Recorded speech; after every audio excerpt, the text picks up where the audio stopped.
All right, good morning, everybody. Good morning.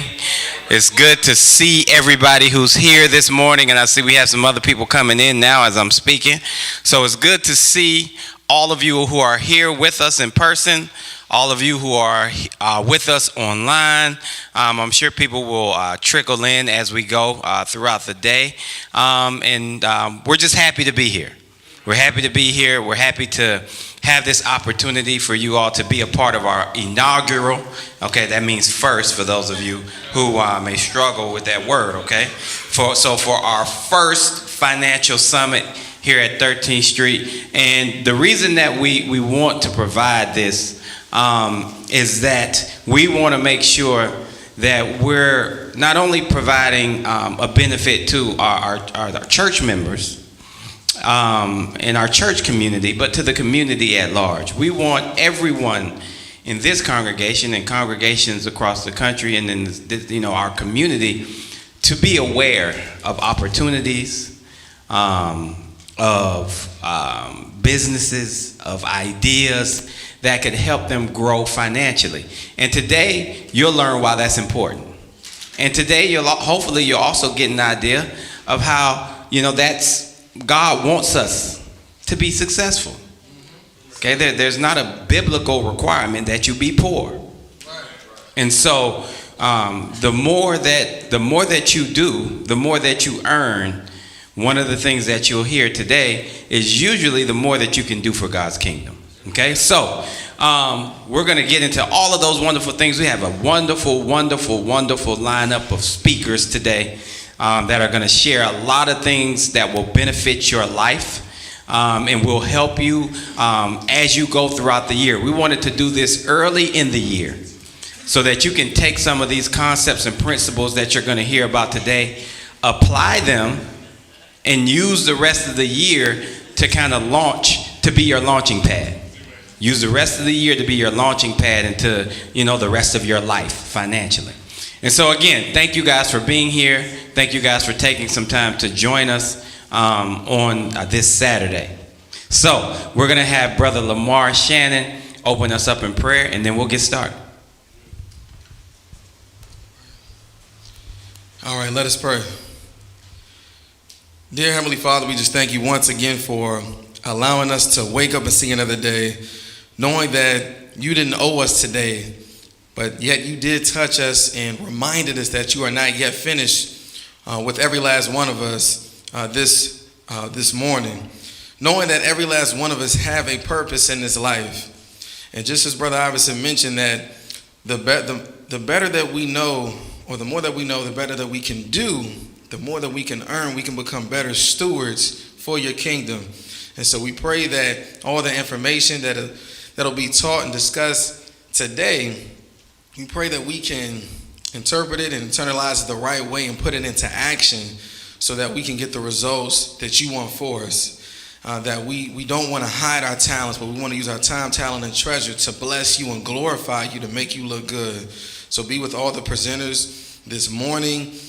May they remember everything that they have to present today, and just make the most complicated things very simple so that we can apply these things. Just be in the midst of us as you always are, so that we can fulfill the purpose you have for every last one of us individually and collectively. We ask of all these things in your Son, Jesus Christ's holy and precious name. Amen. All right, so we're going to get this thing going right now. All right, now, I was not supposed to be up here talking about this today, okay? But my good friend, his name is Umar Clark. He owns a company, and I want you guys to take notes and write some of these things down, okay? Umar Clark owns a company called the Bureau Bullies. So you can go to his website. It's called the Bureau Bullies. Now, one of the things that he and his company have done is they have mastered the world of credit. They've mastered, the laws. There are laws that protect consumers. Okay, there's the Federal Trade Commission, has the Consumer Protection Agency. There are laws in place that protect consumers. And he was going to come and speak about all of these things concerning credit, how to use credit, all these different things. But his wife was supposed to go into labor 2 weeks from now, but she went into labor on Thursday. So I told him, look, I understand you need to be at home if you want to stay married. So me and him spent some time together over the last few days. And he shared with me some information that, I will share with you all, some of the things that he would share today. So we're going to take the next few minutes, and I'm going to talk a little bit about credit, okay? As I was talking to Umar, and me and him have talked a lot over the years that I've known him. And as I was talking to him and talking about the purpose of what we were doing here this morning, number one, he was excited to be here, but he was also, he was amazed that, he had never heard of really a church, putting something like this together, because he's done a lot of speaking engagements. Usually it's at conferences or, small meetups, stuff like that. So, he was excited, he wanted me to share that he was proud of us, right, to being in a position to put this together for, our community, and it coming from the church, right? So one of the things, again, that we talked about, and that me and him have talked about over the years, is our community, okay? And by that I mean, the black community, all right? Rarely, as we're growing up and as we are, going through the educational system, are they teaching us about credit. It's not something that's taught in school. It's not something that is, shared widely amongst our community and our family talks. That's not something that we talk about. And usually it's just because of lack of knowledge and lack of information. And so we want to rectify that. We want to solve that problem for our community. One of the things that the internet has done is it's leveled the playing field. The internet has allowed everyone to have access to information, but access is not enough.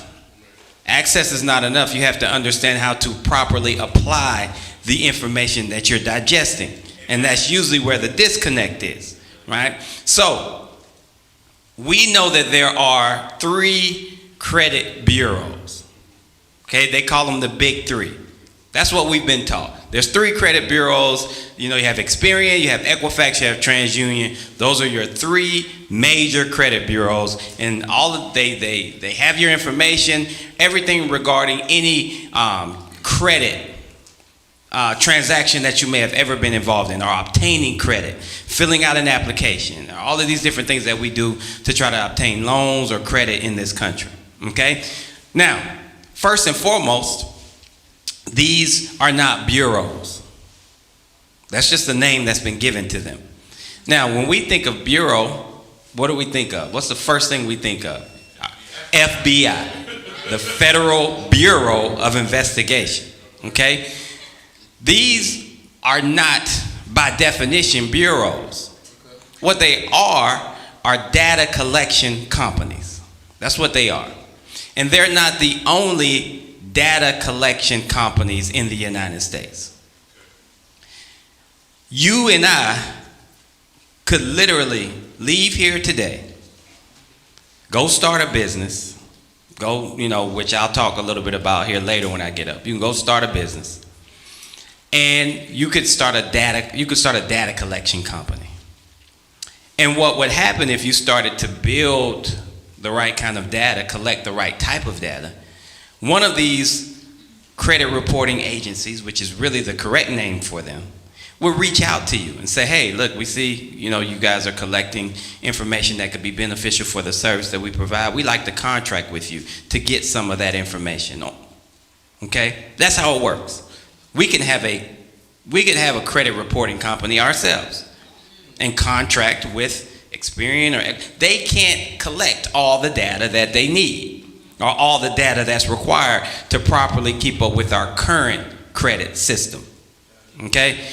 So, these are really they're reporting agencies. And another thing that Umar wanted me to make sure that I pointed out was that 90% of the companies that are reporting to the credit reporting agencies are contracted with them. Okay, which means that's how they make money.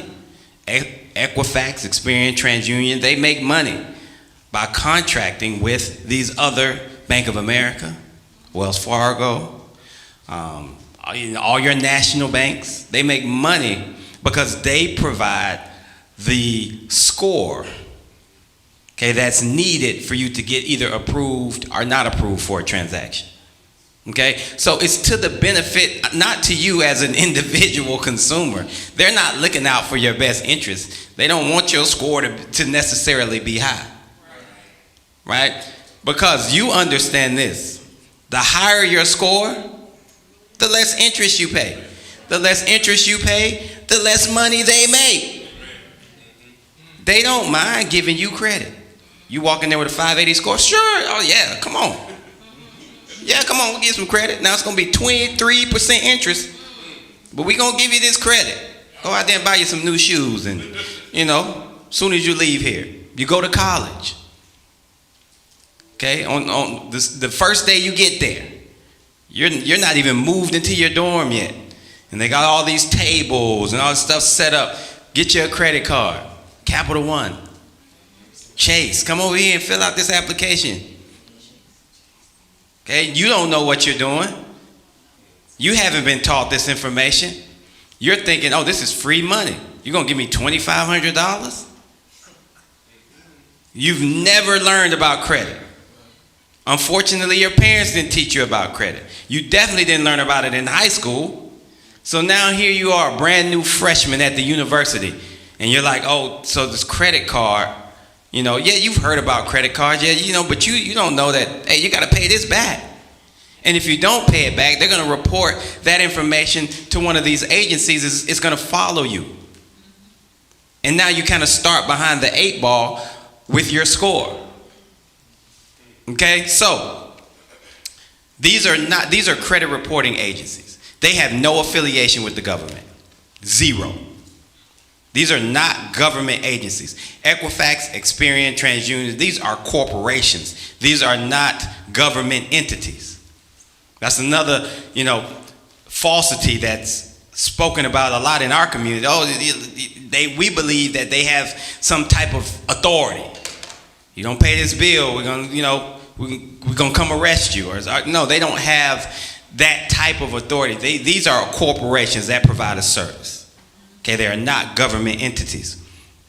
Now, I talked about them working with smaller data collection companies to be able to receive more information. Now, I talked about I mentioned the Consumer Protection Bureau. This is part of the Federal Trade Commission. And the reason that this the Consumer Protection Bureau was set up is they fight for laws, okay, actual legislation to be passed that protect the consumer. Okay? And they also work with state legislations and other agencies to put regulations in place that can protect the consumer. Okay? So this is your first challenge for today. This is your first challenge. I mean, I'm sure other people are going to present you with challenges and things of that nature. I know I am, but this is your first from me. Okay? I want you to go, okay, to the Federal Trade Commission's website. Go to the Consumer Protection Bureau. And I want you to do some research. I want you to read. It's a lot, okay? But so what? I want you to read the protections that are in place. Or read some of the regulations that are in place that are designed to protect you as a consumer. Because a lot of these things we just don't know. We just don't know. We don't know that there are things that actually happen to us. Okay? Great example. that we talked about. How is it possible that you can look at your credit report and there could be false information on your report? How is that possible? Remember what I said. These smaller companies are data collection agencies as well. And they're contracted with the big three and they're providing information. Your debt is sold all the time. All the time. Somebody is buying your debt. Let's say you have a $3,000 charge off. Now, a charge off is when they just decided you're not going to pay it, whatever. We're not even going to call you anymore. But guess what? They get the benefit of. They get to write that off as for a tax benefit. Okay? So they charge that off $3,000. You may get a call from a company that you've never heard of. You may have never heard of this company. And they say, hey, we're working with, you had an account with so-and-so and got behind and we're trying to collect this debt. And you're like, well, okay. And look, we're going to offer you a settlement. You owe $3,000, we're going to offer you, you can settle it for $90. What? $90? Okay, cool, let me do that. But what you don't realize, what you need to be thinking is, wait a minute. If I owe them $3,000, how are you able to charge me $90? And you got to make some money somewhere. You know what they probably paid for your debt? How much you think they paid for your debt? Anybody? Take a wild guess. Pennies on the dollar. Okay, we got pennies on the dollar. Okay, this blew my mind when Umar told me this. Okay? He said they probably paid 30 cents for your debt, to buy your debt. 30 cents to buy your $3,000 debt. So when they call you and like, hey, we'll settle it for $90. And you're thinking, oh great, cool, I got $90. Yeah, I'm done. I'm good. Number one, you should never pay that. Okay, and I don't have time to get into that. Okay, go to the Bureau Bullies. Okay, read that. Should never pay that. Okay? But number two, that's how they're able to offer you that. They're still going to make a ton of money because they're making this offer to people all the time. And look, it's just how things work. Some people are going to pay it, some are not. Okay? Now, so it's important that you know the laws and the regulations that are in place to protect you. And the way that you know that is to go research it. Go find out, what are these things in place to protect me as a consumer? But it's interesting, you can have false information on your report because these smaller collection companies are getting data from a lot of different sources, some of them who may not even own your debt anymore. So when they report it, it may not even be correct. You may have moved. You may have moved 5 years ago and they still have your old address on file, right? You may have never had an account with a company. Okay? Oh, look. All right, I get sidetracked a lot, but here's another gem that he told me, okay? This is the gem. Let's say that your debt has been sold to another company, right? And that company hasn't reported, that debt to the credit reporting agencies. But you see the original creditor on your report. Okay? That's why it's always be checking your report. Every 30 days you need to be checking your report.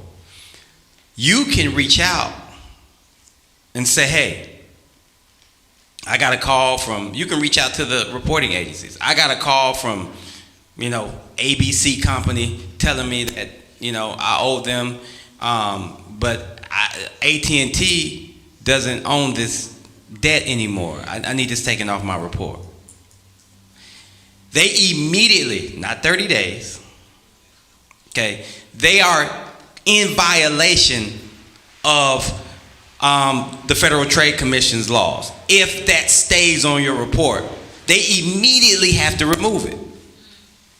Because the original creditor, you no longer have an obligation to them. So that account has to be removed. They can't report that you owe them anything because you really don't. That debt has been sold to another organization. So you can reach out to them and say, hey, they don't even own. I got a call from ABC saying I owe them. AT&T doesn't even own this anymore. ABC's probably not reporting that to the credit reporting agencies. So now you get this old account where you owe them money off your report. Now it's not even showing, automatically helping your score raise. Okay? Now, I could give you guys gems all day, but that's just something that's important. Okay? Things that are important to remember. Now, one of the other thing that we have to understand when it comes to credit. How many of you have ever heard of Dave Ramsey? Okay? Dave Ramsey is not looking out for your best interest. I'll tell you right now. He's just not. Now, Dave Ramsey has a lot of great principles, but they're not going to work for people of color. Just tell you right now. Not all of his principles are going to work for people of color. Dave Ramsey believes that you should be debt-free. You shouldn't have any debt. Debt-free. Oh, that's utopia. Let's just all be debt-free. Let's just not owe anybody. Right? And that's a great thing. You know, the Bible in the Old Testament, it even spoke to, not, being beholden to anyone, right? But we live in a capitalistic country. I don't know if y'all knew that. Yes. We don't live in the United Arab Emirates. Okay? We don't live in China. Okay? We live in a capitalistic system. One thing that you have to understand about capitalism is for it to work, there will always be haves and have-nots. The system doesn't work if everybody's on the same playing field. It just does not work. Okay? So there are laws and regulations and systems put into place, especially that have affected our people, that have not allowed us, okay, to push past certain points up until the internet was created. Because what we usually struggled from was lack of information. Yeah. We couldn't get access to it. This goes back to slavery. Another thing you guys should be watching is the 1619 Project on Hulu. Okay? This goes back to slavery. When the reason that it was against the law for slaves to read is because if they were able to read, they were able to organize. If they were able to organize, then it was going to be a problem for the people in the community, the slave owners. At one point in time in South Carolina, the slaves outnumbered the white people 23-1. 23-1. So just imagine if they woke up one day and was like, you know what? I'm tired of this. I'm tired of you beating me. I'm tired of working out here and let's get together and let's do something about it. Okay? It would be over with. That would be a really quick fight in a state where you're outnumbered 23-1. Right? But they couldn't communicate effectively. The system of slavery was more psychological than anything else. Okay? That's why they didn't have people from the same tribes coming to the same areas, because now you can't, all these things. They broke up the families so that, there was no bonds and all these things, right? So, we have to make sure that we understand that not all debt is bad debt. Not all debt is bad debt. I've been fortunate to build a multi-million-dollar company without using a lot of my money. Okay? Without using a lot of my money. I always want to use somebody else's money. Every opportunity I can. You got some money? Let me hold it. But it's going to be mutually beneficial. I'm going to make money, you going to make money. We both going to leave happy. Right? So, we got to get out. Well, I'll save that for later. Okay? Now, one of the things I want you guys to remember about debt is when you obtain, you ought to be using debt to your benefit. One of the things that we have to get out of, okay, is once you reach a point where you have a really good credit score. Now, some people will say that 700. I think, if you're over 680 and you really know how to use credit, you're in a good space. Obviously, the higher, the better, right? We have to get out of this idea of using credit for liabilities. We use credit for liabilities way too much. We get ourselves in a bad position financially, right? And we use credit to try to solve that issue. And that's not really what you should be using it for, right? Now, emergencies will happen, right? Emergencies will happen. Life will happen to you. And you got to do what you got to do. But for the majority of the usage of the credit that you have, you ought to be buying assets. Okay? When we get credit, we're typically using that credit to buy stuff. Clothes, shoes, cars. Right? But that's what we use it for. Liabilities. Things, as soon as you bring it home, it's not worth what you paid for. And there's nothing wrong with that. But if you can't afford to pay cash for your liabilities, you probably shouldn't have it. You shouldn't have it. Right? So you should save and all those different things. Credit is a great tool to use to purchase assets. Guess what? You can use a credit card to buy stocks. All you're doing is you're using E-Trade or Robinhood. You just put your card number in there. They don't care where the money comes from. You can use your card to buy crypto, if that's your thing. You can use credit to buy real estate, which we'll get into later, which is my favorite.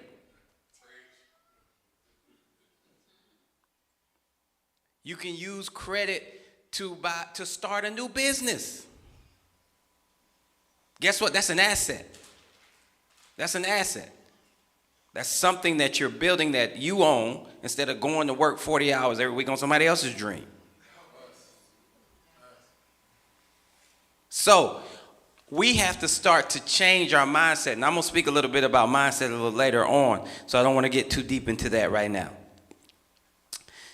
Our government, we're in Washington, D.C., the capital of our democracy. Our government will forever be in debt. There is no way, not in our lifetime or our children's lifetime or maybe even their children's lifetime, that they'll ever pay off all the debt that they'll owe. Let me give you a great example. We went through COVID, okay, starting in 2020. Everybody's quarantined. The economy basically comes to a stop in 60 days.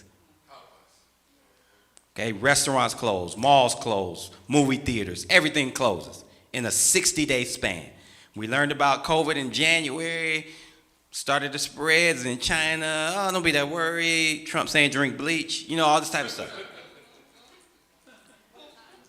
We get to February, 10, 12, 15 cases in the U.S. Oh, yeah, okay, cool. It's a bad flu. We get to March, the country shut down. Country shut down. Everybody's staying home. Now, what our government understood is that we can't have a dead economy. Our country won't survive if money's not churning over. Again, using those resources. Money has to turn over for it to be valuable. Okay? So, what did they do? They started to send out checks.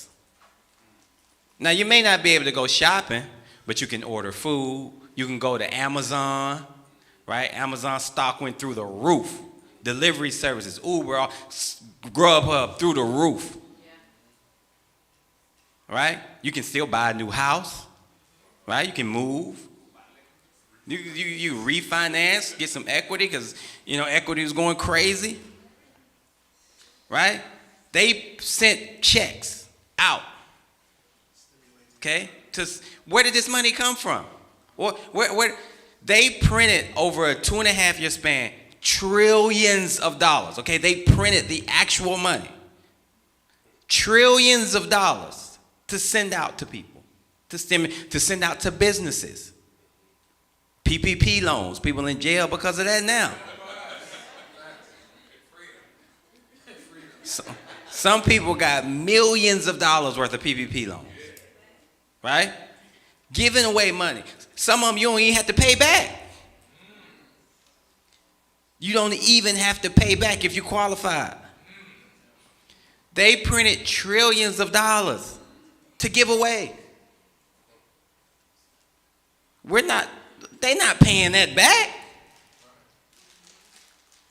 They're not making that back on the taxes that that we pay as citizens. Not trillions of dollars. They may make some bread, but not trillions. So understand, our government is in a constant state of debt. And you don't never hear them worry. You don't ever hear our government saying we can't provide services. We're going to have to stop this or stop that. Now, they may argue about how to proceed policy-wise, but they never say, you know what? We're going to shut down the FBI for about 6 months. When the last time you heard that?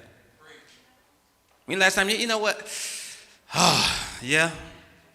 It's going to either be, the Agricultural Commission, or, we're going to have to shut down, Health and Human Services. Just not going to be able to provide those services for about a year. That never happens.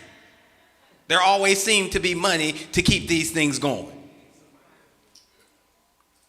So you have to understand how to properly, there's nothing wrong with having debt if you're using that debt responsibly.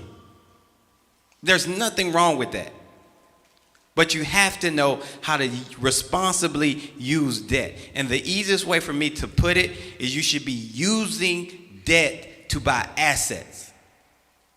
You should be using it to buy things that are going to earn you money, not things that will cost you money in the long run. Okay? I'm going to talk about interest rates when I come back up later. But one of the things that I want you to really focus on, because this topic was, credit and getting out of debt, right? And I wanted it to be called getting out of debt because that draws people's attention. But we're not really talking about getting out of debt. People are like, get out of debt. Yeah, get out of debt, because that's what we heard our whole lives. When you're at home, don't have no debt, boy. Don't you owe nobody. I don't want you owing nobody. I want you going to go work at this plant for 30 years. You're going to retire, and you're going to get your Social Security, $2,500 a month.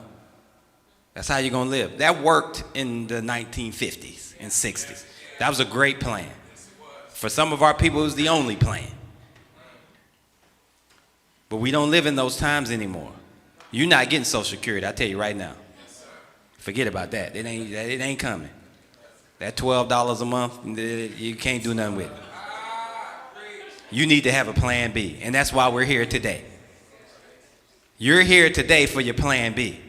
And the speakers that we have are going to offer you and give you information about their experience, what they've been able to achieve, and how those things could benefit you long term. That's why we're here. And the number one thing I want you to understand is you shouldn't be thinking about getting out of debt. Okay? You shouldn't be thinking about that. You should be thinking about, if I do acquire debt, how do I use it responsibly? If you don't leave with anything else, I want you to remember that.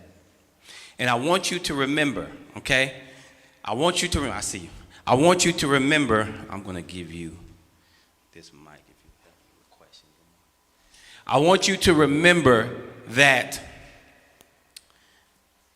it's important. Again, I gave you guys a homework assignment. Go to the the Federal Trade Commission's website. Go to the Consumer Protection Bureau section and start to read about the protections that are in place. Okay? One of the things that you'll find out is that it's easy once the credit system is a game. We're the only country in the world that has our type of credit system, where it's score-based and all these different factors. Only country in the world that has that type of system. And again, we are a capitalistic country. And there's a system in place. There are systems in place. Some that benefit us, most that don't. So what you want to understand is how the game is played. How is the game? Credit is a game. Okay? They say, oh, pay off your credit card. No, you really shouldn't pay it to zero balance, because then it looks like you're not using it. And then if you're not using it, that's gonna hurt your score. Yeah. Right? Oh, well, I haven't used this credit card. I'm gonna cancel. I'm just gonna say, I'm gonna cancel the account. But now you have less accounts, which means you have a smaller credit limit, which means that now it's gonna hurt your score. It's a game. You have to, if you're going to be a player, an active player, you need to understand the game. I'm a basketball guy. Okay? I understood that when I went out there to play basketball, I couldn't just run up to the basket. I had to dribble the ball. That's part of the game. That's the rules. Okay? I can't just be over here knocking people over. I'm going to foul out. I'm not going to be able to play. That's the rules. If you're going to be an active player in the game, you need to know the rules. And once you understand the rules, then it's much easier to play. When you go to sites like the Bureau Bullies, you go read what's part of the Consumer Protection Bureau's guidelines, you're going to understand more about how the game is played. Now you can be a better player. And really, when I was working with Umar, when we were going through credit stuff years ago, it's easy now to maintain credit. It's because I know the game. I know how to play the game. I know there's a certain amount of active credit I need to have. I need to have my balances at a certain point, at a certain time. You need to know when your credit card companies or your loan company, when do they report? It's easy to find out. You can go to the website, it tells you when they're going to report. You look on your statement, it's going to tell you when they report. Find out when they report. And when that day that they're reporting, maybe 24 hours before, you want to have that balance down to about 10%.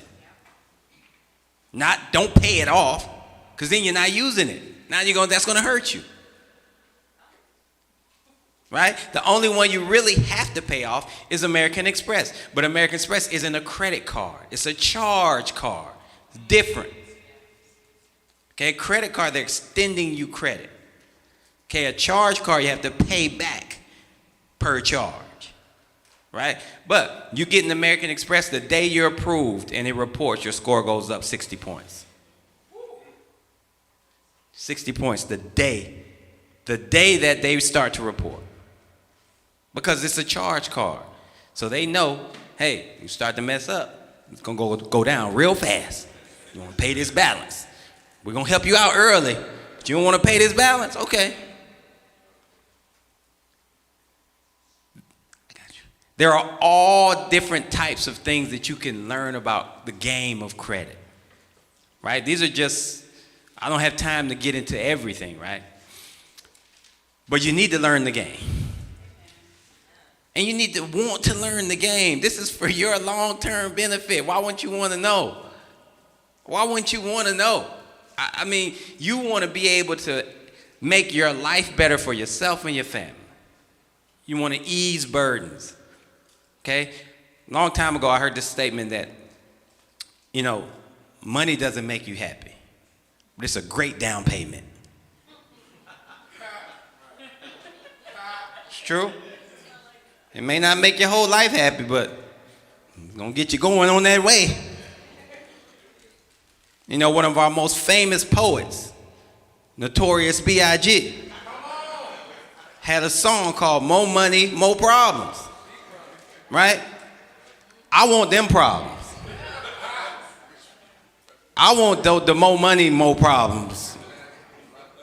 I don't want the I'm broke problems. Because I still got them other problems. At least these problems I can take care of. Right? I can take care of. Now, I'll deal with that other stuff that comes along. Please give me the problems that come along with having more money, okay? Lord, let me be able to deal with those. Let me pray about it. But we need to be in a position where we're easing our burdens, okay? I'm going to open this up for questions in a second because I saw some hands. The last thing I'm going to say is this, and you're going to hear this from me a lot today. As black people, we need to stop passing down debt and regret. Because that's all we do. You go to a funeral, all we talk about, oh, it's just a great person. We don't ever say, look how beneficial they were to the community, and look at the legacy they left for their family. Most funerals. And if you talk, I remember talking to an older brother at West End, now Renaissance. And he was kind of a mentor of mine. And one of the things that he told me was, Ivan, I regret. One of the things that he was in his 80s at the time, that one of the things that I regret is that I didn't take more risk in my life. He was like, I was afraid to fly, I was afraid to do this, and I just didn't take enough risk in my life. I don't want that to be me. I don't want to have that conversation with somebody when I'm 80 years old of I should have done this. I wish I would have done. But that's what we do as black people. We repass and we pass it down. We teach regret. Don't take it, because if you're not taking risk in this world that we live in, you're going to have some regrets. Now, you could take some calculated risk, but if you want to make some money, you better be prepared to take some risk. That's just how it works. I failed at more things than you guys have started. Most of you, probably Brother Taylor, and they're a little older than me. So they may have started more stuff than me. But I failed at more stuff than most of you have started. Right? And I was like, cool, hey, got to go to the next thing. That didn't work. Won't do that again. But I learned the lesson. I didn't, at the time, I was, like, oh, God, this is terrible. But you pick yourself up, and you're like, hey, what's next? I didn't stop because something didn't work out. That's just part of it. I'm black. I'm a black man in America. Everything ain't going to work out. It ain't going to work out. That just comes with the color of your skin. So you got to get past that. You got to get over that, feeling sorry for yourself. I forget that. Stop passing down debt and regret. It's time for us to start passing down some assets. This is time. And that should be your number one goal. Legacy, legacy, legacy, legacy, legacy. I'm sure I'm not going to be the only person to talk about that today. Okay? Now, we got a few minutes for questions. So if you have a question, raise your hand. Lamar's going to come to you with the mic. Good morning. Good morning. So you mentioned American Express. Yes. If I have a corporate card, American Express, does that impact my score, and can that be leveraged for personal American Express? See, you're still in part of what I'm going to say later. I'm going to answer your question. Okay? No, it doesn't affect your personal score. Now, it depends on how it's set up, how you apply it. Because if you apply it and you are a personal guarantor, then yes, it can affect your personal score. But you should never be a personal guarantor on your business, on any of your business things. And I'm going to slide this in here real quick. You should never own anything in your name. I'll deal with that later. Okay? So it can affect if you are a personal guarantor. So when you fill out the application on your corporate card, right, it'll be a guarantor section. You don't have to be the personal guarantor if you've built up enough business credit. Your business can be the guarantor. And so instead of providing your social security number, you provide your EIN, right? And so now your business is the guarantor of that card, not you personally. Doesn't report to your personal report at all. Some call it Dun and Bradstreet number, and we'll talk about that. Okay? But so yes, if you are personally the guarantor and you don't pay anything, then yes, it will reflect back on your personal credit. But there's a way to apply properly where it won't. Okay? You okay with me offering a suggestion? Please, that's why we're here. about 3 years ago, and fantastic job. 100% fantastic. Good stuff. About 3 years ago, it's funny how you can learn from your children. My son came to me and said, "Dad, how do you use your credit card?" And I said, "Well, rarely for this thing, maybe some clothes or something like that, maybe gas." And he said, "You should be using it for everything. Everything you can purchase with a credit card, use your credit card. Okay? When you go grocery shopping, everything that you purchase, use your credit card, not your debit card." I'm like, "Really?" So I did some research on that. I love airline miles. Anybody else? Okay. And so I have been able to accumulate hundreds of thousands of miles through using my credit card for everything. Now, there's a caveat to this. You must be disciplined enough to pay that off every month. You're not paying the minimum. Okay, you are not paying the minimum.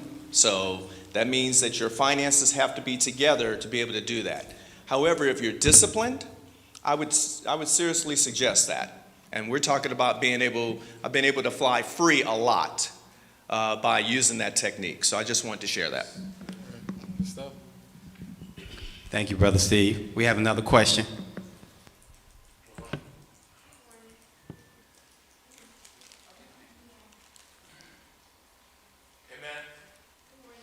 Good morning.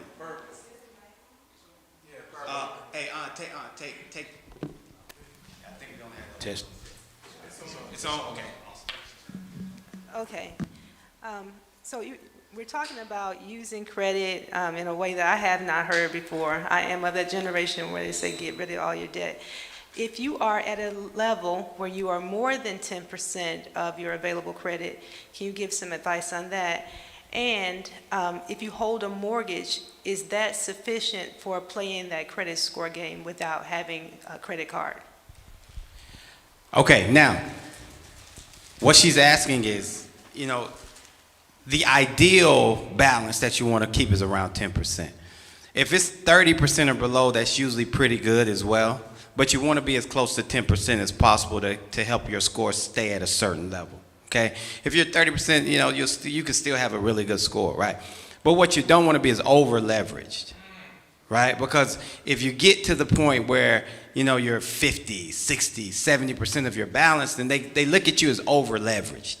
You got too much, you're spending too much compared to what your balance is, right? There's just not, you got to pay some of this back for us to feel comfortable lending you more money, or for another lender to want to come along and give you more credit, right? So if you are over that 10, 20, 30% mark, okay, start to pay some of that down.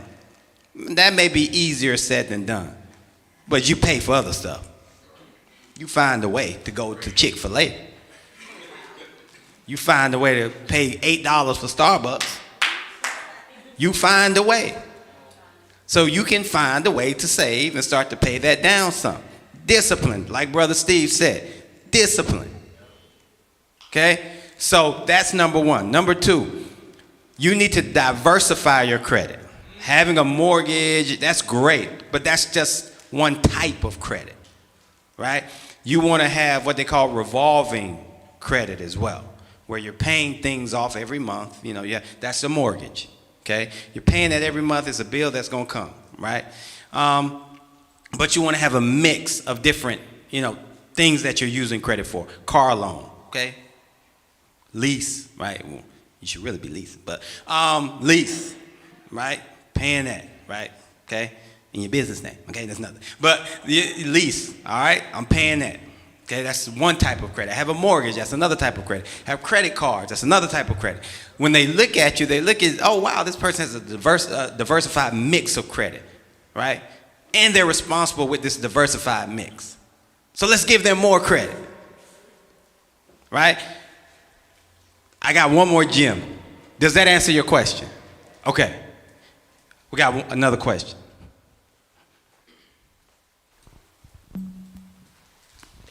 This is just, can you give like an itinerary for the day? Yes. Just in terms of like what to expect, and so I'm really excited. I just want to kind of know where to line my questions up with these sessions. Okay, so what she's really saying is, sit down, Brother Iverson. No, I'm joking. Yes, I'm going to do that after this. I'm going to walk through everything that's coming. Oh, yes, ma'am. I wasn't sure how to ask this question. I'm still not sure. Okay. But my debt is student loans. Okay. Oh, yeah, I like that. And I'm just I trying like to figure out. I like that question. Jesus, help. Yeah. And I was trying to pay them. I hadn't been using a credit card to pay them off. I'm just wondering what your Yeah. thoughts are on student loans and how to get out from under that. And I mean, one thing I'm grateful for is the what is it, the forbearance that we're in right now. So I'm grateful for that as I'm making those payments. But could you just talk about that a little bit? Thank you. Thank you for asking that question. That's a great question. Student loans, okay? Student loans are not bad debt, first and foremost, okay? It's not bad debt, okay? The only way student loans affect you negatively when it comes to credit is, number one, your debt to income ratio. So if you want to buy a house and you're going to FHA or some conventional type of financing, they're gonna look at your debt to income ratio. And if you've got a whole bunch of student loans and your payment is really high, that's gonna affect your debt to income ratio. Okay, well, if you don't understand debt to income ratios, okay, how much money do I bring in on a monthly basis to how much do I pay? That's my income, this is my debt. Okay, there's a certain ratio that they want you to have. I think FHA is like 48% or something like that of a debt to income ratio. Okay, so that's one way that it can affect you. Okay, the other way that it can negatively affect you is if you go into default. Right? Because then there's a whole process. It's gonna knock your score down a whole bunch of points, and it's a whole process to kind of get back on track, right? So forbearance is good. Forbearance is good, right? Look, I got two things I need to say, okay? These things keep popping up as things I remember talking to Umar. But I went to law school with some guys, some white guys, who had student loans, right? Okay. And they said, I'm never paying this. They would tell us that, I'm never gonna pay this. Because when you die, your student loans die with you. They die with you. Okay? So they would go, their mindset was, hey, I'm never gonna pay this loan. I'm being forbearance. Now, might be some dishonesty involved, but they're gonna say, hey, I don't have no job. I'm gonna do I need a new forbearance. I lost my job. They're gonna do whatever they need to do till they die and never pay it. Now, I'm not suggesting that.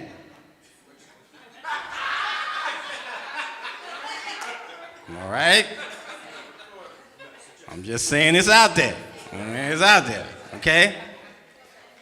So you don't want your student loans to go into default. And if you're trying to buy a home, you want to make sure that, your ratio is where your lender wants it to be, because it depends on who your lender is, okay? And we'll get into buying a house without having a lender later, okay? Yes, ma'am. Hi, Brother Ivan. I was quite surprised when you said that we should not pay off our credit cards. I tend to do that. So how is that not benefiting me at the end of the month? You shouldn't pay to a zero balance. That's what right? I do. How the credit reporting agencies, how part of this system is set up, is they want to see you using credit. It's not enough just to have the card. They want to see you using it and being responsible with the use. So if you pay it down to zero, remember, they're not seeing that you spend all these things through the month. They're not looking at your statement. That information is getting reported to them of what your balance is. That's another thing. Remember, the credit reporting, they don't see your statement. Okay? Capital One isn't sending your statement to them every month. They're reviewing it. Millions of statements No, that's not how this works. They're reporting your balance. That's it. What is your balance? So they don't know that, hey, yeah, I spent, $5,000 and, I pay half of it back. They just see, hey, you got a $2,500 balance, 50%, too high. All right? So if you pay it to zero, they don't see all the charges that you made. They don't see that. They're not seeing your statement. They just see you got a zero balance. You're not using your card. If it's zero month after month after, you're not, because that's all they see. They don't know that you're using it because they don't see your statement, right? So all they see is 0, 0, 0. Oh, she's not using her card. Right? But if they see that you have a $5,000 balance, a $5,000 limit, and every month your balance is $500 or lower, right? Then they're like, oh, she's using and she's responsible. And she, you know, there's active credit there. There's activity. That's all they want to see is responsible activity. And so it's just knowing that too many people will pay it off. And like, why is my score going up? I don't even have a, that's why. That's why. Yes. Okay, so what about if you're not paying it off, what about the interest that's accruing on your account? I don't want to keep giving these Bammers money, and that ain't it. Now remember, how did I say use your credit? Responsibly. What should you be buying with your credit? If I'm buying asset, I don't care about the interest rate.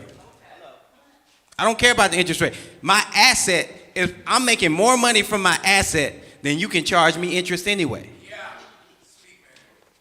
I don't care about, it's like right now in real estate, I don't care. I'm an investor, so I don't care about interest rates. They don't affect my business at all. The higher they are, the more money I'm probably going to make because more distress. Right? So, and you can get, it's another thing, you see y'all stepping all over what I'm going to say later on. But you can get business cards that will give you 0% interest 24 months, 36 months. So now I'm purchasing assets with 0% interest. You see what I'm saying? So don't worry about the interest rates. Worry about how you're using the credit. Because if you're using it responsibly, the assets that you're purchasing will pay more than what any interest that they can charge you anyway. And I'll talk a little bit more about that. But does that answer you? You sure? You sure? Okay, all right. I can probably hold my, because you're talking about assets, and I thought the two differing points, spend it on assets, spend it on everything and pay it off. Yep. I thought they were polar opposites, but for different circumstances, right? Yeah, because that's still responsible use, right? Right. He's using it knowing that those are things he's going to pay for anyway. Okay, I'm going to pay. it is cash. My son's tuition, my son and my cousin's tuition. Oh, yeah, so people can hear you online. I say I pay my son's tuitions using a credit card, but I would have used what? Cash. So I'll pay that cash to the credit card company versus to the schools, and I'll get the thousands of points for that. So it's basically the same thing. Responsible use. You're paying for things that you're going to buy anyway. It's going to be on your debit card.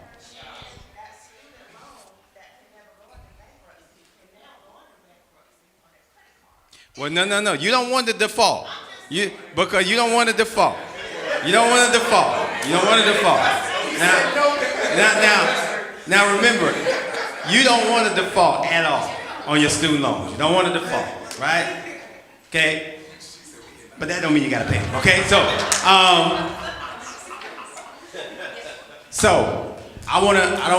look, you guys are going to have a lot more questions for the other speakers, so I want to save them time as well, okay? So, how this is going to go. This is what the order is going to look like. I just kind of spoke about credit, getting out of debt, okay? Next, we're going to have James Crenshaw. I'm going to introduce him properly here in a second, but he's going to talk about obtaining government contracts and that whole process, which is something big for us as black people, okay?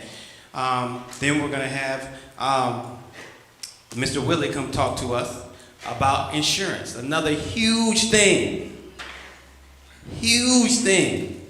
in our community that we just don't know enough about, okay? And he's going to come share that information.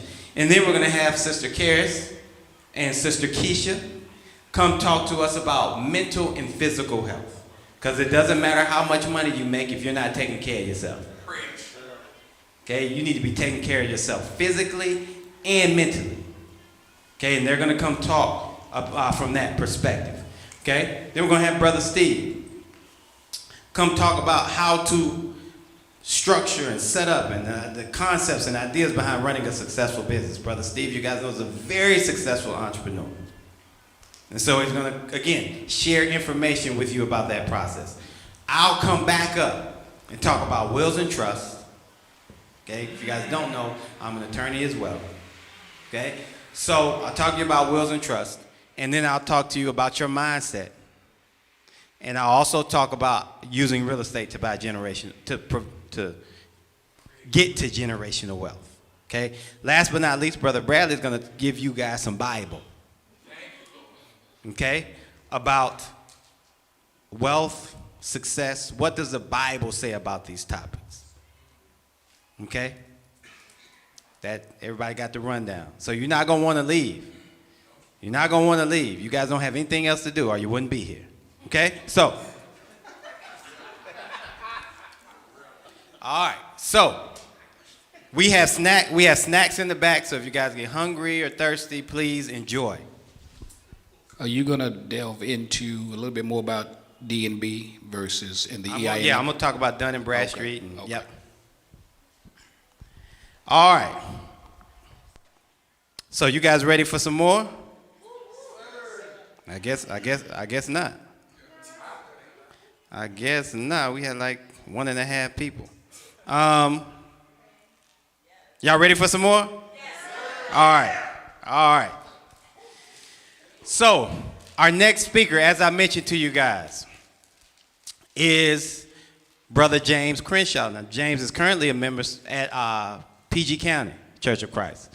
Now, you know, the trade deadline, right, in the NBA was this past week, right?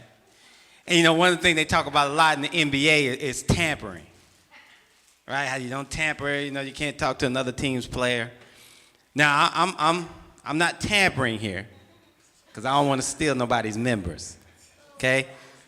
But I'm encouraging James, okay, to kind of, you know, just kind of come visit 13th Street every now and then, you know, and eventually, you know, he'll like our organization, you know, he'll want to play for the Lakers rather than, you know, Oklahoma City, you know. So no, I'm just joking, but you know, but Brother James has over 15 years experience in supply chain logistics, operation management, and procurement. He started his public procurement, that's always a tough word for me, career with the city of Atlanta. ATL is in the building. Okay, Atlanta's in the building, okay? ATL, okay? Now, he served as a senior contracting officer and senior contract administrator with the city of Atlanta. He currently serves as a contract specialist with the District of Columbia's Office of the Chief Financial Officer, Office of Contracts. James has a Bachelor of Business Administration from the University of Memphis and Master of Business Administration from Sam Houston State University. James is a certified federal contract manager, certified procurement professional, and certified public procurement officer, well versed in the field that he's about to talk about. James currently serves as the president of the DC chapter National Institute of Public Procurement. And this word procurement is important when it comes to getting government contracts, okay? He's the owner of We Solutions LLC, a small business consulting firm where the mission is to connect small businesses with big opportunity. Don't miss that. Connect small businesses with big opportunity. He's a member of the PG County Church of Christ, or Prince George's Church of Christ. He's married to Tony, who's his wife. He has 2 kids, James the second, who's 10, and Joy, who is 8. All right, so you guys help me welcome James Crenshaw to the Financial Summit here at 13th Street.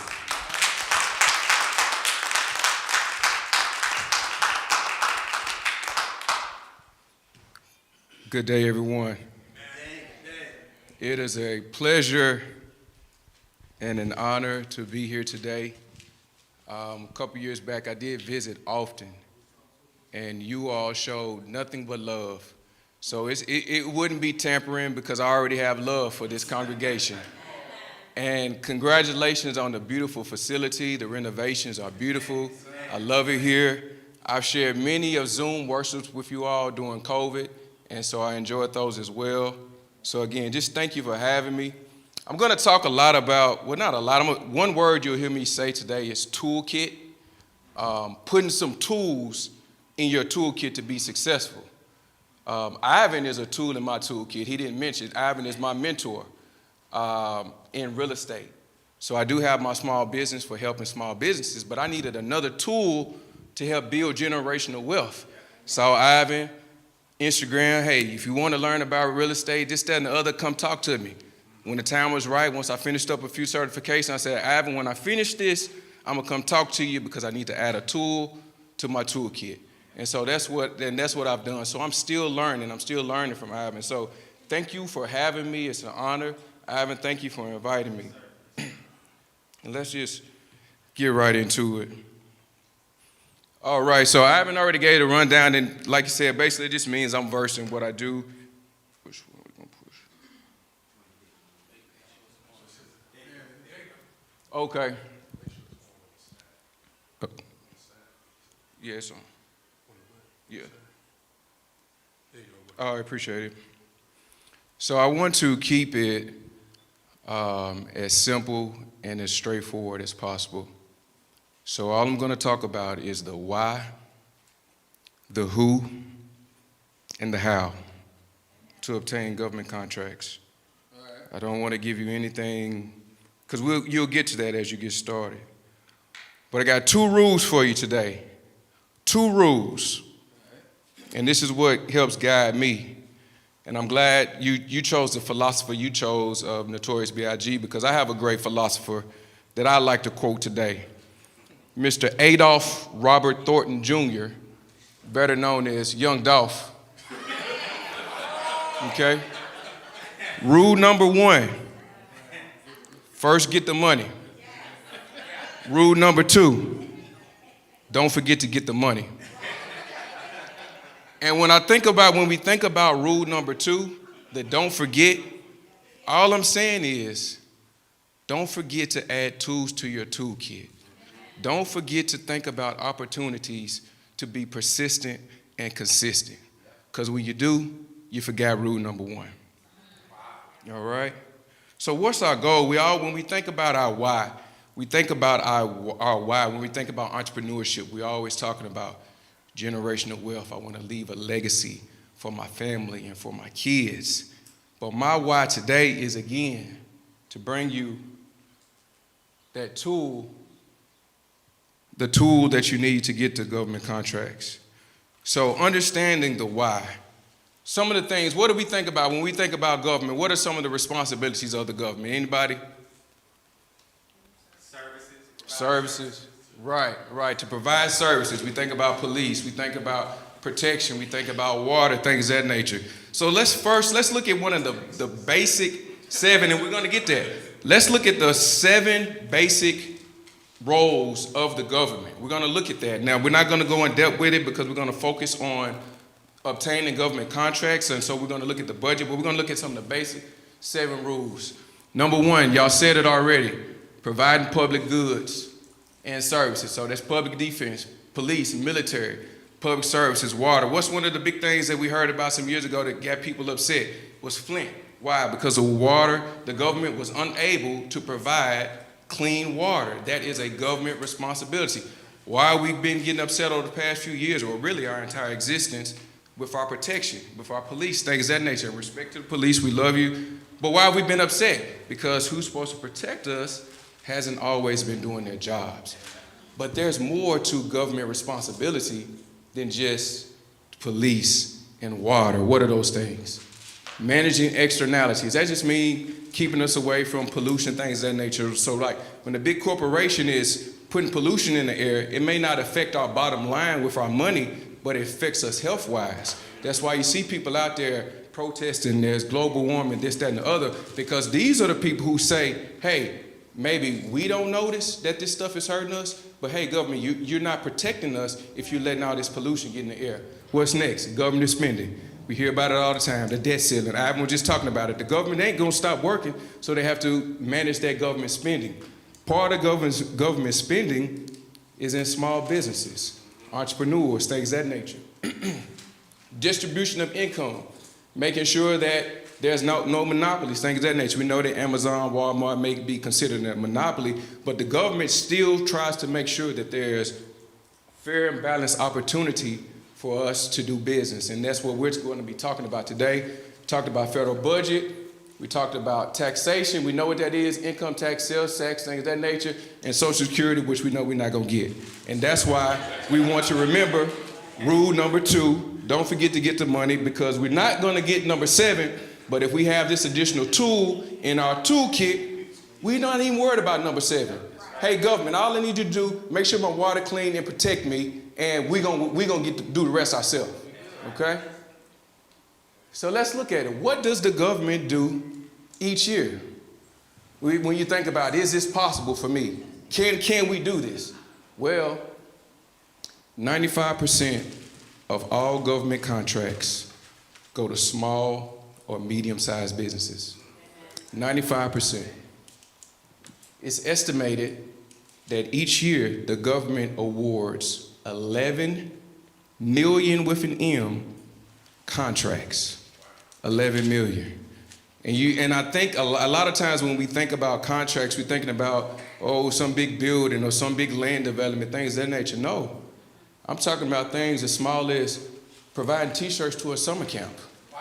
I'm talking about providing an art installation somewhere. And we'll get more into that. Now let's look at that. That comes to a value of $50 billion a year to small or medium-sized business.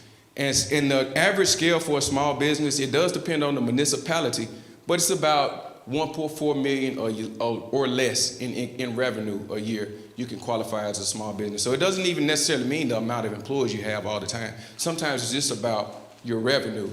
Now, each municipality is different. So we're in the DMV, so I just put up some of the basic numbers for the DMV for those opportunities. Federal, anything between $10,000 and $250,000 must go to a small or medium-sized business. Normally, if it's $10,000 or less, big businesses can't even compete with it. So when I talk about these pools, we'll look at DC. If it's $100,000 or less, has to be a small business. So if DC has a need that's $100,000 or less, they have to put it out to a small business first. We have to put it out. If it's $200,000 or more, $250,000 or more, these opportunities are given to large businesses. But you know what DC government tells them to do? You know what the federal government tells them to do?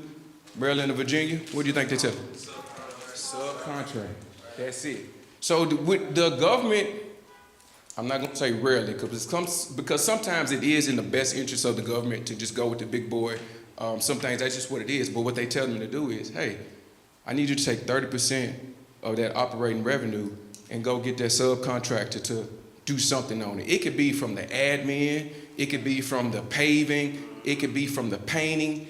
Whatever your skill is, there's an opportunity for you to be awarded a government contract. So you just got to put that tool in your toolkit and know that. Okay? I see some heads turning, so just write it down to remember. We're going to get to it. All right? So again, Maryland, $15,000 or less to $200,000. Virginia, $10K to $100K. Okay? So who wouldn't take a $20,000 contract to do something? You know, for me, in my business, I'll win a contract. It may be $500 for my time spent. Then the next contract may be $10,000. But guess what? It's just money going in. Like, I'm taking it all. I'm ready to take it all, and the government has it to spend. That's what we need to know. The government has it to spend. And that's another way that the government shows good faith. Because the government runs on what? Our tax dollars. The government runs on our tax dollars, so the government must spend those tax dollars back with us. So it's not always just in grants, it's actually in doing business. So when you see politicians and stuff talking about, hey, we awarded $200 million to small businesses. When I was mayor, we had 100 new small businesses start and they got X amount of dollars each year. That's important because it tells the community that you don't want to just protect me, you want to help me get money. You want to help me leave a legacy for my family.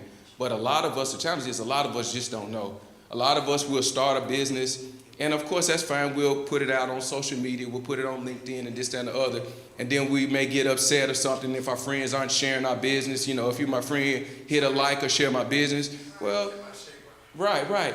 If you're a friend to yourself, go do the work. Let's go network. Let's go get to some government events. Let's go find out how we can find this money because it's out there. It's required and it's waiting for us. All right? So let's keep moving on. The who. I talked about this a little bit before, and I'll stop here just for a show of raise of hands. I put this picture up here intentionally. Any small business owners in the audience? May I ask your business? It's a health and wellness. Health and wellness. Anybody else? That's wonderful. Yes. Brokerage. Photography. Home health care. Statistics. Wonderful. Did you have your hand up? Therapy services. Did y'all hear the gambit there, right? Photography, brokerage, health services, therapy services. The gambit. The government provides all of these necessities. And I call them necessities. The government provides all of these. And when the government provides these, they have to go out and seek individuals, taxpaying citizens, for those services. When we do what we call a special procurement, which means we didn't put it out to the public, that means there was an extenuating circumstance that required us to say, hey, I don't have time to put this on the website and wait for bids to come in. I have to go get somebody right now. So there are times that the government does not put out bids. When we did the COVID, when you looked at COVID and bringing in all of the COVID tests, there was a big deal about the GSA. How were they getting the COVID test in? How were these contracts? People investigating these contracts. Because a lot of the government people was like, we don't have time to just put out a bid. We're going to the top person who we know who can get it to us. That happens sometimes. And so the reason that I put this picture here is because, yeah, she doesn't maybe look like your typical business boardroom type of person, but I wanted this picture here to let you know that the government has business for every opportunity for everyone. When I worked for the city of Atlanta, and this is the part of my why I started my business. When I moved to Atlanta, so I'm born and raised in Nashville, Tennessee. Growing up in Nashville, Tennessee, we always looked at Atlanta as like the place where black people can go, can have fun, can see black people doing well, making a lot of money, things of that nature. ATL is second home for a lot of people from Nashville.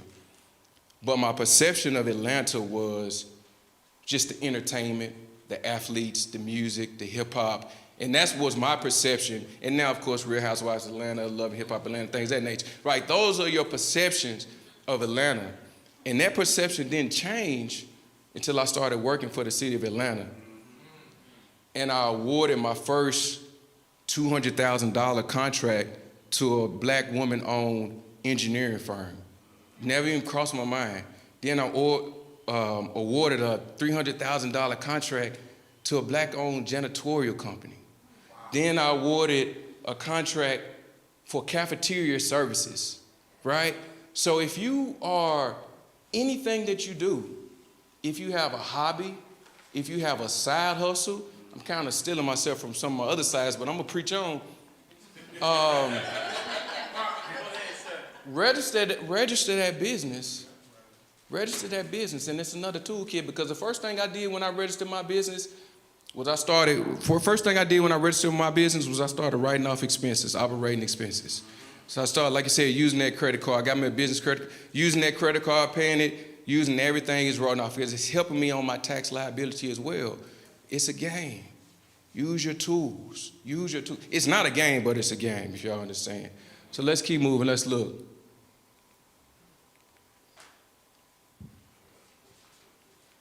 Okay. So it says the who. It's you. The who is you. The who is me, right? And so I put some examples up here. I already said some of them, but let's look at them. What type of government contracts? I'm talking federal. I'm talking state, city, university, and schools. We often think about DC government, federal government, or your Maryland, PG County, things of that nature.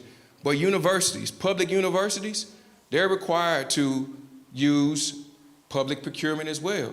So those universities, when they have needs on their campus, they have to put out bids. They need somebody to renovate their classrooms. They need somebody to paint. They need somebody to come in for consulting services. If they have a career fair and they want to bring somebody out to talk about health services, they have to put bids out for those things, depending on the dollar value. But you just got to know to go and look at those websites. So you just got to know to go and talk to those people. So what are some examples? Physical service, I already said some. Painting, plumbing, landscape. I awarded a landscape contract to a small company in Atlanta. They probably had 4 people. This company was awarded a $100,000 contract a year to just come mow the city hall lawn. Yeah, it's out there, whatever you do. Professional services, we talked about the engineers, software subscriptions, analysts, brokers, lawyers. Here in DC, one of my main contracts is called Bond Counsel Services. DC, the city is dealing with different debts. They have to manage their debt, leverage debt, things of that nature.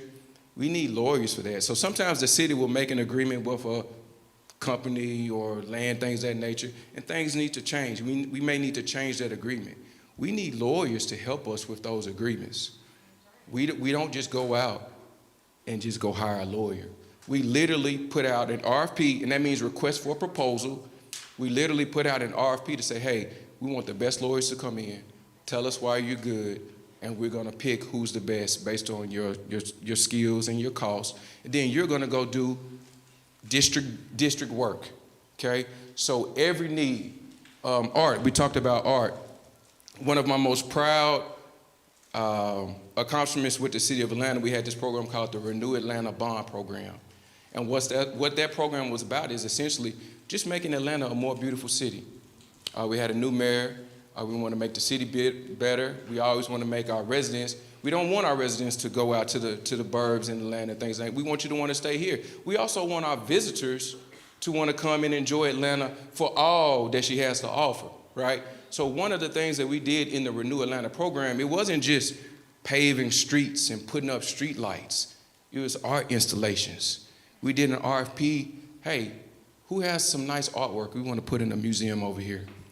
Who can create a statue we want to put in a park over here? So even if you're an artist and that's your specialty, there's an opportunity for you in government contracting. It's just about finding that opportunity. And then again, we talked about products and goods. All of the supplies that are supplied to the government is done through public procurement, from police cars to their uniforms. One of the easiest, well, I won't say easiest, but one of the things that really hit a light bulb was when I saw them awarding contracts to people for printing up T-shirts and preparing T-shirts for summer camps. So you can get a contract, because the city puts on summer camps, public summer camps every year, right? Those contracts, those meals, things of that nature, that's all publicly procured. It's just a matter of getting into the competition, putting your name in the hat. That's the goal, putting your name in the hat. All right, so let's move on. How? I like to use the acronym PPI. Paperwork, presentation, and interview. Paperwork, presentation, and interview. How many of us have filled out a job application? Okay. How about completed a school project?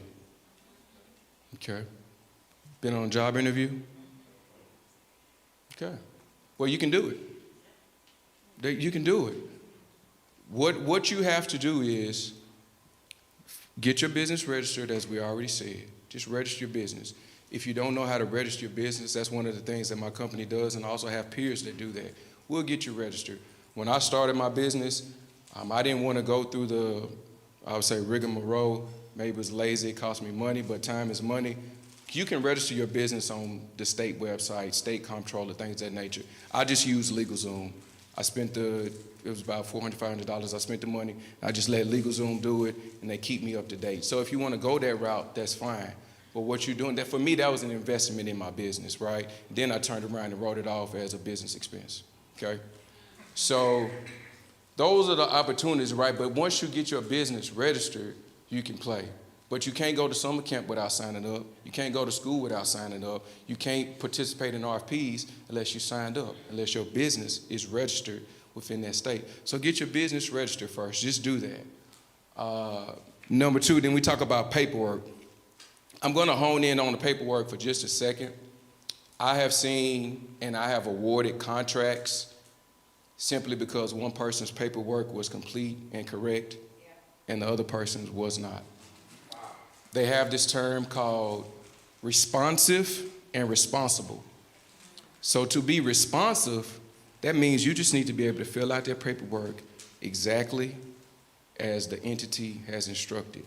So if they say, tell us about your company, tell us about your company. If they say anything that they ask you, fill it out. Don't leave any blanks. If I can leave you with anything as you pursue these government contracts, don't leave any blanks. Another thing is, ask every question. I'm working with a client right now that we're getting ready to win a contract. The due date was a week before we learned about a week after we learned about the opportunity. I emailed the person and said, hey, can we get an extension? They said, yeah. A lot of the times, governments will provide an extension when you ask those questions because we want to offer opportunity to everyone. So we like to have the ability to say, hey, we got 10 proposals in. So that's a nice pool. We've given everyone the opportunity to participate in trying to get this money with the government, do business with the government. So ask the questions. There are no stupid questions. They may say no, they may say yes, but always ask the questions. Then presentation. Sometimes they will ask you to come in, okay, you've made it past responsive, meaning that you are able to fill out the paperwork correctly, which I know we all can because we've all filled out job applications. We've all been on job interviews. So the next is after they determine that you are responsive, once they determine that you're responsible, anybody can want to guess what responsible means? Reliable, right. Right. So to be responsible, that means the paperwork that you submitted with your RFP telling me about your company, telling me about your plan of action, it proves to me in your paperwork that you can actually do it. So you've shown me with your past performance, with your plan, okay, they want to build this building. Okay, they've built a building over here before. I see they're working with these people. I like their strategy, I like their timeline. They're responsible. They're not just signing up, they're responsible. We know that they can do it, okay? So once you're responsive and responsible, they may bring you in for an interview. Same thing that I'm doing up here, right? You're gonna go in, you're gonna get your PowerPoint, your basic PowerPoint that you can have. You're gonna tell them about your business. I've seen some of the big companies normally have the most elaborate presentations with set models and things of that nature, but it's not always needed. We didn't need a presentation for a big fancy presentation for our art installation. We just wanted some pictures of some of your previous work. We didn't need a big presentation when we hired that woman-owned engineering firm. We just wanted to see proof that you've done it before. Tell me about your strategy. Because you know, and we know, we can put a lot of fluff in some paperwork. We can say a lot of stuff, you know, fancy words, this, that, and the other. And so now come prove it to me. And so that's your presentation. And then, of course, we talked about the interview. So let's look at what we need to do. We talked about it, right? Act now. And my next slide, I have a little timeline for you. But act now. If you have a hobby, if you have a skill, remember, I'm talking about from cutting grass to coloring to being able to color in the lines, okay? Register that as a business. Let's do that, right? Register that as a business. The next thing that I need you to do, it's imperative, is network. One of my favorite things to do is host what we call industry day or reverse trade shows. And these are things that are requirements of the government. And so it's basically where we bring you out and we tell you just what I'm doing. Okay, this is how you get a government contract. Then literally we'll have someone that'll come up and talk about insurance.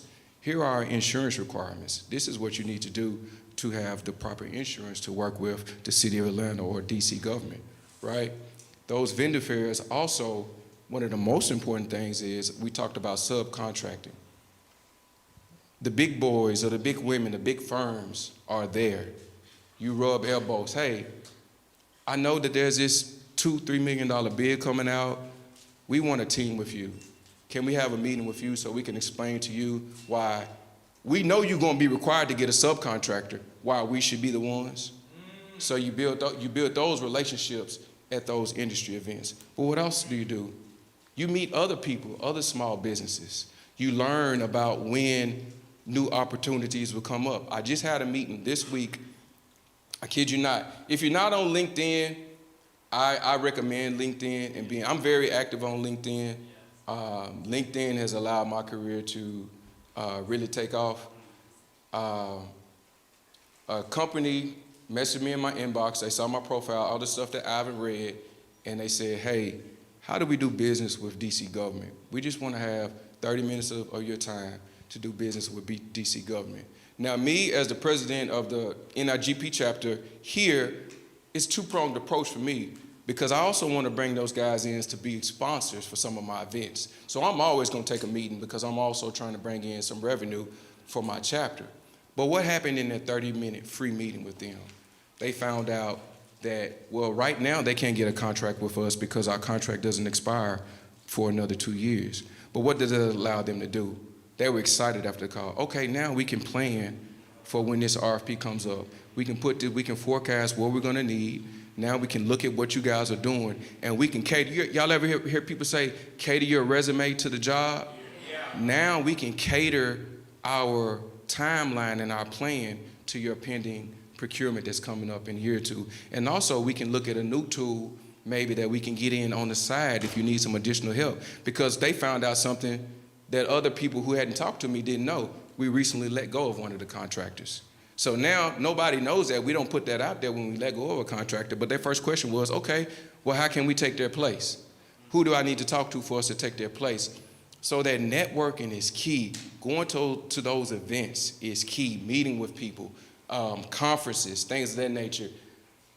Businesses spend a small fortune just on the networking piece, paying to be sponsors at conferences because they realize that when you get in front of people, opportunity awaits. Okay? And so our next one, I just said it, find the procurement and submit. So really it's simple as a Google search, or you can, with my business, I pay subscriptions, so I get emails every day to tell me where different opportunities are at throughout the nation, right? I wouldn't have you do that, but I do it obviously for my clients, but you can get on Google. You don't have to do that. You can go to the DC government website. You can go to the City of Atlanta website. Wherever you live, University of DC, their website. Every website has a procurement section and it has bids and upcoming opportunities. You look at them, you contact the rep, and you apply. Next, we talked about myself as consultant or a peer. You can do this with your friends. You don't have to hire me or hire a consultant. You can do this yourself. Just go and do the work. Be willing to look and do the work. And then what's next? This is what I hear from Ivan all the time. Be consistent. Be consistent. You're gonna win some, you're gonna lose some. That's just part of it. I'm on the phones with folks a lot and they're telling me, no, I don't wanna hear from you, this, that, and the other, but I gotta keep talking to them. I don't win every award with all of my clients. We don't win them all, but we win some, okay? And you can't win it. What they say, shooters gonna what? Shooters gonna shoot. Shoot your shot, okay? Shoot your shot and you're gonna be there. And success is on the way. Success is on the way with anything that we do, right? Whether it's our mental, our physical, or in business. You be consistent, success is on the way. So let's look at a mock timeline. And I'm using this timeline just based on my experience with some of my peers and some of my clients. First thing that we did, month 1, You can do this in the month. You can do this in the day. Register your business. We talked about it, right? Month 2 to 3, or really right now. Network with local business officials and business professionals. Attend industry days. Attend conferences. All of the conferences don't cost money. Industry days are free. So your city or your municipality will never charge you to attend any type of learning event, okay? Number 4, create a plan. Create a team that will help you find opportunities and start submitting, right? So again, that team could be a consultant, that team could be your best friend, that team could be a former coworker. Just create that team. Start working with somebody. You could be your team. If you want to do it solo, you can be your team, okay? Month 6 through 9. Now, it takes 6 to 9 months because you just want to get everything built up, and then you want to build out a model proposal. Always put a separate set of eyes on your proposal. One of my biggest weaknesses, and it shouldn't be because all I do is read contracts and negotiate contracts all day, but sometimes I may have an error there. There's an error somewhere. I may miss something. I may miss a question. Create a team that's willing to read your proposal and put a second set of eyes on that and submit that proposal. Submit as many as possible. Submit as many proposals as possible. Then number 10 through 12 within the year, and seriously, it doesn't necessarily take this long either. If a procurement comes out now, and that's why I have the timeline up here, an IFB means invitation for bid. And essentially, that only takes 90 days because with an invitation for bid, all the government is looking for is for the lowest price. If you're responsive and responsible, it don't matter how fancy your proposal look, how great your presentation is, if you have the lowest price and you're responsive and responsible, you will win. So if DC government has a need for someone to cut the grass or paint the walls or do an art installation or do some financial consulting, and they say we only care about the lowest price, literally all you're doing is filling out the paperwork, giving your price and hoping that you have the lowest price and you will win. There's nothing more to it. And just like if you're calling somebody on Angie's List or Thumbtack and you're quoting them out, you're taking the lowest price. That only takes 90 days because it's just that simple. RFP, as we said, request for proposal, that takes a little bit longer because normally the government, we're gonna wanna negotiate price. And so normally when you're dealing with professional services, things of that nature, we're gonna wanna negotiate price. So we're not going off lowest price. We're gonna really look at your presentation, your ability to provide what we need. Prove to me that you can do what you said you can do. The average government contract, from my experience with City of Atlanta, here in DC, and some with the federal is 5 years. So you're talking about a 5-year automatic, as long as I'm doing what I can do, I got a government contract. So people used to say, get you a good government job, get you a good government contract, okay? Right, now I do have a good government job, so I'm happy with that, but I also want good government contracts, right? I want my people to know that the opportunity is out there, so get you a good government contract, right? And so we normally renew those contracts. As long as you're doing a good job, that contract is gonna get renewed, right? So you're doing the work. But what are you doing in those 5 years while you had that contract? You're getting more. That's right. Right. Right. So we're going to keep, because the more and more you put in proposals, it's going to be second nature. I have peers that have been successful, and now they've created proposal teams. One of the good things that you can do that we found is we'll go to our colleges, we'll offer internships in our businesses and say, hey, you'll be our proposal writer team. These college students are fresh. That's all we're doing. All they're doing is projects and things of that nature. So if your business is too busy, particularly like our physical services type businesses, they're often too busy. Our plumbers, our contractors, they don't have time to put together contracts and things of that nature. So you just sub that work out. It don't cost you a lot to sub that out, but just make sure that work is right.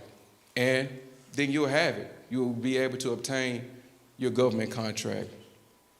So in summary, my why and your why. Well, we talked about the rule. We talked about the 2 rules. We talked about the toolkit. So my why, again, for today is the toolkit. And I didn't touch on it again, but the thing that, I want to just say it one more time. The thing that impressed me so much, it really made me feel like I learned about my people is there's so many ways for us to be successful outside of the norms that are pointed out on TV. I have no issues. I love sports. I'm a basketball guy too. I love entertainment. But the majority of the reason Atlanta is like it's Atlanta isn't because of just that. That airport is because of the black mayor said we're gonna have black contractors out here, right? Half of City Hall was built by minorities, right? And so that's how a lot of people got rich, getting good government contracts. Just like you got a good government job, good government contracts. We can do this. I know that, okay? So the money is there. It's the law. It is the law. We have to award contracts if they're at a certain threshold to small businesses. There's no ifs, ands, buts about it unless there's an emergency or there's some type of special requirement, okay? So how? Seek help, partner with a friend, and take action. And I'll open it up for questions if anyone have any questions. It's been a pleasure. Yes. Thank you. My pleasure. The presentation was great. I have a question, and it's funny because you just said no ifs, ands, buts about it. So is the government required to award 30%, or are they required to review 30%? For example, I have a business. For example, they have to provide justification to the head office. If I'm competing against you, you're a small business, I'm a bigger business, they go with me, then they have to provide justification for why they didn't choose you, but they did let you compete. They did review you. Is it that you are guaranteed the award because you're a small business, or we just have to let you in the door? You get what I'm saying? That's a great question. So it's all about the dollar value. So you're never guaranteed an award, but what you are guaranteed is an opportunity to compete. So if there's a contract that's $250,000 or more, then that's not going to be set aside just for small businesses. But what they will say is, big company, you need to take some of this money and award 30% to a small businesses. Now with anything, there are loopholes. So we do have a waiver system. So companies are able to write in and say, hey, there are no small businesses that can do what we're doing. And so we'll give them a waiver. But yes, every contract that we issue, if it's over $250,000, there'll be a stipulation in the RFP that says you must subcontract. And before you can be awarded, we require you to submit forms with your subcontracting plan. So we're not just taking, okay, yeah, I'm gonna do it. Once I get the contract, I'm gonna tell you who it is. No, you need to tell me now who you subcontracting with. I got a contract that's been sitting on my desk for a month because the EEO compliance isn't in yet. They hadn't been able to get it approved because they hadn't provided us with a proper subcontracting plan. If the government is not awarding small businesses and things of that nature, you best believe that everybody's gonna get moved out and they're gonna bring in the next group of people. So that's and that's why they like to brag about it. Like, yes, we've awarded this amount of contracts to this amount of people. So that's why I say put that tool in your toolkit of finding out where those contracts are at and looking them up, things of that nature. Yes. For people's education, can you briefly talk about 8A programs? I don't have a lot of experience with 8A programs. Specifically, what about 8A? Give me. I have friends and associates who were able to get subcontracts because they had applied through an 8A program. These are set-aside programs where they become subprimes and so forth and so on, and they're able to latch on to the person that got the prime contract. And it's a great way to get yourself into the door to eventually you graduate from the program, and then eventually maybe you can become a prime contractor for the Defense Department or other entities, DC government and so forth. Okay. I just Thank thought you. maybe you'd have. Thank you for sharing that. So we have something similar. It's called the General Service Administration, or the GS schedule. And so if you're able to get on that schedule, sometimes we won't put an RFP out to the general public. We'll say, if you're on the GSA schedule, we're only going to send it to individuals on that GSA schedule. And a lot of small businesses cut their teeth with federal government work by getting on that GSA schedule, coming in as subs and then moving up as prime. So I know what you're talking about. Thank you for sharing. How do you get on that GSA schedule? Filling out applications. So you go to the General Services Administration website. And when I say fill out applications, I don't want to sell you a wolf ticket that is as simple as filling out a job application. They're asking a lot. They're asking a lot. They want proof that you've done some work. They want proof that your business is legit, things of that nature. But believe me, if you take the time and sit down and do it, you can be successful. You will be successful. Great. My question, touch a little bit more on clean hands process, because I think that's important. Oh, wow. You really getting into the nitty gritty. I just sent the email to 2 companies on Thursday that I need their clean hands. Clean hands is more of just showing that you've paid your taxes, that you're in good standing with the government. So with us, we just have a simple website that you go to, you put your company's information in, and it can pull your clean hands. And it's a certificate, just like we're talking about debt. The government will not go in contract with you if you hadn't paid your debts, if you hadn't paid your taxes. So that's another one of those gotchas. And there are a lot of, y'all heard of government watchdogs. There are people that audit contracts just to say, ooh, I got you. Y'all hired that company, but they ain't paid back taxes. They ain't paid the government taxes in this time. Then we have to cancel the contract. Or, oh, you didn't put this contract out to the right amount of people or to small businesses. There are all types of checks and balances to make sure that we went through that fair process. So clean hands is just as important as your EEO. We can't go in business with you if you refuse to subcontract, if it requires subcontracting. We can't go in business with you if you can't pull a good clean hands.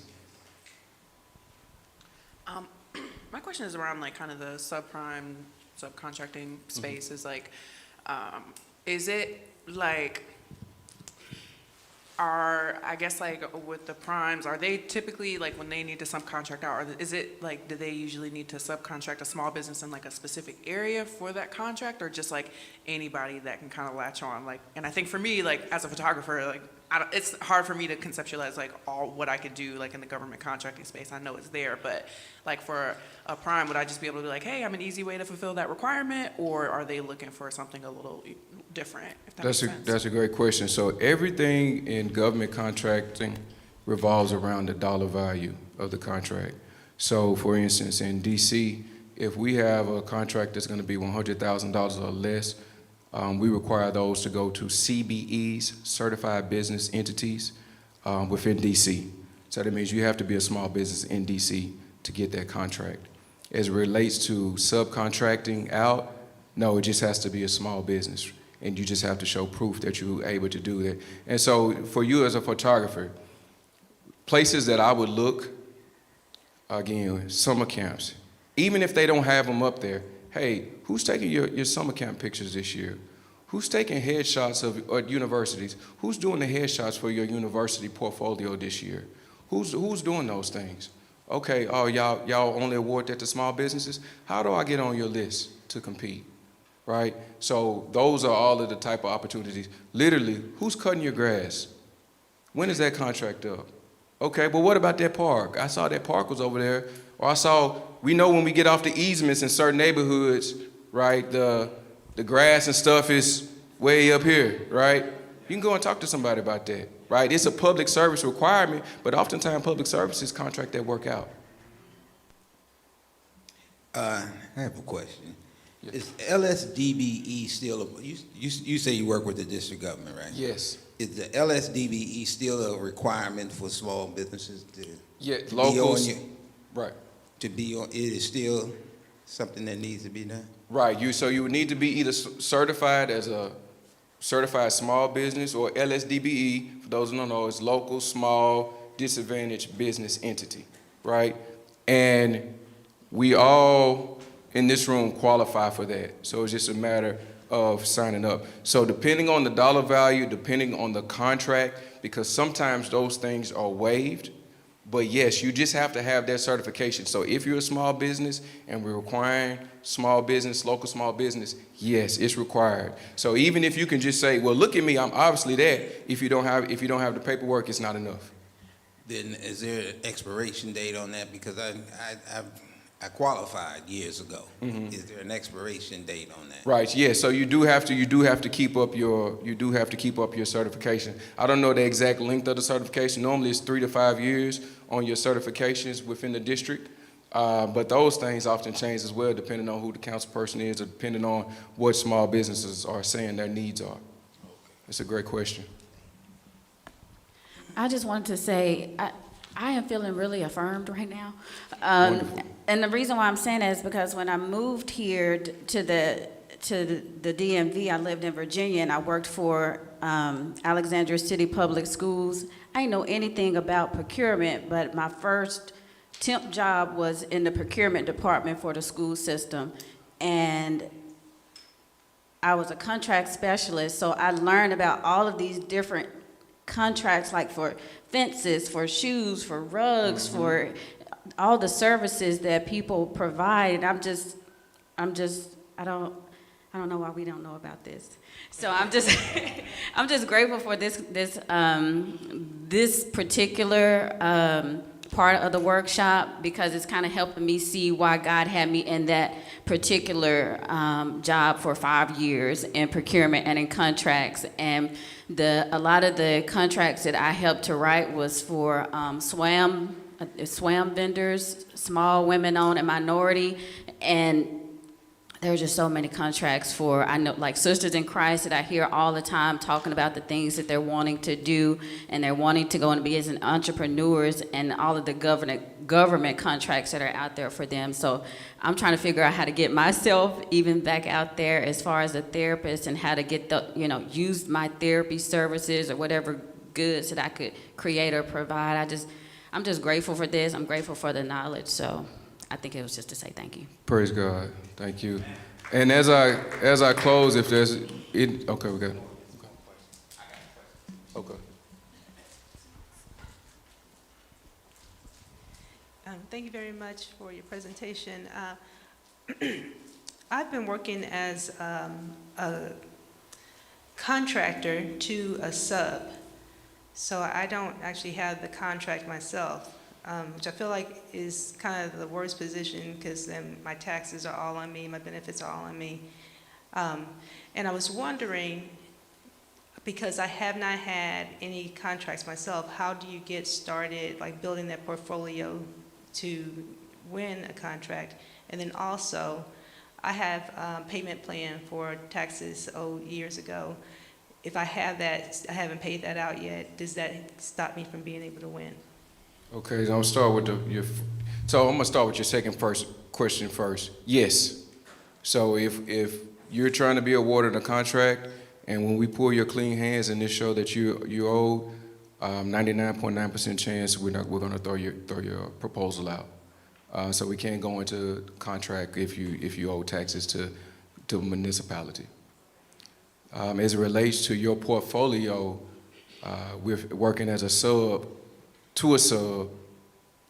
If you own your business, if you're working as a business, or if you don't, what I would first say is I would start my business, whatever your business is, and then I would have them, instead of paying you as an employee, pay you as a contractor. And now the work that you're doing for them is part of your own portfolio. And so now when you're putting in your bid, you can say, I did project XYZ for Bob's company, and we were able to build this thing here within 10 days with my leadership.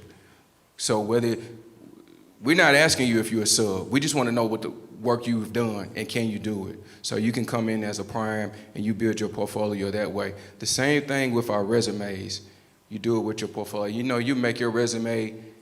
You look at my resume, you think procurement, little G God, right? Can do all types of negotiations, this, that, and the other, and I have, but you still got to give it that, you know?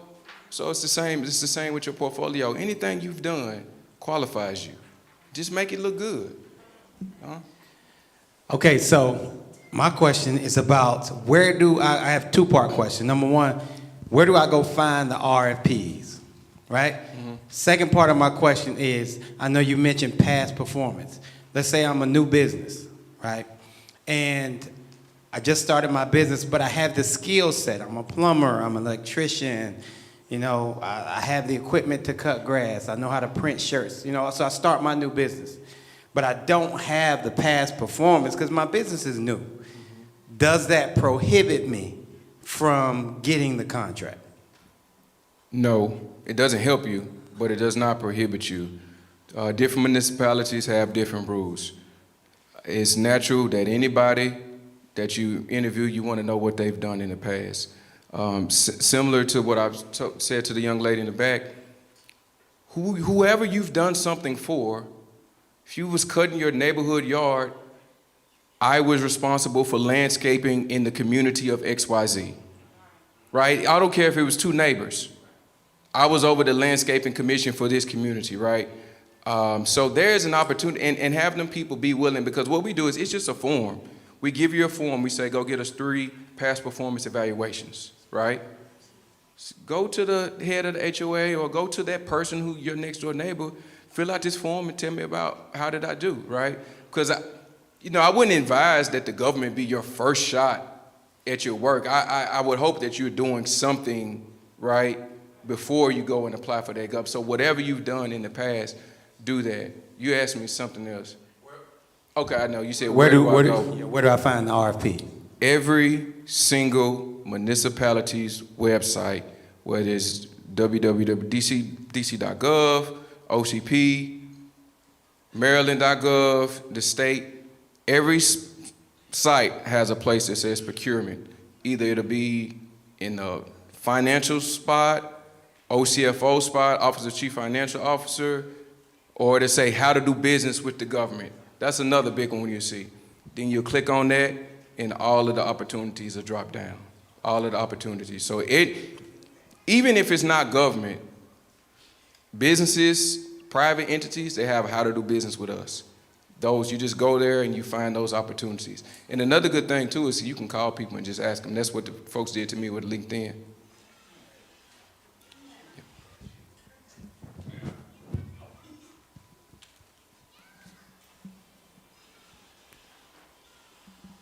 Just for clarity's sake, the Clean Hands, I don't know what you call it, initiative or whatever, they don't go back and do a full audit of you. This is just basically to make sure you're within good standing to the tax, to the IRS or to the government, or do they go back and like make sure that you were doing it right?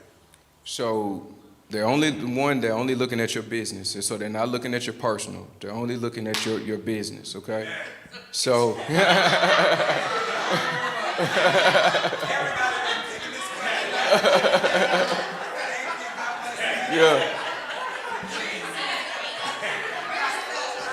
Right. So, but the short and sweet is, if your business, as long as your business has been in place, then yeah, they're going to go back and look to make sure that your business doesn't have any type of defaults. Basically, the district, any municipality cannot allow itself to be put at risk. And so just like creditors, they're looking, they want to see what have you been doing. It's the same thing. Hey, if you can't pay your taxes, really, how can I trust you to do this job that you're proposing us to do? So it goes there. Okay, I just want to clarify, because as a contractor to this subcontract, I've been filing as a sole prop under my social security number and not my EIN. So if I were to, I won't do this because I don't think it's right, but if I were to try to bid now before I've paid out my tax debt, they would look only at my business under my EIN and not my social security number? We're going to look at your EIN. So we're going to look at your EIN. However, I will say this, we do ask questions. There's a form, it's called a disclosure form, and we're gonna ask you questions similar to a job application. So we're gonna ask you, do you owe any back taxes to anybody? Do you owe this, that, and the other? Is anybody after you for this, that, and the other? Because believe me, I mean, people come after the government with the government spending.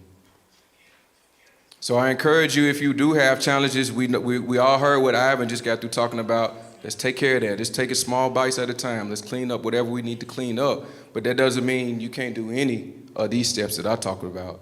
You can do all of this with whatever challenges you may have facing. I was just going to say to Ivan's question and what you said about it depends on the municipality. A lot of times within it too, I used to work for DC Child and Family Services. Mm-hmm. They awarded collaboratives like, what's this collaborative up here?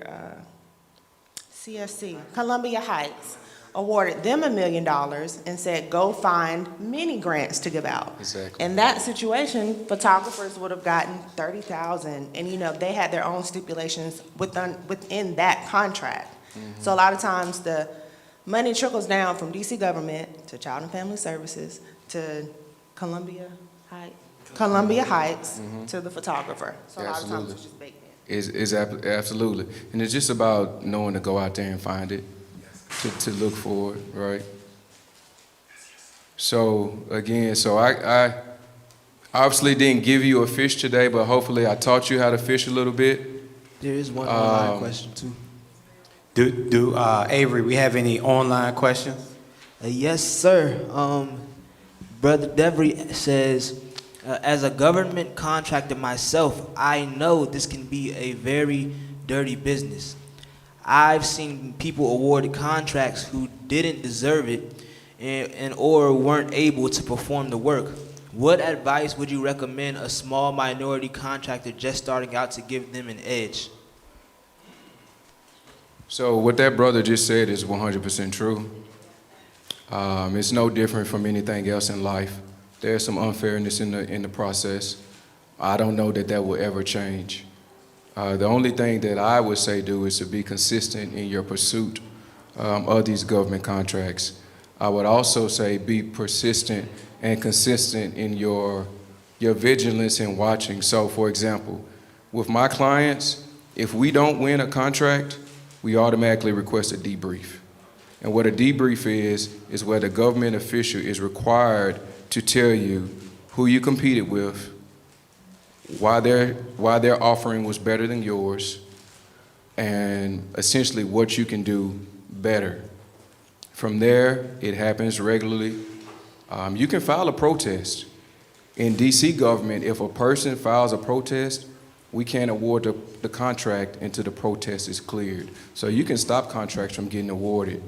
I'm not a fan of that because often what we'll find is some people are sore losers and they like to just take the ball and go home and they'll hold up the whole process. So in Atlanta, we didn't operate that way. We would award the contract and we get the work done because these contracts is for the tax-paying citizens. We're trying to build these playgrounds for the kids in the neighborhood. We can't be holding up this playground because a guy is mad because he got outbid, right? So it just depends on the municipality. But the due diligence, do your debrief. If you need to file a protest, file that protest, and it will go from there. Because believe me, the news loves running up to the procurement offices and saying, why did you do X, Y, Z? Great question, I appreciate that.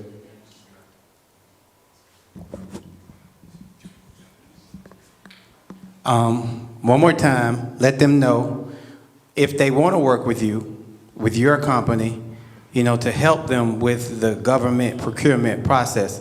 Let them know your website, things like that, how to get in touch with you. So you can get in touch with me. My phone number is 404, kept that Atlanta number, 202-8472. Our company is We Solutions. Our website, we'll do this. We'll give you my Gmail, jecrenshaw@gmail.com. And we'll work from there. I do want to, as I sit down though, just offer another just thought of how proud I am to be here with you all today. When we went through the process of COVID, there was a a great resignation in workforce, but there was also a great resignation in church.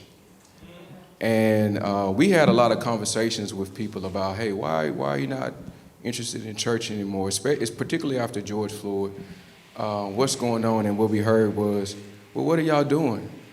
You're just preaching to us and you're asking us for money. What are you doing for the community? And it's events like this that I try to tell people about, hey, we're feeding just like Jesus, the spiritual and the physical. There's opportunity the same way that you would run to some conference about home buying, things of that nature. Your local church is offering that as well. And so I just want to commend this congregation for putting on this great event and try to provide these tools to your members. And it's a pleasure to be able to speak with you. God bless.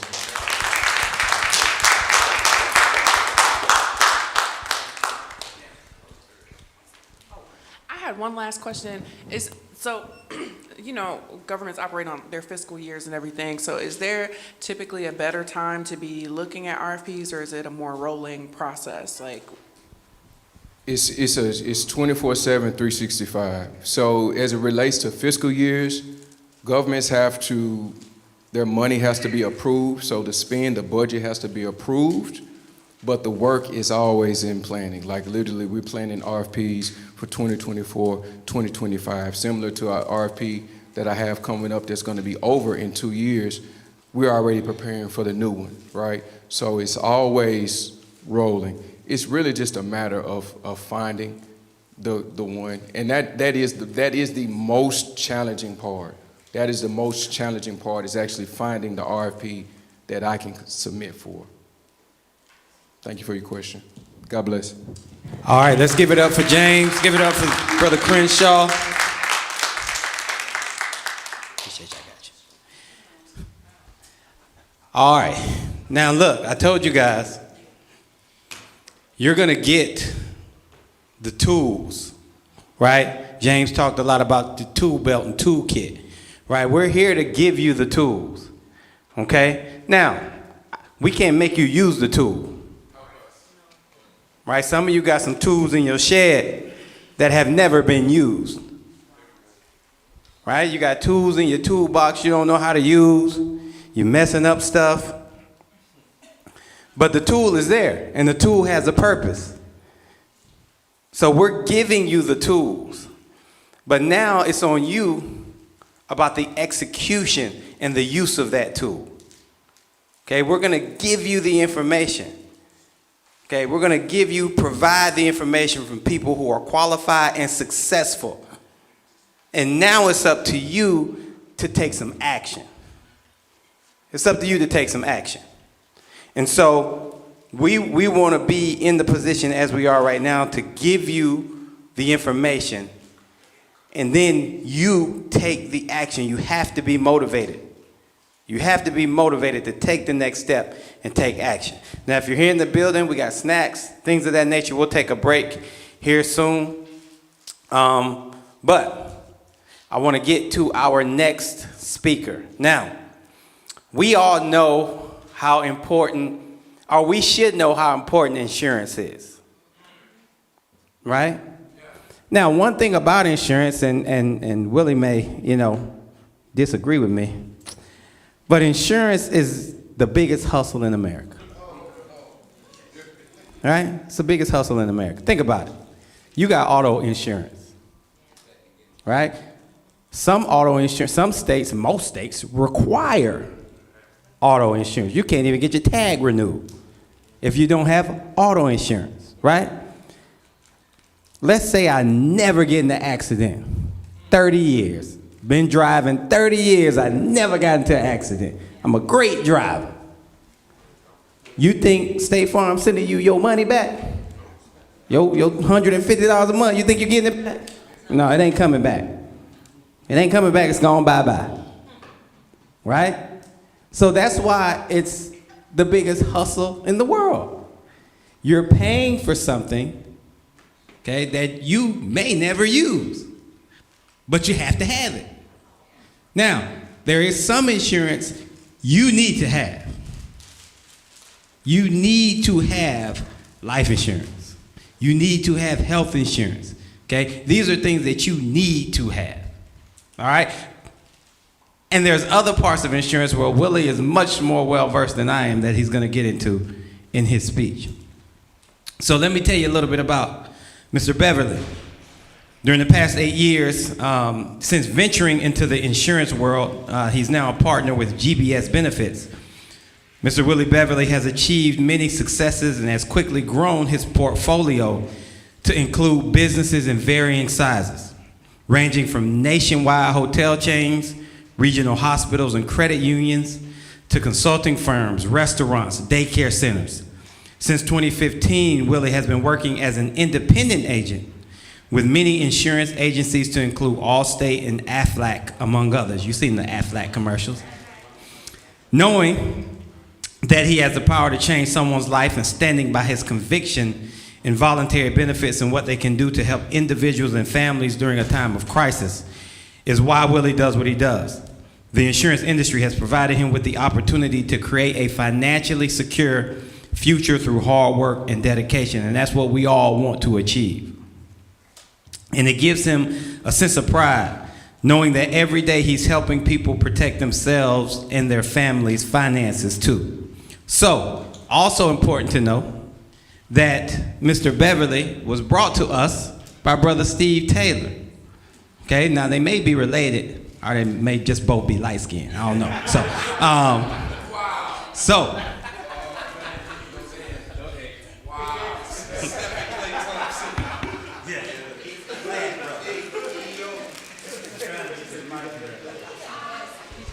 So one of the Splash Brothers will be coming to us next.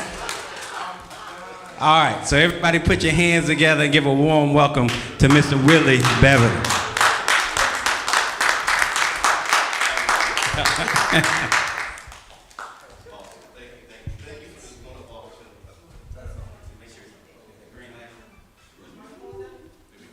Thank you, thank you.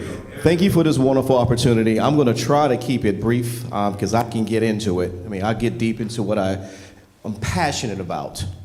But to give you a little background about me really quickly, because this suit don't make you, okay? I am a child of God. Born and raised in Washington, D.C., in the hood.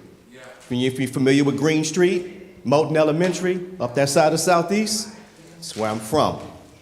But I take a lot of pride in that because growing up poor and struggling with a single parent mom, or shall I say grandmother, who raised me, you had to be taught some values quickly. And the biggest one was how you gonna survive? How you gonna get out of these projects and how you gonna do something for yourself? Because in my household, he had two choices, college or military. But you wasn't staying in her house after you graduate from high school. And a lot of us know that. So I had to find a way for myself because I had these dreams as a little kid. How can I be rich? How can I be rich? What is that going to look like? So I started off my career basically with the DC government, 25 years. And in between all of that, I've managed to own 4 companies. A successful construction company, catering business, moving company. There were a lot of things that I was able to do by being disciplined. But I learned it in the church because I'm a church guy. Born and raised in church. If you're familiar with Corinthian Baptist Church, 59 Northwest, that was my home church. So I had those background, that structure that kept me out of trouble because trouble was very easy to get into.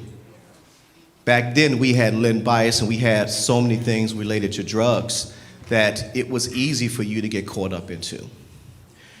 But I had a praying grandmother. And even though she was 4 feet tall, I was still scared of her.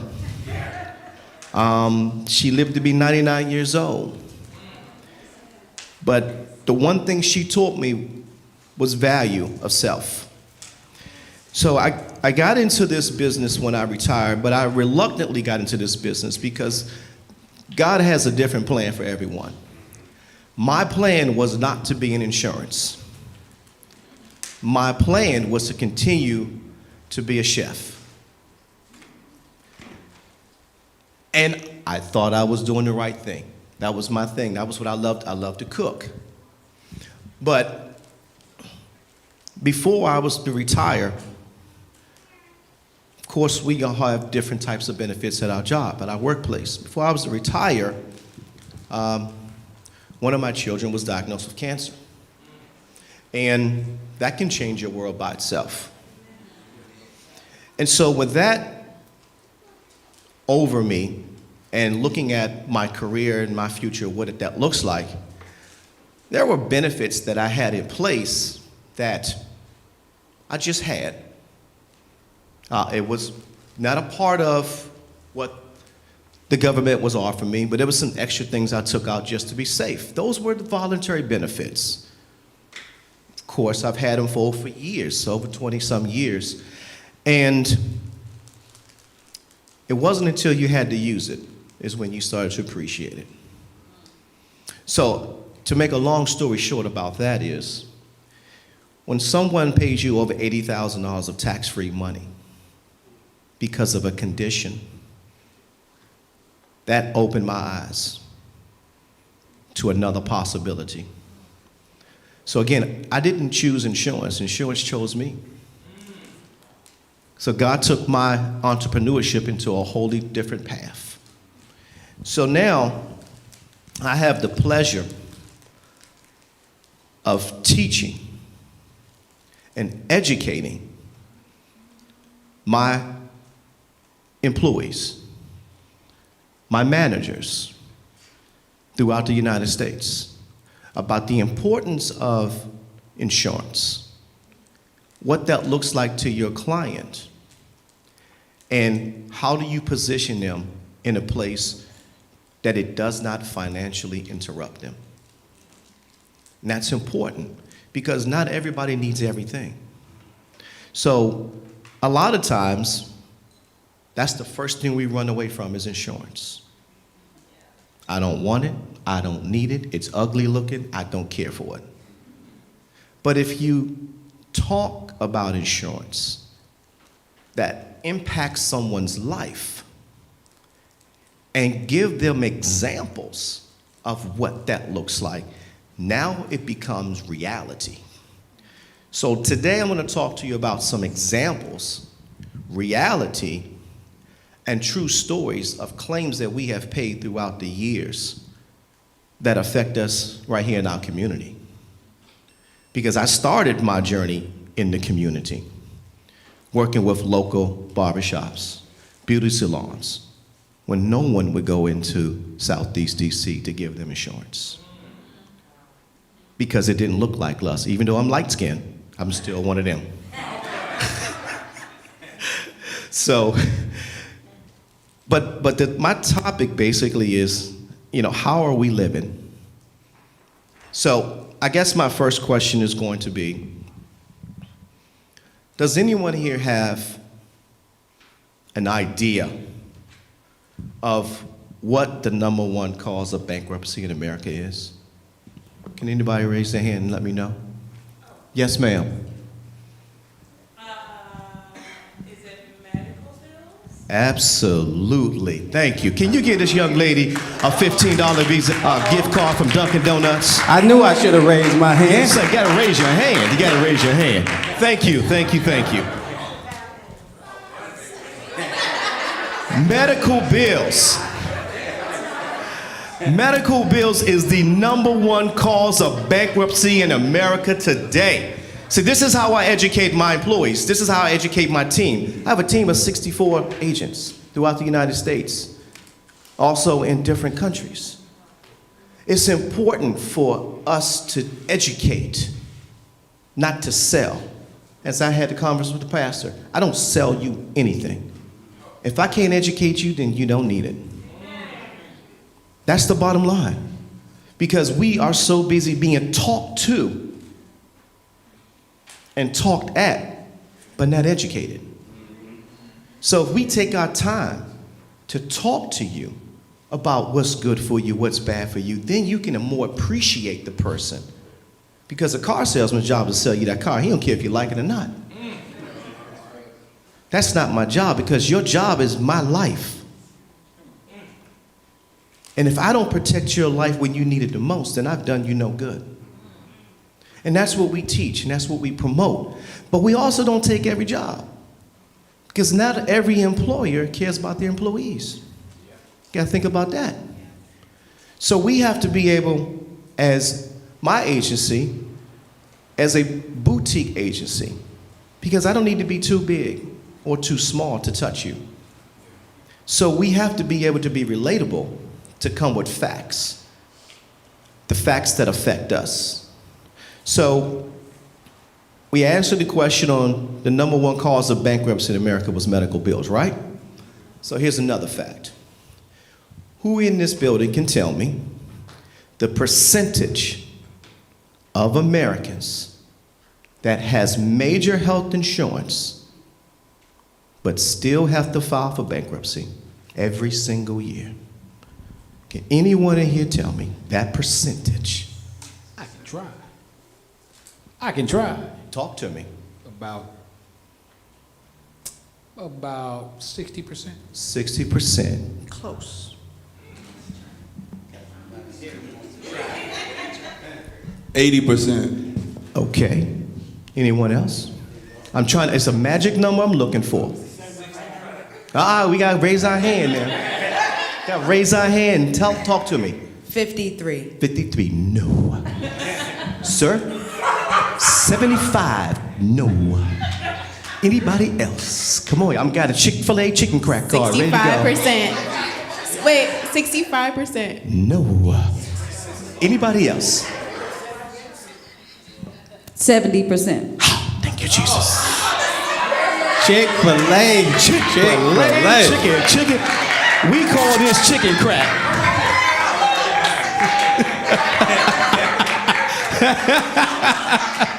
All right.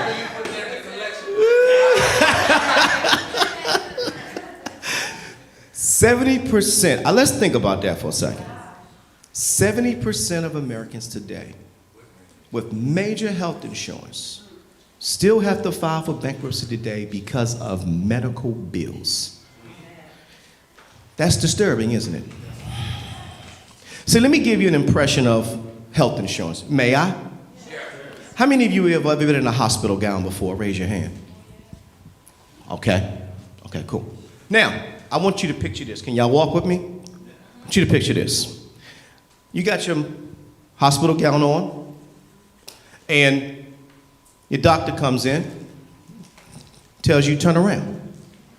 See, before you turn around, you got to know something. The front of your gown is completely covered, right?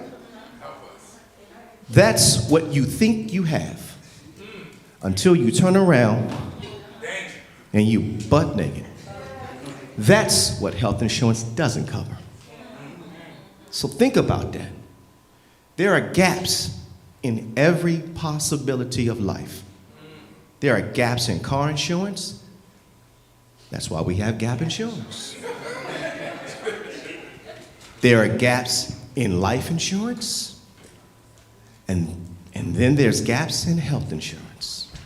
Even if you are fortunate enough or unfortunate enough to be on Medicaid or Medicare, there are still gaps. There are still out-of-pocket expenses that we have to face.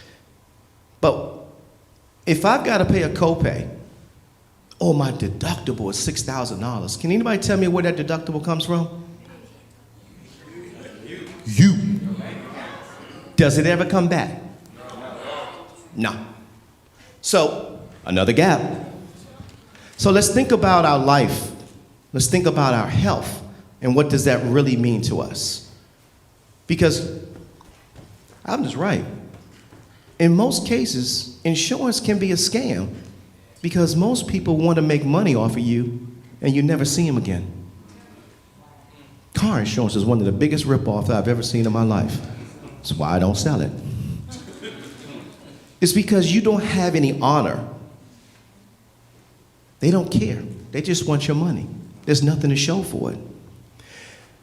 What I learned throughout this small time of 8 years of my career in the insurance world is that there is a lot of truth when it comes to insurance and how it works, because I'm a recipient of it.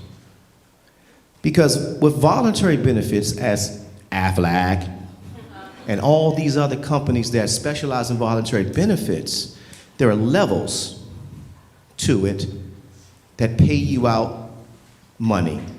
And then there's the claims process that you have to go through.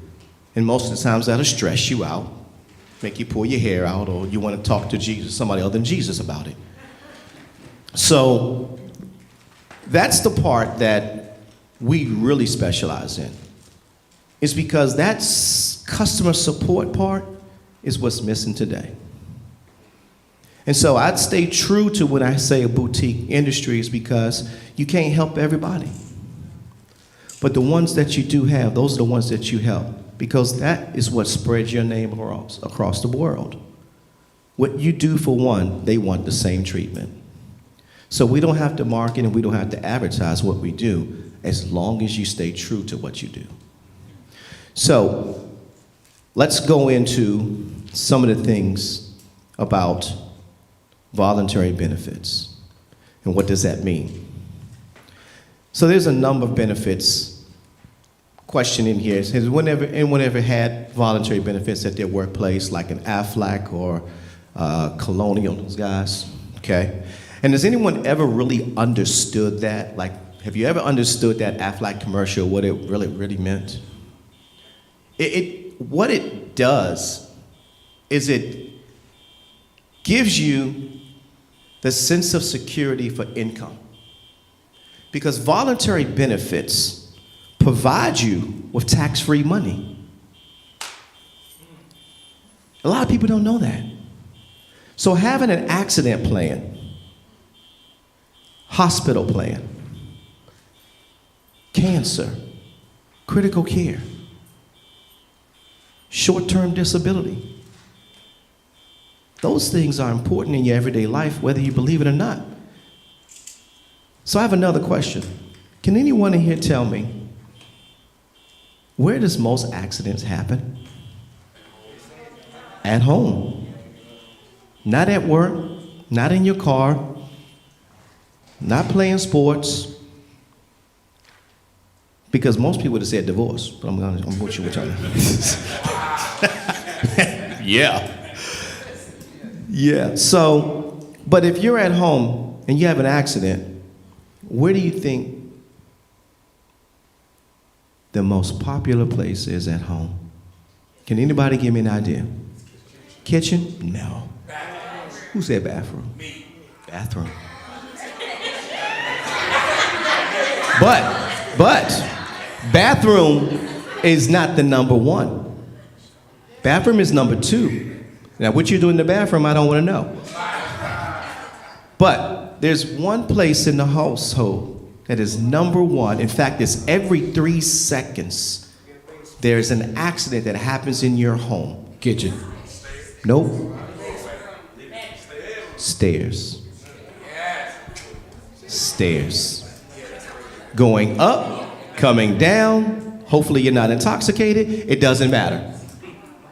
But stairs is the number one answer for most accidents in your home. That's nationwide.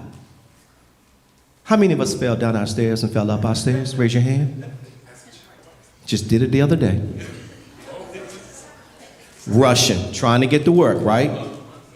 One lady was trying to tie her shoe. She didn't make it. She just went straight into the wall. Yeah, it happens. It happens. So just think about this. We think an accident should be a car accident. You could walk out of here right now and twist your ankle just getting off of a curve. That's an accident. Do you know that there's money for an accident for something small as less than $500 up to $30,000 for a small accident leading up to hospitalization, surgery. See, health insurance gives a lot of us this impression that I'm good. My deductible, my copay is fine. But you're sitting at home, out of work, with barely no income. Yeah. So who's gonna pay your bills? Do you go into your savings? Do you pay it with your credit card? Do you phone a friend?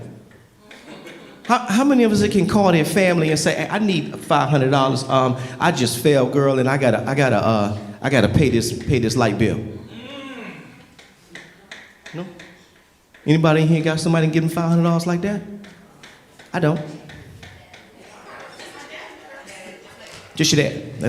And that's fine. That's fine. Some of us don't have that. Some of us don't have resources that can make sure that we maintain our bills, maintain our lifestyle, even if we're out. Ladies, maternity. Maternity can be expensive for you sitting at home for 6 to 8 weeks. And if you don't have a job, or if you're 1099 owning your own company, you don't have a cushion. You don't have short-term disability unless you got it on your own. A lot of times we don't even know the meaning of short-term disability. Short-term disability is your money, is what you, as an entrepreneur, pay yourself, or whatever you claim on your W-2, it's your gross annual income. That can pay you up to 3 months, 6 months, or even up to a year. Short-term disability is just what it means, short-term. That means most people who purchase short-term disability last for 3 months, because you don't want to be home no more than 3 months unless you have to. In most companies, after 3 months is when long-term disability kicks in. So you don't have to pay for additional 6 months unless you know that you've had complications before, or you've got a planned surgery and you're going to be home for 6 months. Then yeah, you want to make sure you got a disability policy that's going to take you for 6 months. But that is customized based upon your circumstances. So keep in mind that there's some things that protect your income, like short-term disability and long-term disability. And then there's things that protect your lifestyle, like accident protection. It covers your children. In fact, you can cover up to 12 children. If you have more than 12 children, I'm gonna pray for you. Because that's just one policy, okay? And if you need more than 12, I'm gonna sell you a second policy. Hospitalization talks about sickness. We all suffered through COVID. We lost some family, we lost some friends. Some of us have been hospitalized. Some of us didn't see a dime. But my policyholders that had disability and hospitalization were paid from both plans at the same time. Because not only did I pay them to take care of themselves, but I also paid them for the treatment that they received while they were hospitalized. It had nothing to do with health insurance now. I'm not even talking about health insurance. I'm talking about money I'm putting back in your pocket. So if you own a business and you're a business owner, you have employees, if you think that money is going to keep them there, think twice. Benefits is what keeps them happy. Because if I got 3 kids, me, I'm good, but I need my kids to make sure they got health insurance. They need to have benefits that's going to help them so that I don't have to struggle on how I'm going to feed them. Because if I got to take time off from work to take care of one child, that means that I'm not getting paid on the other end, or I'm using up my my vacation, and all the things that I worked hard for. The worst thing we want to do is have a vacation fund sitting somewhere where I'm ready to go to Jamaica, or I'm ready to go to somewhere in a tropical island, and a sickness happens. And the first thing we have to turn to is our resources. Because guess what? Medical bills don't stop. medical bills affect your credit. Am I right? So you have to think about your resources. What is available to you? If your employer is offering you health insurance, your employer should be offering you voluntary benefits. And if he's not, you need to have a conversation with them. Because voluntary benefits between hospital accident, cancer, and critical care will cost you no more than 30 cents a day. Think about that. 30 cents a day to have some coverage that's going to go above and beyond what your health insurance ain't going to do. Because the last time I checked, and Pastor and I talked about this a few minutes ago, health insurance didn't pay my mortgage, my car note, my car insurance, my rent. It didn't put food on my table, and it definitely didn't clothe me or my children. Health insurance is not designed to do any of that. In most cases, you will probably get 70% coverage from your health insurance. The other 30% comes out of us. That's the part that we don't pay attention to because we don't think it's going to happen to us. I'm not going to get sick. I'm not going to fall and hurt myself. But in reality, we do every day. We take a chance every time we get in our vehicles. That's like Russian roulette. One crazy person out here can sideswipe us and put us down, and now we've got to fight just to get our money from the other company, from the insurance company, or wait on workman's comp. Think about that. Other people can mess up your lifestyle because of their negligence. Insurance is important to have, but it's also important to know what it can do for you. So, let me hit you with some more facts, because I love facts. 43% of Americans have less than $1,000 in their bank account. True facts. 64% of Americans have to live paycheck to paycheck. True facts.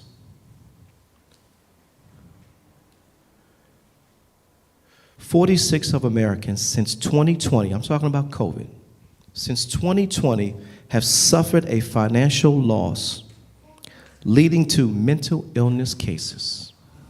True facts.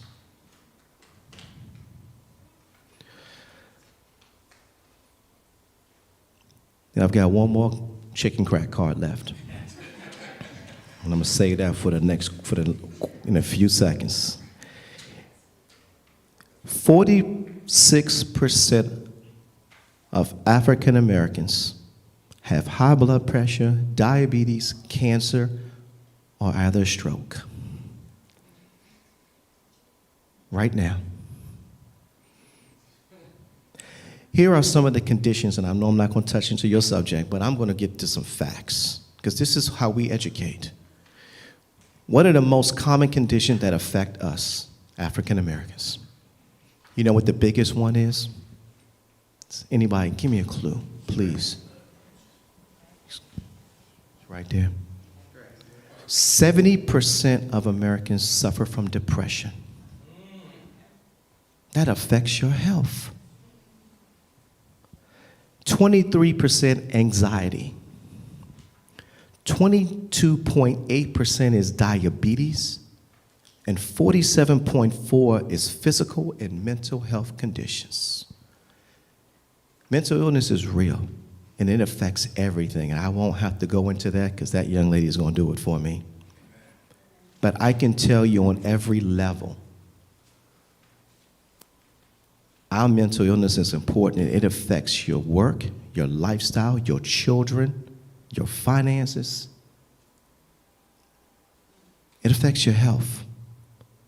And if you're unhealthy, how can you provide an income for yourself? How can you take care of your children? or the people that depend on you the most?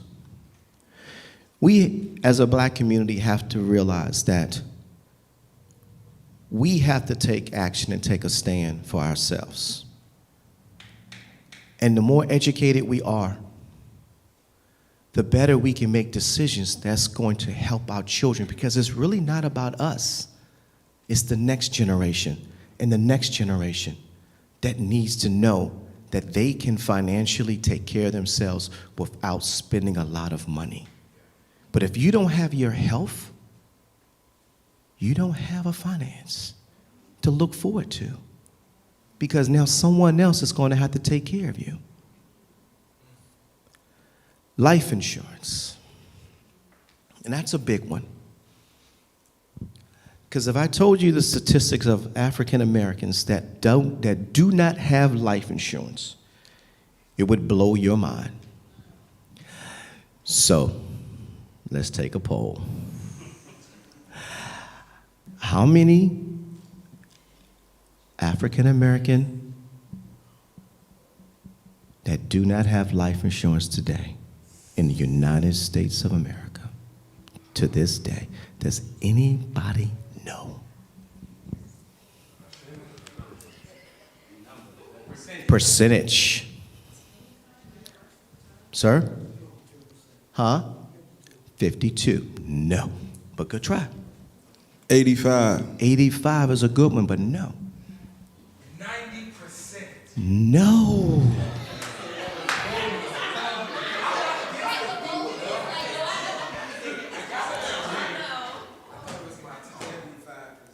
No. 80%? No.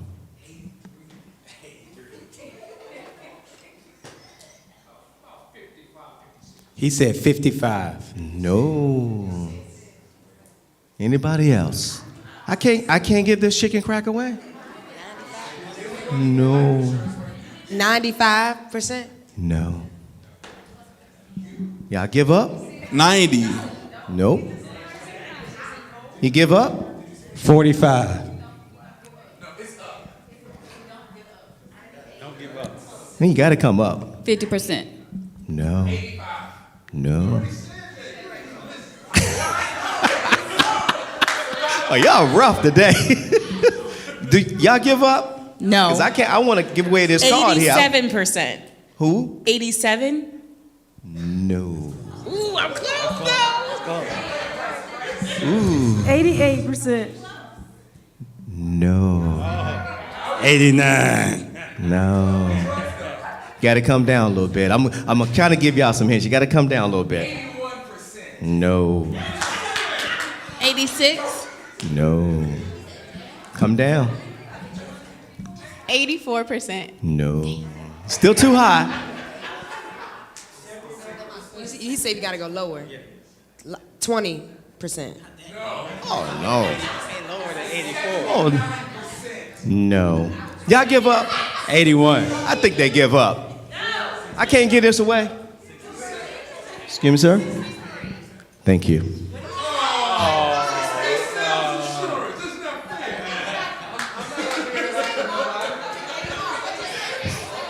68%.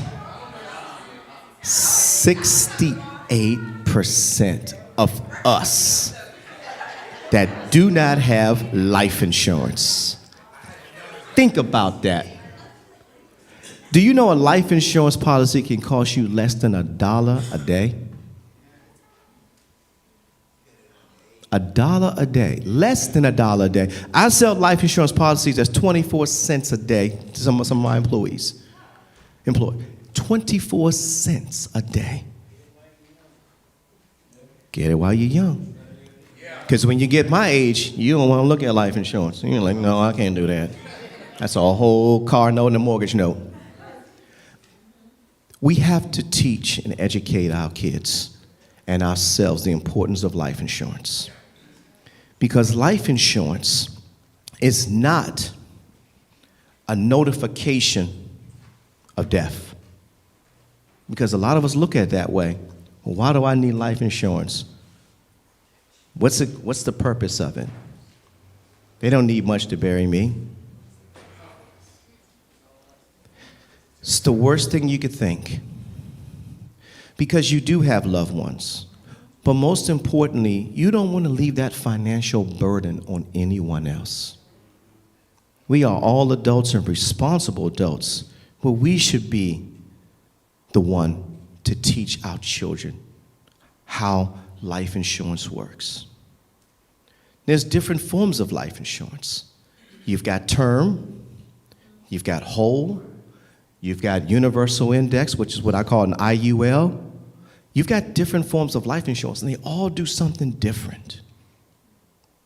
So it's important for you to know what they look like.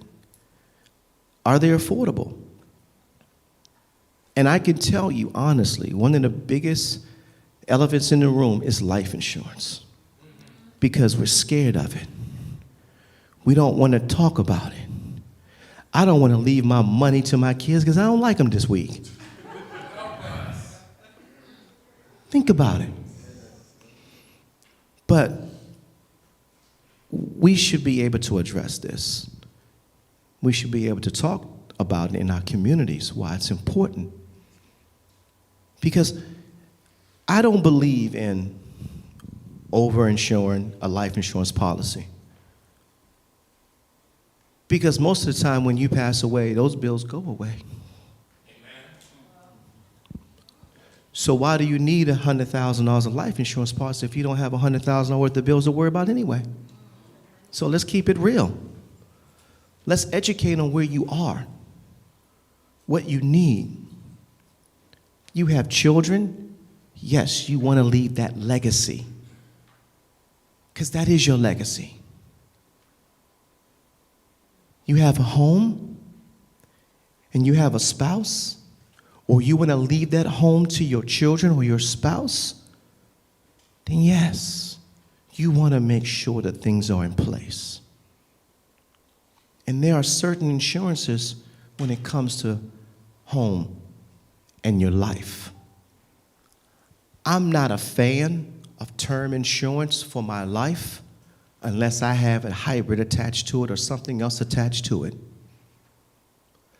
Because can anyone in here predict how long you're going to live? You see, term does. Because if you outlive term, what do you have to show for it? Nothing. You've paid rent on your life, but nothing to show for it. And most of us are living longer, and we live past the term. What happens when you are 55 years old, 60 years old? Your term policy just ran out. But you was paying $25 for $500,000 of life insurance. What do you think that's going to look like? You're going to pay 3 times the amount. Am I right? 3 times the amount. So it's important to know what's beneficial to your life, because somebody says, they'll come into you, these salesmen, okay? These salesmen out here will say, oh, you can get this policy. You see on TV, $1 million only costs you $10. Yeah, okay, but what's the other side of it? How long does it last? Can I roll it over? Can I add to it? What does that look like? See, those are the things that you have to, just like when you buy a car, you buy a house, you have to do your homework. You have to investigate it. You have to ask questions instead of saying, oh, I don't know nothing about this. I'm not going to talk about life insurance. I got something through my job. I got $500,000 through my job. Do you know what you have through your job in most cases is a term policy? And it decreases. But guess what? And it's a group. But guess what? When you leave, it's gone. So don't get caught up in saying, oh, I got life insurance, because you ain't gonna always be on that job. So you have to think outside the box for yourself and for your family.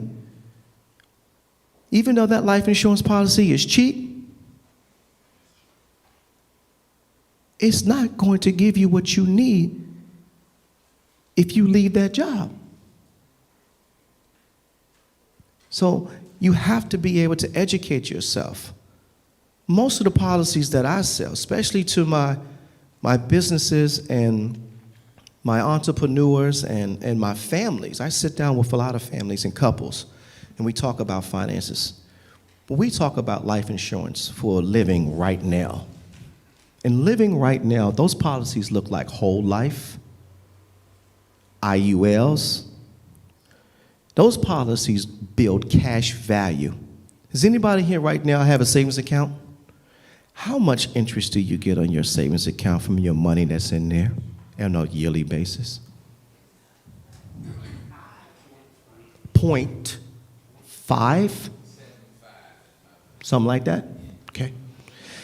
See, most of the policies that we offer and that you can get out here in this market will give you 6% of your money. Interest. That's tax-free. I shared something with my daughter last night when we was at dinner. I gave her a destination wedding about 3 years ago. And last night was the first time I told her how I paid for her wedding. I cashed in one of my life insurance policies that had built up interest over the years to the tune of $60,000. That's tax-free money. That's your money. So when you buy a life insurance policy, you want it to be a living life policy, not an obituary, not something you can just leave behind. You're living today. You need your money today. You have a child that wants to go to college in the next 10, 15 years. You don't want to come out of your savings. You want to be able to pull from a policy that's already got that money sitting there that's guaranteed for you. That's living life. Those are policies called IULs. Those policies are available to you. It's based upon your age, of course, but it's also based upon how much you can afford. Because if you say, Willie, I only have $50 a month, then we're going to start there. And then if your finances increase, we will increase it. Never let someone tell you, oh, well, you probably need about $150,000. You may only need $20,000. But if you're going to do the investment piece like I had to do for my grandchildren and my children, I put away $50,000 life insurance, IUL, for each one of my grandchildren. When they get 18, they're going to have $80,000 of life insurance that my daughter can use towards their college. So it's not breaking the bank because I did it when they were babies. All of us in here probably heard of Gerber life insurance. I was a Gerber baby. When my mom cashed her policy in, she got $20,000. But that was back then. Today's market is much more aggressive. Today's market gives you more for your money. And 6% is just that's a stop loss part. We could get up as aggressive as to 7 to 8% on your money. So when you hear the terminology of how the rich get richer, I want you to think about life insurance. Because they invest their money. They'll take $1 million. I've seen it. They took $1 million and says, I need this IUL. And you know what? Starting in the next 3 months, he'll be able to withdraw $50,000 from that $1 million life insurance policy tax-free. He can live off his interest. Come on, let's get educated. We don't need a whole lot of money to make money. We just have to do it the smart way. Because that life insurance policy is going to continue to grow and continue to build, and it would never go out of style. And you'll still have that death benefit at the end so that your family don't have to worry. That is legacy living. That's how we as black people have to be able to think for the next generation. I broke a lot of generational curses in my family alone. One, just by being a business owner.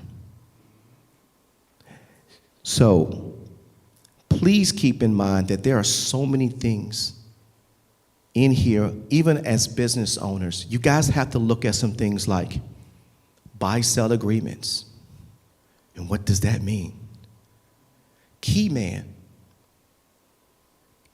policy for my business owners means that you have a life insurance policy on your partner and your partner has one on you. So if something ever happens to you, I don't have to worry about the business because the money is there to support, and I don't have to worry about your family because I'm going to protect myself, because it's going to be written that they will be protected. So family doesn't have to interfere with the business. So you got to know there are different policies out here that support and help us as a small black business owner that we need to look at. 2 of them, key man and buy-sell agreement. Look them up when you get a chance. You're also going to need to have business insurance and what that looks like. General liability. See, all these things I'm naming, I do. Dental and vision. All those things are part of a broker like myself portfolio because I'm not subject to one company. I'm subject to all of them. In the insurance world, there's 2 different types of agents. There's captive and non-captive. Most agencies want you to be captive so they can tell you what products you need to sell and who you sell them to and who it benefits. So you don't have no negotiation status. You have to basically sell that life insurance policy, or you have to basically sell them this health insurance policy, and that's it, because it benefits them. Non-captive, such as myself and all of my agents, that means I can go anywhere in the United States of America and I can become an agent under their portfolio and sell their products to any of my employees because it fits their budget. So I shop benefits. Like you go to the store and you shop for clothes, I shop benefits. I shop benefits based upon how much you make on your job, not how much I can take from you. So everything that we do and everything that happens in this world, it can either be customized or generalized. If you customize in someone's health, you're not only going to save them money, but you're going to earn their trust. And that's important, that you know who you're talking to on the other side of the table. Because if a lot of you have HR managers and you have to go to work and deal with them, they don't know anything about benefits. They couldn't tell you a thing. They're just here to push a button to make sure you get what you need in a timely manner and keep it moving. They do not care. And nor half the time will they even educate you because they don't know. So it's important for you to know and to do your research when it comes to benefits, because these things do matter to you. All right, I'm going to wrap this up in a quick second. So, voluntary benefits in the world that we live in today, there is one country that is #1 for voluntary benefits. Can anyone in here tell me what country that would be? What country would voluntary benefits be #1? I'm talking about accident, hospitalization, cancer, critical care. No. The UK. But I like it. The UK. Next. The UK. No, definitely not the United States. No, I didn't say United States. United Kingdom. UK? No. No. No. Mm-mm. What country? No. No. Who said Japan? Yes. Japan. I took a trip to Japan a few years back. Japan is #1 when it comes to voluntary benefits, and Japan is #1 for mostly benefits across the world. But you want to know something about Japan? They have free health care. like Canada, like Australia. But why? Why do they get it on that side of the world and the United States does not get it? And we have the most expensive health insurance you can name. Capitalism. Education. We're not educated enough to know that there's help and there's a difference out here and that we can really help ourselves. But they get it because that's exactly what they did. They demanded to have other options other than free health care. So if you go into a grocery store, a liquor store, or a supermarket, I don't care where you go, they are selling this stuff behind the counters as independent agents themselves. We don't do that here. You can get a Slim Jim around the corner, but you won't get a health plan. Think about it. They get it. Canada, Australia, these countries that have free health care also have benefits like voluntary. That's a primary reason why, because that's all tax-free money. So if my health care is going to take care of my surgery, I'm still getting paid thousands of dollars over here from this Aflac company. Why not? Why not?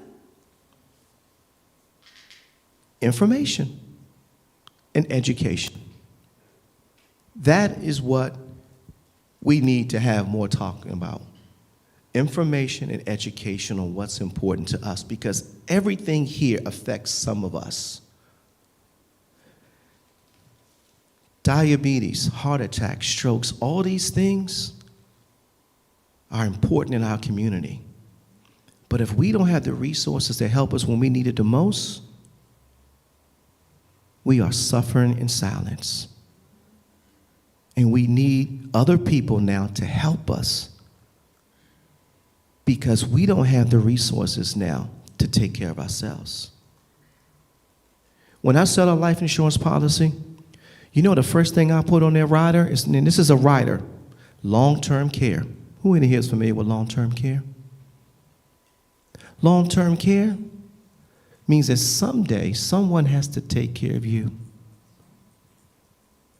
So Steve is one of my companies, one of my clients. Every employee has a whole life policy with long-term care and terminal illness, which means not only do you have a life insurance policy, you've got a rider now that has long-term care that's totally separate from your life insurance policy, which means now I can give you $5,000 or $6,000 a month, up to 46 months, for someone to take care of you and not the government. That's your money. And then terminal illness, if you cannot perform 2 or more ALS, now that policy pays out 75% of its face value to you, tax-free. These are the things, and these are the questions that we have to be able to ask. How do I get these policies? And what's right for me and my family? Or what questions do I need to ask my employer? What do we offer? A lot of times we don't even know what they offer because we don't ask. Know what your employer offers you. And if you run a business, know what you need to retain them. Because that's going to be the important part here, is retaining good employees, because everybody is not always looking for a dollar. They need security. And that's what we have to be able to give them, is security. So to wrap this up, I do want to thank you for this opportunity. I appreciate the platform, and I do have the opportunity to do this on a national level as well as on a local level. But it's always good for me to be home, because this is home. I travel a lot in different states and different countries. I mean, I'm currently right now in over 36 states in 3 countries. And that takes a lot. But I know that with God's strength and my willingness to help, to me, this is not about money. This is about helping people and knowing what's available. Because our kids and our grandkids need us today in this world.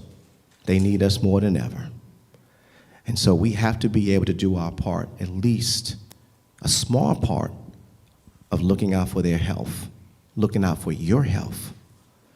Because if you don't have your health, 9 times out of 10, you cannot employ yourself. And that's important for you to know. So I'm going to open it up to questions. Thank you so much. Yes, sir. Yes, sir. Let's give it up. Let's give it up. All right. Any questions? Go ahead. First question. I've been had this exact question asked in several different corporate entities that I've been involved with over the years.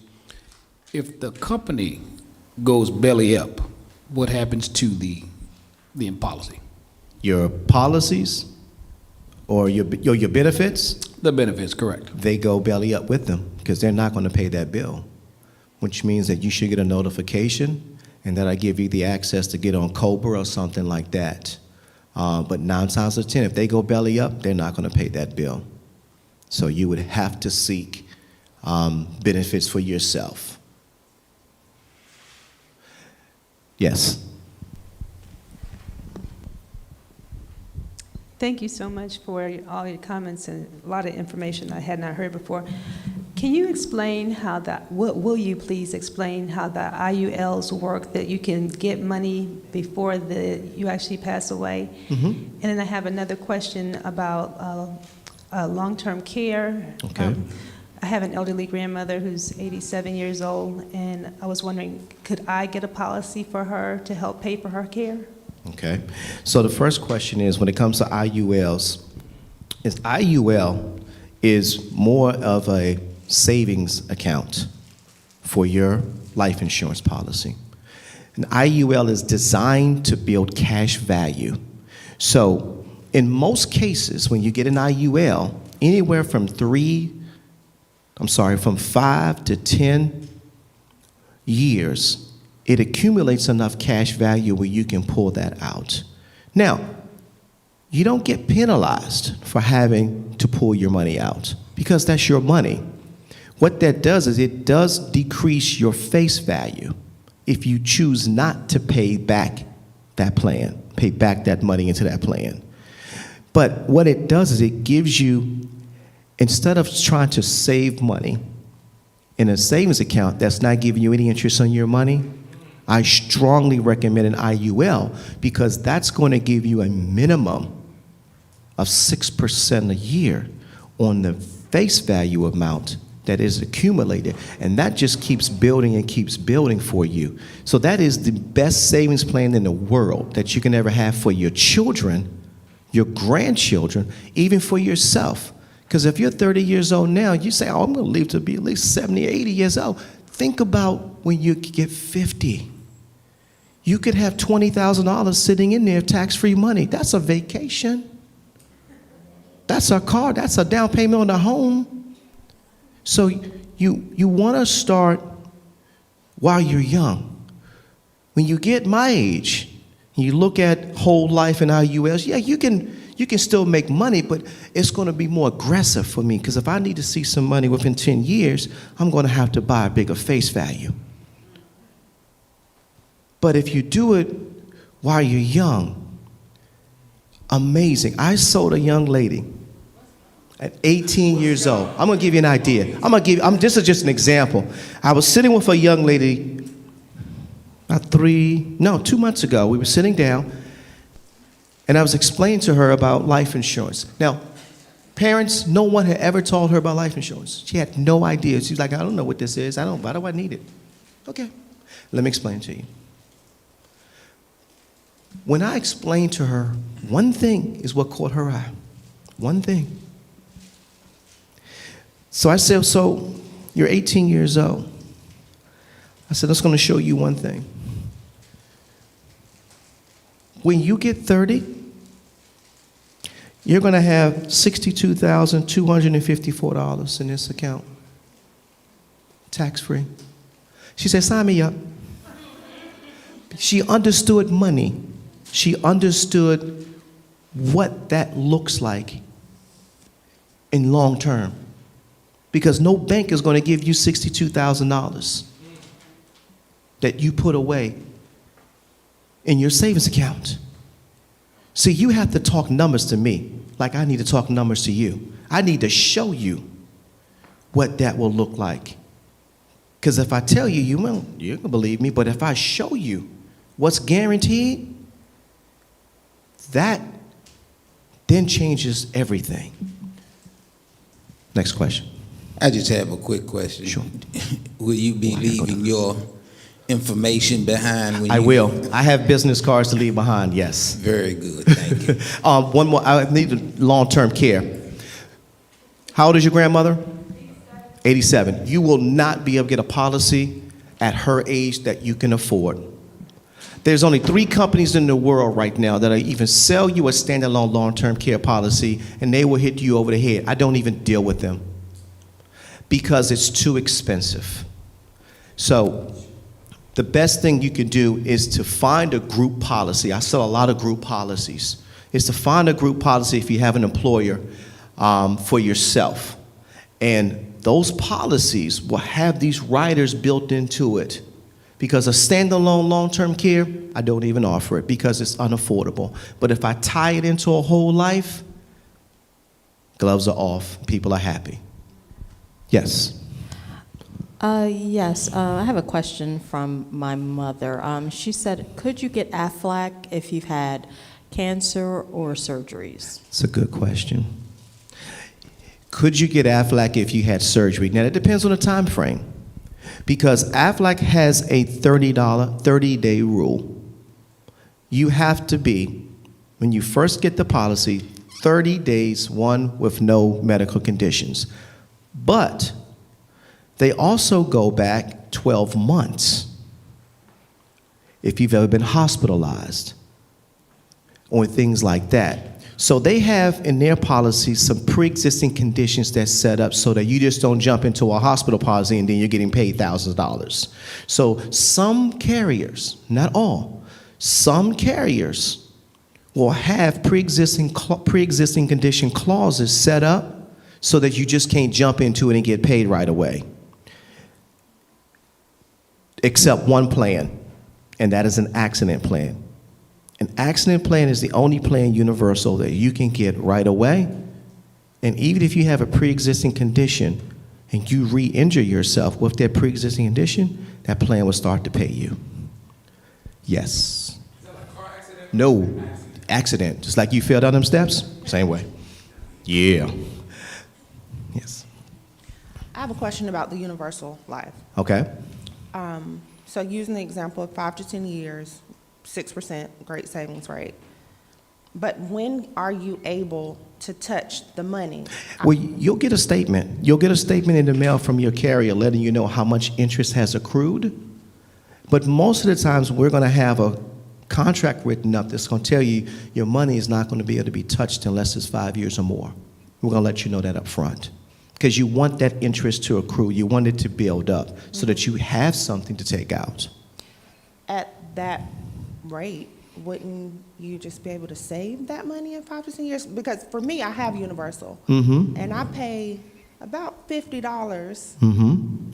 And I've been doing it for 2 years and I can't touch the money. And I'm thinking like, That's the way it was set up. Yeah. That's the way it was set up. And that's the also, education if I part. stop, and let's say I let it lapse, then I've been paying $50 for 2 years for exactly. no reason. Exactly. So it's the way it's set up. So, and that's the part of the education part is the way it's set up and how you can access it. Those are the questions a lot of times we didn't even know to ask.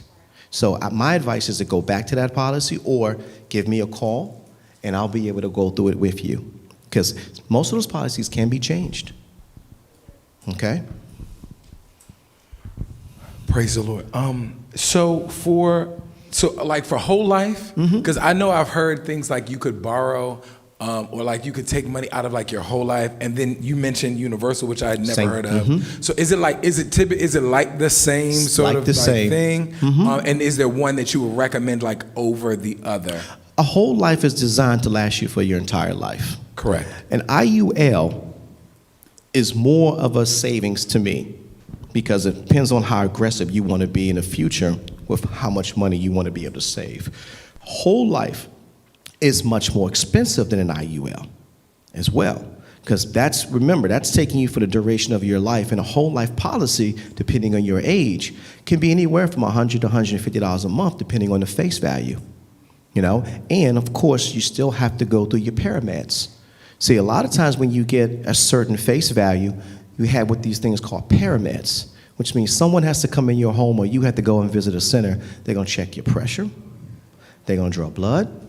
They're going to ask you medical questions because they want to make sure that you're not sickening to the point where they cannot insure you. Because remember, the insurance business is like, I don't want no stop loss here, so I got to make sure that you are good or somewhat good. Now, doesn't say they're not going to turn you down. What that means is they're just going to raise the price on you a little higher. They can still insure you, but we're going to raise the price a little higher. That way, because they know that we have some conditions here that we need to think about. Also, lastly, just age. I know you said, things about like, if you start young, those sort of things before you get too old. You sort of mentioned your age, but of course you're black, so it's very hard to tell, like those sort of things. So with that being said, can you break us down a little bit on like what's old, what to expect maybe during certain age ranges? That's fair. Well, you can start, I'll say this, you can start with your children at 0. Let's say that. Because you already know it's going to be close to nothing. And you just let it ride. When it comes to African American male,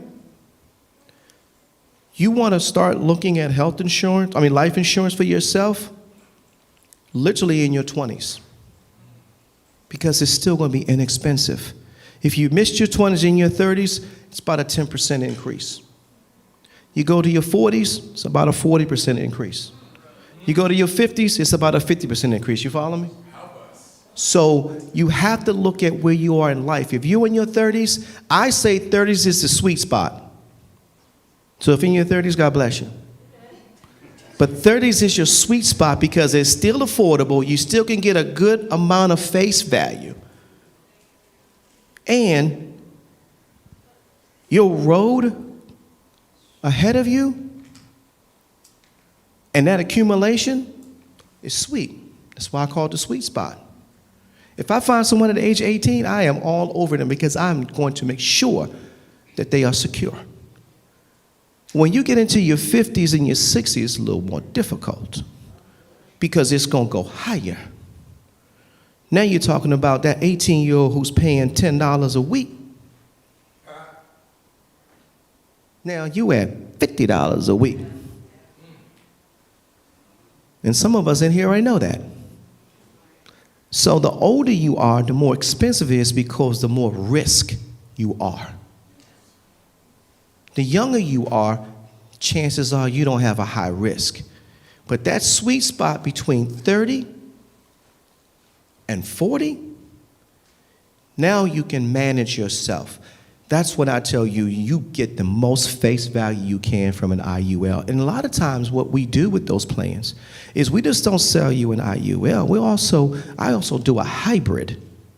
So I may sell you $100,000 of term, but then I'm going to sell you $150,000 of IUL.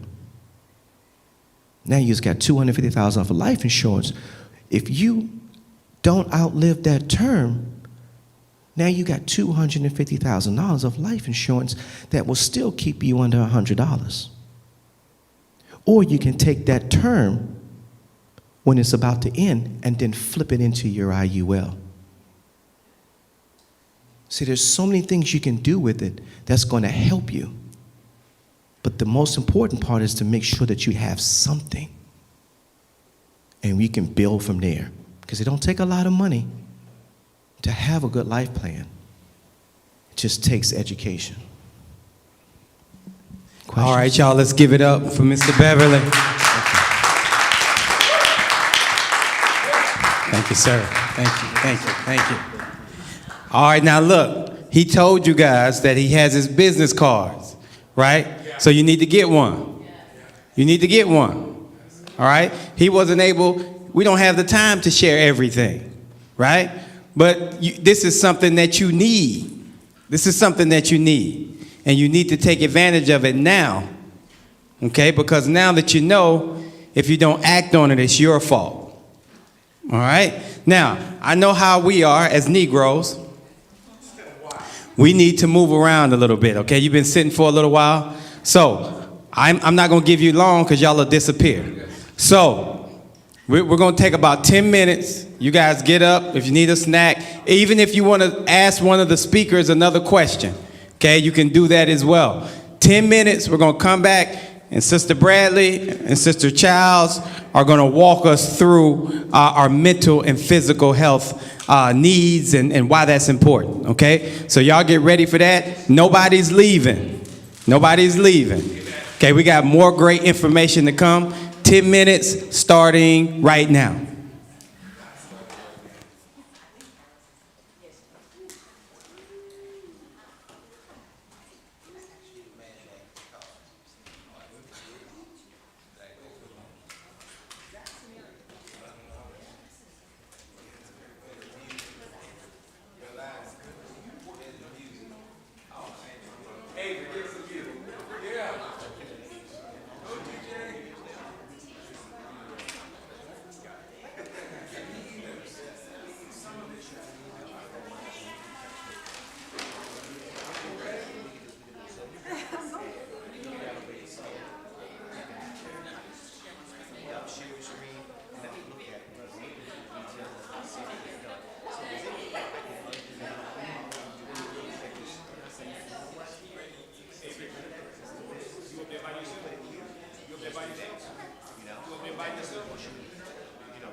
or the Giant, or go take a nap, whatever it is you typically do on Saturday.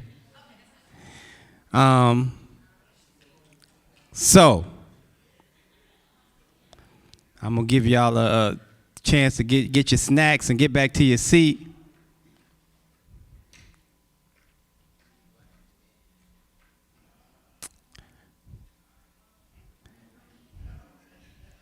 So we've had some wonderful information shared already today.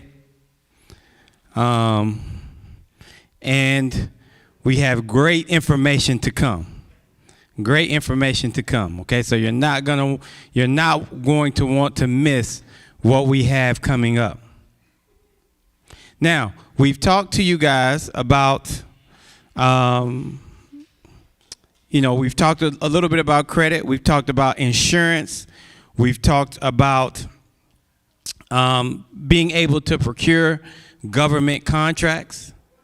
And now none of these things really matter, okay? The things that we've talked about thus far and the things that we talked about, or we're going to talk about after this section, none of these things matter if you're not taking care of yourself, okay? Your health insurance, your life insurance going to kick in a lot quicker if you're not taking care of yourself, okay?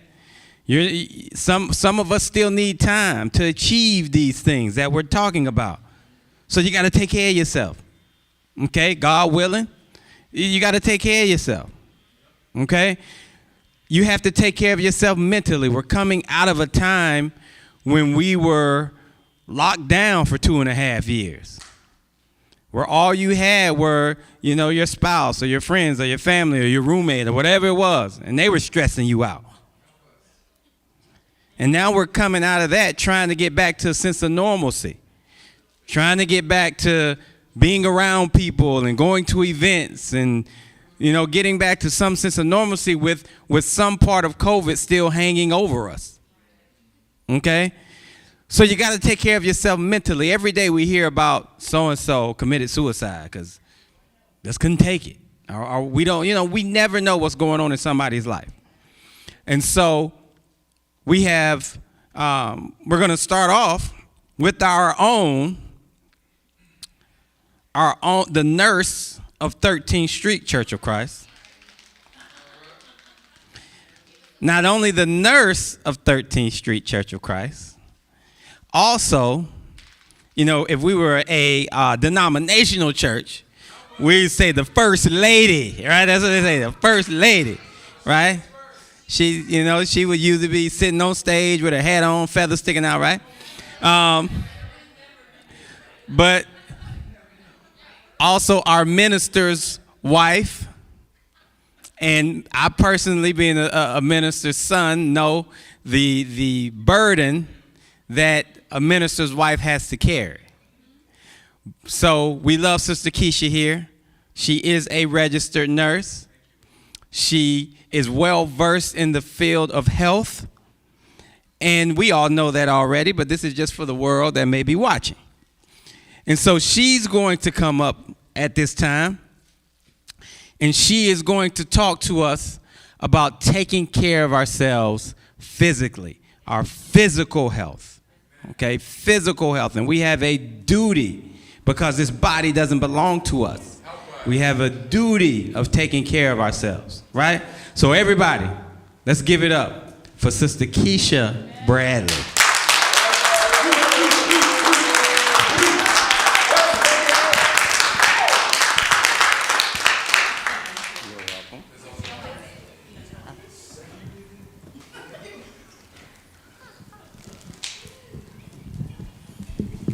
Hello, everyone.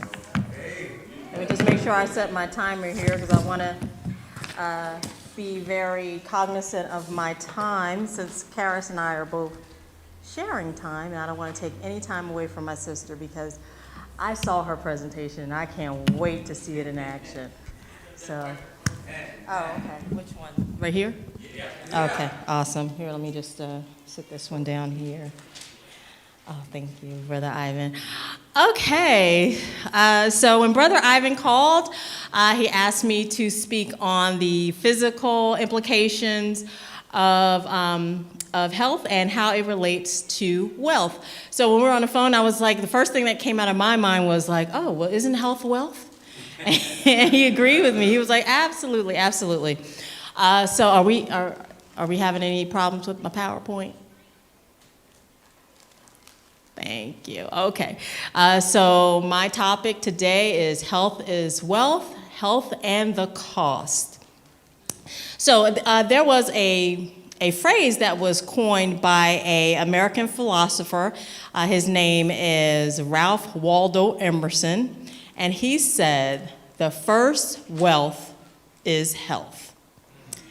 And this has also been cited by a Harvard economist and health expert, David E. Bloom, which we may all be familiar with. And this reminds us that good health is the foundation on which we build a life, in which we build our community, and also which we build our health. If you wouldn't mind going to the next slide.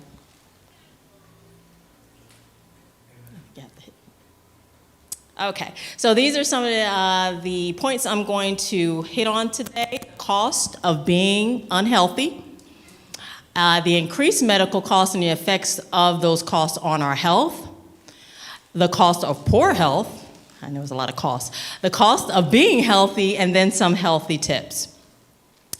Next slide, please. So a recent study by Rutgers University just tried to see if there was any type of correlation between actual health and actual wealth. And at the end of all of this, I hope to be able to say that there is some correlation, as they did at the end of their journal research project. So me, that's me up there, right? Okay, meet the NP. So again, my name is Keisha Bradley. I am a nurse practitioner. I have been a registered nurse with a focus on cardiology for about 21 years. My total span of my healthcare career is 26 years, and 21 years of that time has been spent in cardiology. And then the next portion of my career as a nurse practitioner, which is just an advanced practice nurse, I spent about 6 years being a nurse practitioner, and 2 of those years was focused on congenital cardiology, and now currently I'm working with the geriatric population. So I don't know if that means anything, but I just want to kind of put that out there, so y'all know I'm somewhat know what I'm talking about, a little bit. Poquito. Okay, next slide, please.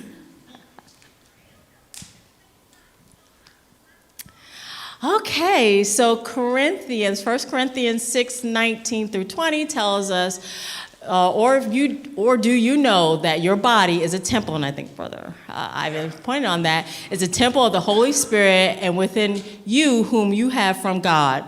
I'm sorry, I hope I'm reading this right. You are not your own, for you are bought with a price. So glorify God in your body.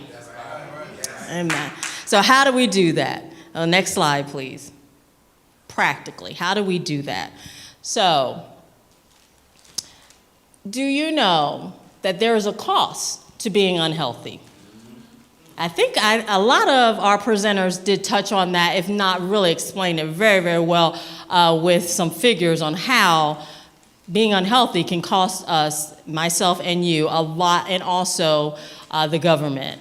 So these are just a couple of statistical information I wanted to give to you, just to kind of just be a little simplistic, so we can kind of see like what is some of the cost of our average everyday things that we do.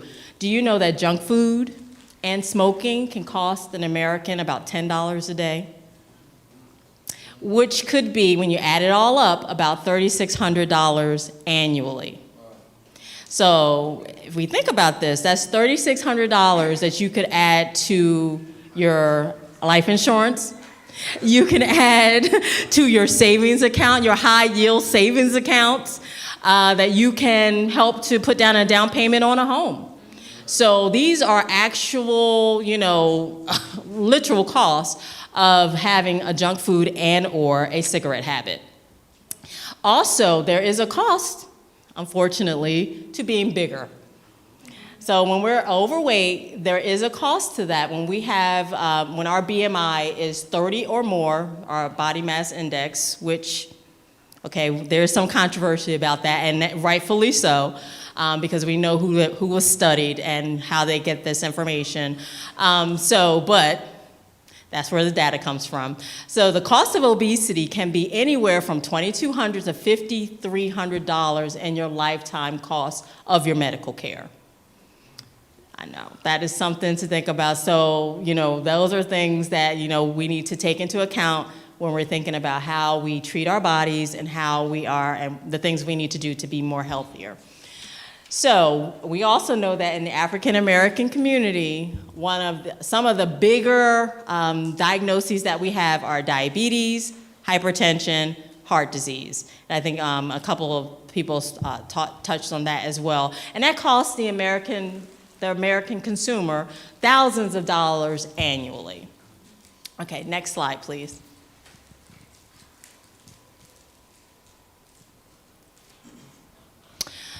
Again, what does our unhealthy habits cost us? Well, studies have shown our physical appearance. So this one floored me a little bit because I just don't think of people this way. I'm more thinking about like, how can I educate them on their high blood pressure? How can I bring their high blood pressure down?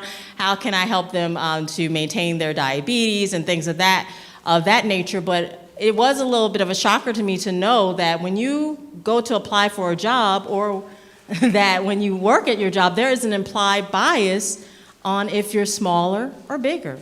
It's called the fat penalty. And it particularly pertains to women. So studies have shown that if you are a bigger woman or a bigger man, that your healthcare premiums will be higher, that sometimes they'll be less likely to hire you because you're bigger and because they believe that you're going to cost the company more money in either days off, sick time, sick leave, and all those other extra added costs that can come from just having health issues. So that's something to also be aware of. Also, inactivity, not getting your exercise in, not walking, not running, not doing those aerobic exercises, which can lead to a lot of health issues, specifically in the African American community. I do deal with a lot of hypertension. That is the biggest. I know you were saying depression, but the first thing when you asked that question that came out of my mouth was high blood pressure, because I just deal with it so frequently. And one of the things that I tell people, my first treatment plan is not to put you on medication unless your blood pressure is severely elevated. But my first treatment plan is to actually change the way you live. My first thing is to change and try to educate you on lifestyle modifications. So the first thing I usually tell my patients is, are you walking? How are you moving? Like, what type of exercise are you doing? And if they're mobile, I will tell them, well, I would at least, if you can start out walking 5 minutes 3 times a week. 5 minutes. My goal is to get you to 30 minutes 5 days a week. But if I can get you to start 5 minutes 3 times a week, that will increase your heart rate, which will in turn help you to burn those sugars, help you to burn those calories, so that way that and also helps to exercise your heart and keeps you mobile, and also helps to exercise your brain. So if I can get you up and moving, that's the first thing I tell you. The second thing I discuss with you is, what is your sodium intake? What are you eating? I don't know if this is something I always get oh, really? But this may be something you all know. Do you know that you should only have 2,300 milligrams of salt in your diet every day? Y'all know? Okay, all right, awesome. That's half the battle right there. Okay, so if you know that, then how do you keep track? How do you know? That's the thing. No one's tracking. No one's tracking. Okay, so what I do, and what you can very easily do as well, and I love to do, that's why when I go to people's homes, I just love to, if they allow me, let's open up your refrigerator, let's open up those cabinets. First thing you need to do, if you can, if at all possible, is to get rid of canned foods. Soup in particularly. Do you not know that little can of soup that you pour into your saucepan, cook it up, get you some crackers, and you're gonna sit down and enjoy a nice, hearty, warm meal, actually is about 4,000 milligrams of salt. One can. Yes. So you have far exceed your quota. So what happens when that happens? What happens when you consume like high salty foods every day? You hold on to fluid. And when you hold on to fluid and there's a lot of volume floating around in your body, your heart has to work harder. It has to work harder to get all that volume floating around into your body. And now while it's working harder, what do you think is happening? All right, your pressure's going up and up and up and up. And not only your pressure going up and up and up and up, do you think you're doing something else maybe to another part of your body? If your pressure's going up and up? Your heart. Your heart. Your heart is working overtime. And what happens when you exercise a muscle? What does it do? Gets stronger, gets bigger. Now, in the case of your heart, stronger is good, bigger is not. Yeah, it's called cardiomegaly. Your heart will get bigger, and eventually your heart is so big that it starts to fail. When I say your heart starts to fail, what I mean is that the pumping mechanism of your heart, that left lower chamber of your heart that pumps out the blood throughout the rest of your body, it doesn't pump as efficiently because it's working overtime. It's getting bigger and it's getting stiffer. So this is what hypertension can do. These are some of the things that I want to let you know, educate you, teach you, so that way we won't be in that category of increasing our healthcare costs. So employees also require people who are smokers to pay higher premiums as well. Now, just a little tidbit on what smoking does, and I see it so often, especially when I was in cardiology. Smoking, not only does it play havoc with your lungs, we all know that, but do we know the havoc it plays with our vessels? Let me tell you what I see a lot with people who smoke in their legs. I see a lot of people who are vessels in their legs, because they're small, and you need the vessels in your legs to feed all of your vital organs, including, well, they're not vital organs, but including like your feet. They need blood, they need oxygen. So what tends to happen when your vessels stiffen and harden, that means you're not getting really, really good blood flow. And unfortunately, your body's going to protect not unfortunately, this is what happens, unfortunately, in that situation. Your body's going to protect your brain, and it's going to protect your heart. It cares nothing about your feet. So what happens is people who smoke tend to not have as good circulation in their feet, and they end up with losing a limb, or end up having to have that vessel replaced because the vessel is too stiff, too hard to actually give blood to your lower legs. That's called PAD, peripheral arterial disease. I see a lot of that in smokers. Next slide, please. So that's what it cost us, being unhealthy. Next slide. Next slide. I think you just have to hit plus. Or hit. Okay. So, all right, so I said all that to say now, when you have all these disease issues and processes and things going on in your body, it does produce a mental burden. Not only does it produce medical burdens, but it also produces a mental burden. Very high level, Sister Kara's gonna handle that. I'm just gonna tell you, it can produce stress, and some of the byproducts of stress, you might experience migraines, insomnia, anxiety.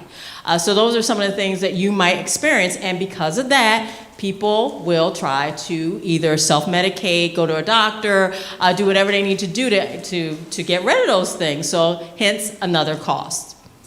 Also, the burden of some of these medical costs, remember there's an elevated medical cost for treating high blood pressure, diabetes, heart disease, is now where you're not so healthy, you're paying for all these other things that are well, you're eating a lot of junk food and things of that nature. So now you may not have enough money due to the other burdens that you may experience due to medications and all that. You may not have enough money just to go to your wellness visits. You may not have enough money just to go to your routine checkups. You may not have enough money to go and get your mammograms, your colonoscopies, or even lab work. Now, these things are absolutely so important. I do have on the back a couple of diagnostic routine tests that you need to take on the back desk back there, so you can have an idea what things you need to take, what immunizations you need to have, preventative things.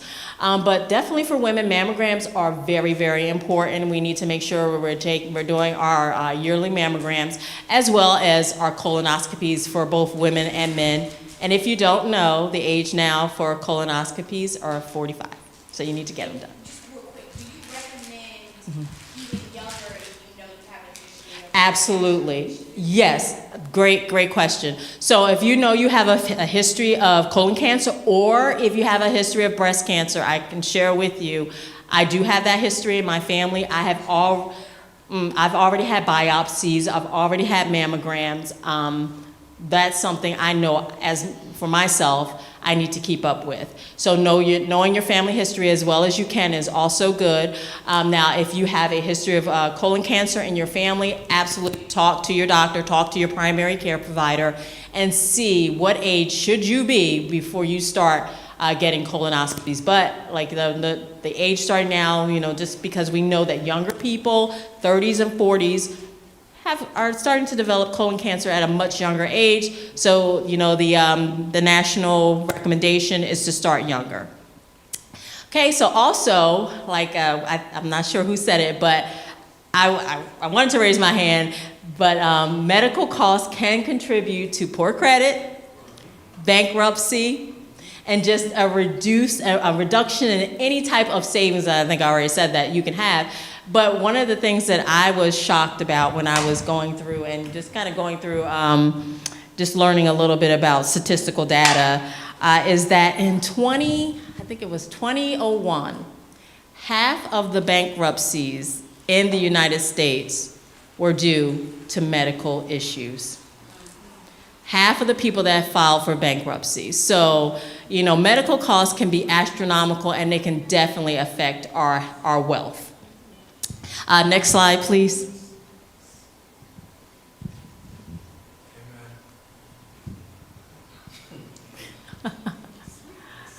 So, poor health can equal stunted wealth. Why? People who don't have great health, and I hate to say it, but it's true, you don't live long. You have shorter lifespans. So people who have poor health tend to live 50s, 60s. Actually now, the actual average age of the age that people live to now is 77. I know, and that is really concerning. That's like a 4-alarm fire, that we are now, our national average age to live in the United States is 77. Now that same average in Canada is 3 years more. So that means they get to live until they're 80. United States, we live until we're 77. And there is even a bigger disparity amongst African Americans and those who are non-African Americans, Caucasians. Caucasians live 4 years longer than we do as well. So we have to definitely take that into account. Okay, so we have shorter lifespans. We have increased prescription costs. We're paying more for our medications because we have more chronic illnesses, more chronic diseases. So we're paying more for our diabetic medicine, our insulins. We're paying more for those things. And also, due to our shorter lifespans, connecting the dots here, we're not able to collect, our non-existent Social Security. That won't be here when we're of that age, but you know what? If you don't have the greatest health, you may not make it to even collect your Social Security or any pensions that you may have paid into as well. So that is another indicator that wealth costs us, poor health costs us money. Okay, next slide, please.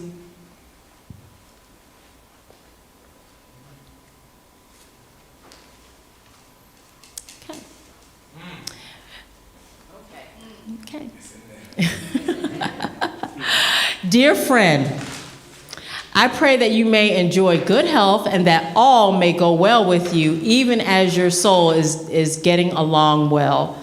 Next slide, please. Good health is definitely wealth. I did want to read a couple of just a couple of sayings that people have said along the years about what the importance of good health. It is health that is real wealth and not pieces of gold and silver. That's Gandhi. The greatest wealth is health, and that's Emerson. So many spend their health gaining wealth, and then they have to spend their wealth to regain their health. I was like, whoo, Lord, that was deep. You can't enjoy wealth if you're not in good health. And then one more I got for you. Health is not valued until sickness comes. And that's Thomas Fuller. Okay, so the cost of health. Now there is a cost, but it's a good cost. Healthy people who are non-smokers or healthy weight, they pay lower premiums. You pay lower premiums for life insurance. They live longer on average, like we had already said, which allows you to accumulate wealth, accumulate the compound interest on that wealth. There is a cost to being healthy. The longer healthy life you live, the better financial legacy you can leave for your heirs. So that goes back to that compound interest, having all the necessary financial things in place. And people in good health are more productive and they earn more.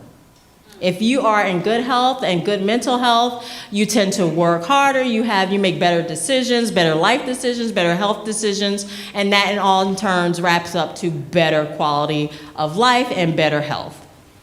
Okay, next slide. I'm going fast. I know, yeah. So I'm like, high level, we're good. Okay, so here's some healthy tips. I talked a little bit about some of them. I'm going to go in a little bit more depth with some of them.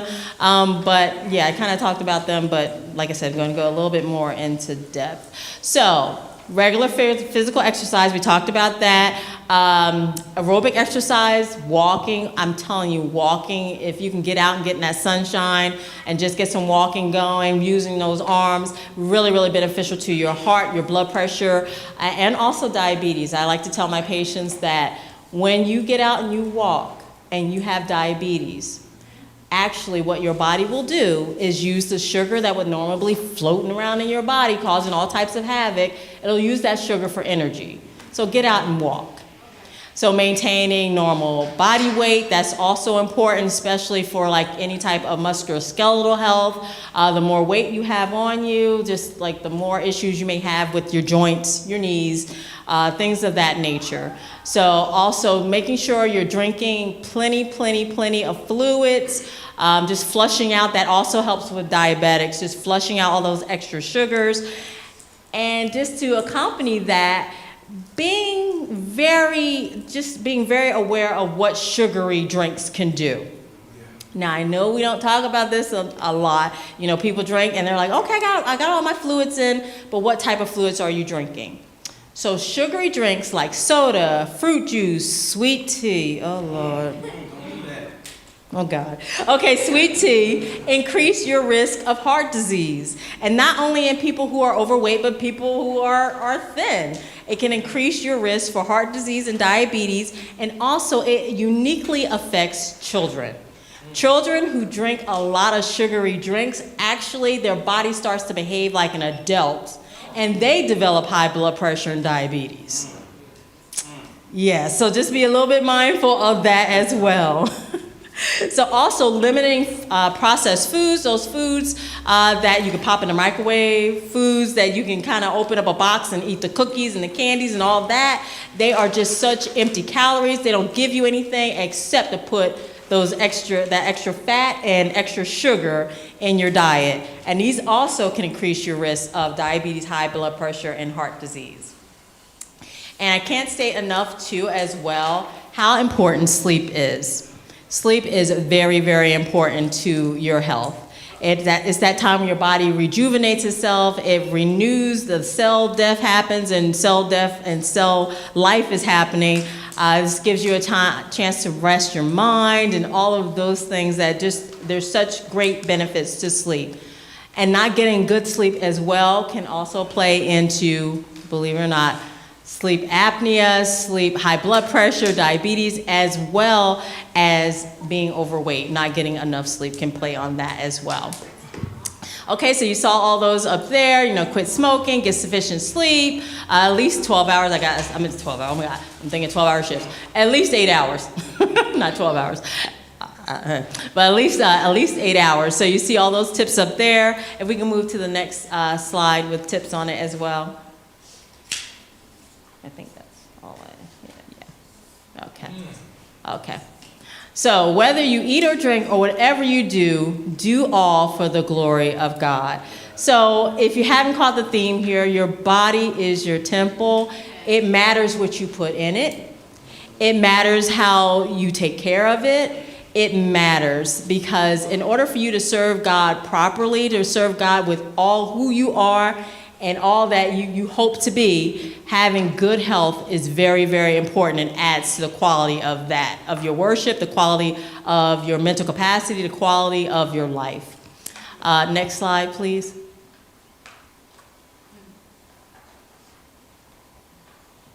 Okay.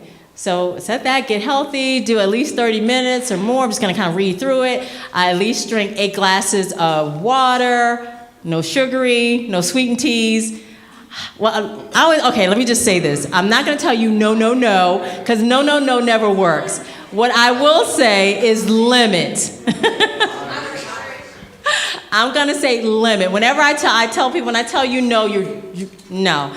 It just never tends to work well for me and my patients when I tell you no. But what I do tell you to try to do is limit your intake of these things. So eat more fruits, eat more veggies, try to cut back on the snacky foods, the processed foods that you eat, and also protect your mind, maybe limiting the TikTok, maybe limiting the computer time, and possibly read more, preferably your Bible. Read more. Read things that will actually help to engage your mind, help with your spiritual wellness, your mental wellness. Read those things. I'm not saying that you can't find great things on TV and great things on TikTok, but I can tell you that sometimes it can overstimulate you and not allow you to get your proper rest, and also can contribute to a little bit of hyperactivity. Okay, so next slide, please.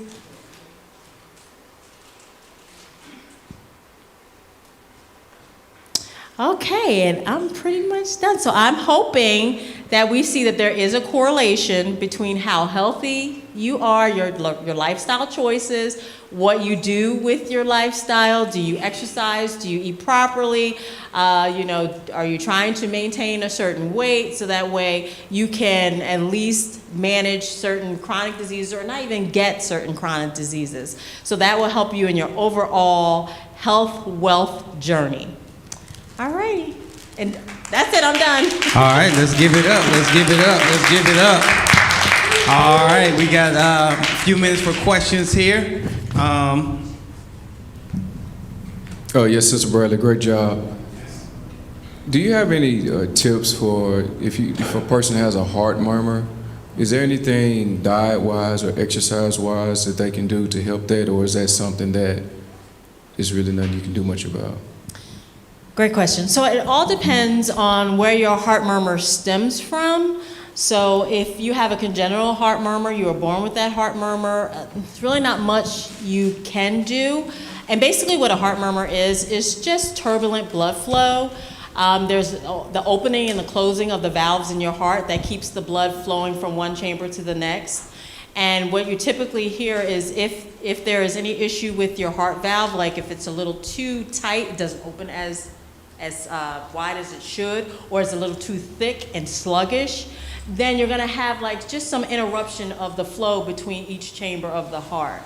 So if you're born that way and they don't really see any issues with the flow, you're getting adequate, you're filling up all your chambers as you need to, it's really not much you need to do. But if you do have a heart murmur due to any type of aortic mitral valve stenosis, and what stenosis is a thickening of that valve. If you have any issue with that, then yeah, there are certain things that you would need to do. You would need to see a cardiologist to see, what's the root cause of it. And then once they find the root cause of it, yes, we do tell you, because remember volume. That volume can play a lot in how hard your heart works. So if you do have an issue with like stenosis, like a thickening of your heart, then I would tell you to cut back on the salt. And then we would also probably start you on what's called a ACE inhibitor. It's a medication that helps to relax. So it helps to relax those vessels. So you have the relaxation of the vessels, and also we might start you on what's called a beta blocker as well, which helps to also relax the lower left chamber of your heart, which would allow for better filling of that chamber of your heart, which allows the blood to push out and feed your vital organs. So yes, I would recommend you exercise and you cut back on salt, but it really all depends on the root cause. So if it's congenital, probably not going to do anything, but if you developed it over the years, then I would definitely want to see what your valves are doing. Sure. First Lady. So question for you. So you mentioned about cutting back on sugars and stuff like that, more fruits, more vegetables, that sort of thing. So when we talk about sugars, the natural sugars that are found in fruits and things of that nature, how do they weigh in reference to difference? Because I might skip sodas but juice a ton of apples or pineapples. And you know what, it all depends if you're a diabetic. If you're a diabetic, then you would definitely want to be more cognizant of the amount of fruits that you eat. There are fruits that are fine, and everything in moderation, really. You really don't want to overdo it, especially if you're a diabetic. But if you're not a diabetic, then fruits and veggies are fine. It's those processed refined sugars that have just no benefit, no health benefit, except to cause you to hold on to fluid and to cause one of the other things that sugars can do is make your blood a little bit more viscous, which is thicker. And thicker ain't never, well, I ain't gonna say ain't never better. Let me not say that. Okay, thicker as it relates to, because let me not say that. But thicker, let me fix that. You see, I almost tripped up myself. But thicker blood is usually not a great thing. Let me fix that. Okay. So yes, your pure sugars, your easily digestible sugars that come naturally from your veggies and your fruits and all that too. There's some sugars in fruits as well. Those are typically okay because our body can process them pretty easily. It's those refined sugars that have all those additives and things of that nature that tend to, not be as healthy for us. Sure. Sister Keisha? Yes. I know you spoke to obesity and overeating, but can you speak in the opposite direction with caloric deficits and maybe the impact on the heart, with over-exercising and trying to eat all of the healthy foods and the fad diets and, all of those things and that impact that it may have on the heart as well? Oh yeah, that's a great question. Now I can say I don't deal a lot with fad diets and fortunately, the people that come in to see me don't typically over-exercise. I'll just put it that way. Yes, like I stated, anything that you overdo is never really a good thing. And so over-exercising, having the athlete's heart, basically having the athlete's heart is also, remember when I talked about that muscle and how you over-exercise a muscle in the case that I explained, that was their heart because of your blood pressure over-exercising your heart. And what you're talking about in the athlete's heart is over-exercising your heart, and it also kind of creates the same environment where you can go into heart failure because your heart is just so thick and big that it's just not going to pump as efficiently.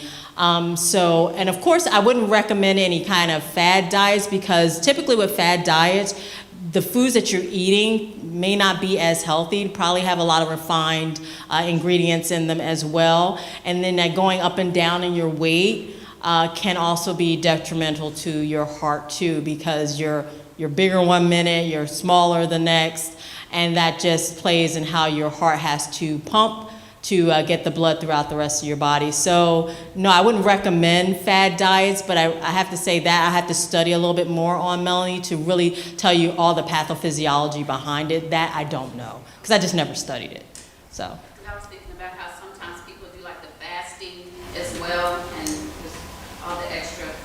Yes, yeah. Yes, now, okay, of course, the fasting can have a effect on your pancreas and how much insulin you produce, and then, you're just not eating enough can also play into your blood sugars dropping. You're having all this insulin on board, and now there's no sugar to take to the cells in order to feed your cells. So it's a whole mechanism behind that. But just to give you a high level, it's not healthy. It's really not healthy to do fad diets or to starve yourself, because you do need calories in order to fuel any type of movement, any mobility that you need, and also to fuel your brain and your heart. So, and those are like the two most, well, not, okay, they're very important organs. I don't want to say they're most important. They're just the ones that I typically focus on.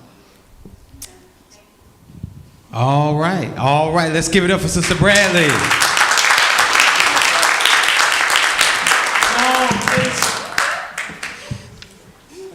Thank you, Sister Bradley, for educating us more about our health and how it relates to our financial success and how we can enjoy it more if we're taking better care of ourselves. So, next, and these two go hand in hand, if you're going to take care of yourself physically, you better be taking care of yourself mentally.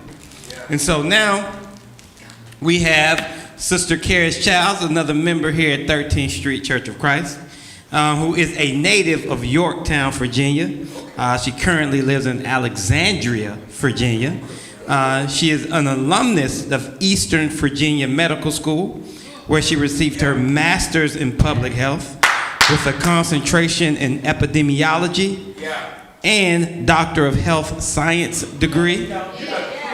She is the owner of Transformation Builder LLC, a company dedicated to the physical, mental, financial, and nutritional health of individuals and families. Her career started as a consultant in the healthcare sector, where she led a team of consultants in the Northern Virginia area to reduce costs and improve healthcare outcomes for patient populations. We know that she is a member here at 13th Street, and we wanted to make sure that we brought qualified people to talk to you about these subjects. And in this subject matter, there's no one more qualified than our own Sister Karis Childs. So y'all give it up.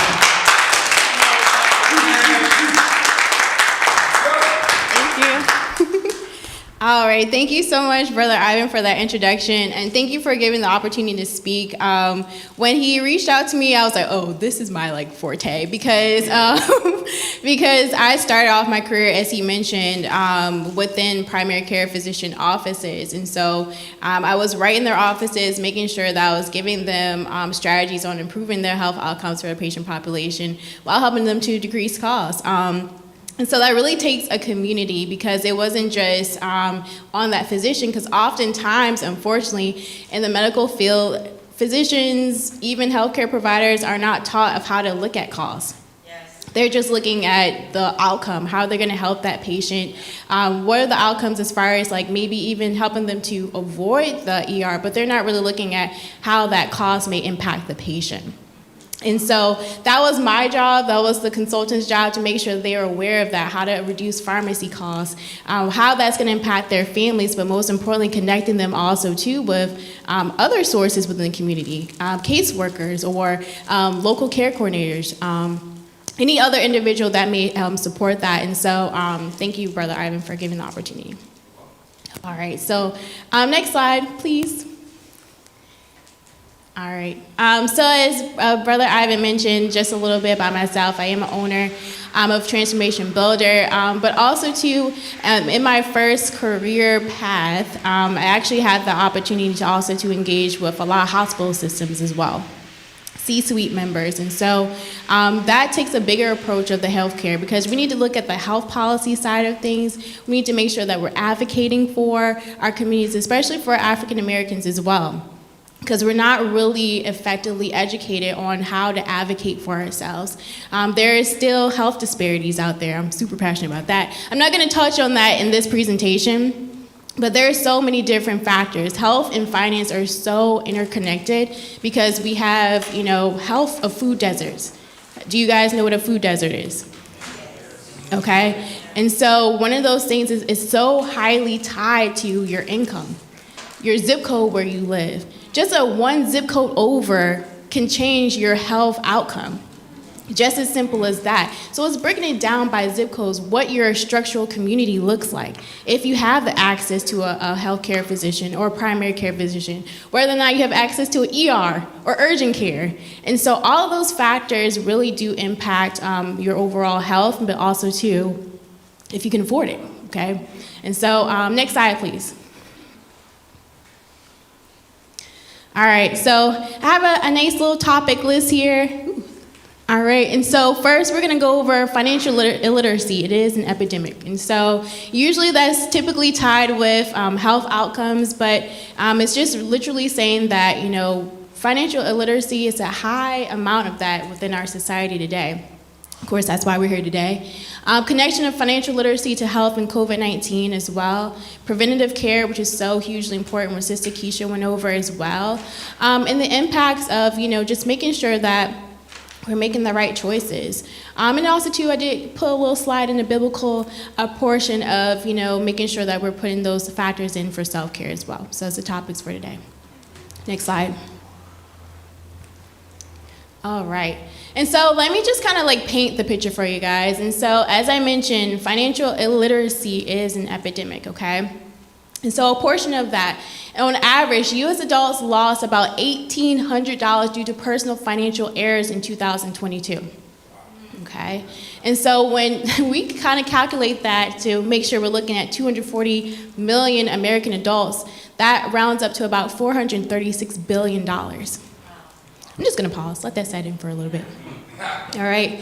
So financial education has never been so important as this time because we know that COVID-19 had huge impacts on our financial status, right? People were furloughed. Individuals weren't able to stay home, and that impacted. They had to take in calls for care for their children. So all those different things have disrupted our financial market so much, and so that's why financial literacy is so important in regards to health as well. Next slide. All right, so a few stats here. So 61% of employed, let me emphasize, employed North Americans are more stressed over finances right now. All right, and so as mentioned throughout this whole financial summit is that, hey, that good government job isn't just gonna cut it now. You gotta look at some additional forms of streams of income in order to make it today, okay? 54% of North Americans have tapped into an emergency savings for necessities, okay? 67% of Americans are considered stressed over their finances. All right, and so that's just getting a very clear picture of where we are right now. So next slide. All right, and so how financial literacy relates to our health. And so because of the financial burden, the uneducation, there's a lot of health avoidance. And so a lot of people don't want to put up the cost for their health insurance. They're avoiding going to the doctor because they're not clear how much it may cost, how it may impact them. And so we want to make sure that we're reducing that. But there are some health transparency tools that are being created to make sure that we're improving that. We're going in that route. So making sure that there's a list of in-network providers. Also too, telehealth accessibility. So that was huge during the pandemic, right? It was a huge save for a lot of individuals that couldn't physically go to the physician's office. It was just able to protect us as well. Easier selection of primary care physicians, online appointment scheduling, in addition to cost estimates for services, and also to the status of deductible. All right, so as mentioned before, that's money that we're paying before the insurance company pays out that claim. So that depends on the out-of-pocket costs that we have to make sure that we're paying for our health. And so all of these things are really related to finance, right? And so these are huge things a lot of people just don't know. They don't know, and that's why they avoid it. That's why they're not really asking the questions necessary to even have the access. So it's all about making sure that we're connecting, we're communicating with our physicians, but most importantly, that we have some form of health advocate too. So that's so important, especially since we have an aging population. People are living longer. We need to make sure that we're taking care of our elderly as well. Next slide.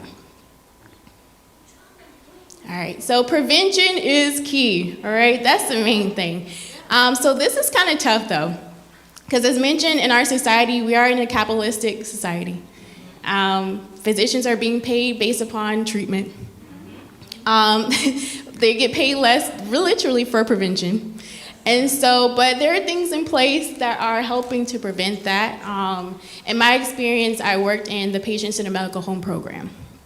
So basically what that is making sure that we're having the patient as the center of the key, helping them financially, but also too making sure that we're putting the preventative education in place in order for them not to have so many emergent healthcare costs. And so we're moving in that direction. It's slowly but surely. But overall, our healthcare system is based upon capitalism. You get the treatment, the physician gets paid, you have to pay it out, okay? But just a little stats here. The US healthcare spending grew to about 2.7% in 2021. That was reaching about $4.3 trillion. So that estimated about $12,000 per person of healthcare costs, okay? Healthcare spending accounts for about 18.3% of our GDP. Okay, so that's essentially, that's just how much we're attributing to healthcare based upon our overall spending, okay? And so the main thing here is that preventative care is gonna help us to reduce that, okay? But it's gonna take all of us to do that, and also too that we're properly educated on that as well. And so you have to make sure that we're putting the things in place, that you're going to your primary care physician. You're not just going to the ER. That you're, as Sister Keisha mentioned, putting those things in place, that you're living a healthy lifestyle so that you don't have to contribute or create those diseases in our body. All right, and so adults that don't even have access to affordable care are more likely to actually visit the ER versus their primary care physician. All right, and so if we're doing that, then we're not building a relationship with our primary care physician. They don't know us. We're creating fragmented relationship bases there. And so it just, overall, it creates a cycle. And we're not helping either to save for ourselves, really, and then most importantly, overall, as a society. And so, make those right choices. And so that was one thing that we would break down with the physicians that we would work with, or even their patient population as well. So if you need like an emergent kind of situation, go to urgent care instead versus the ER. It's more cost effective, okay? And I'm gonna go over some other tips as well, as far as just being an advocate for yourself when you're with your primary care physician, I don't know why I'm tripping over that word, primary care physician, or also to any other healthcare provider that you may be in contact with. Next slide. All right, so if we're not preventing stuff, things are gonna happen, y'all. So with, healthcare avoidance, all right, I got a list here of stuff that's gonna happen. All right, and then most importantly, if you're stressing over your finances, this increases the risk of all of these things here. So it includes heart disease, diabetes, migraines, sleeping problems, depression, a compromised immune system, digestive issues, high blood pressure, Sister Keisha touched on that, muscle tension, social withdrawal, okay? Social withdrawal. So that includes what? Mental health, but if you're not even creating a community, that's gonna increase your mental health issues because you're not able to talk things out. And then also too, you're probably gonna live a sedentary life. You're not exercising.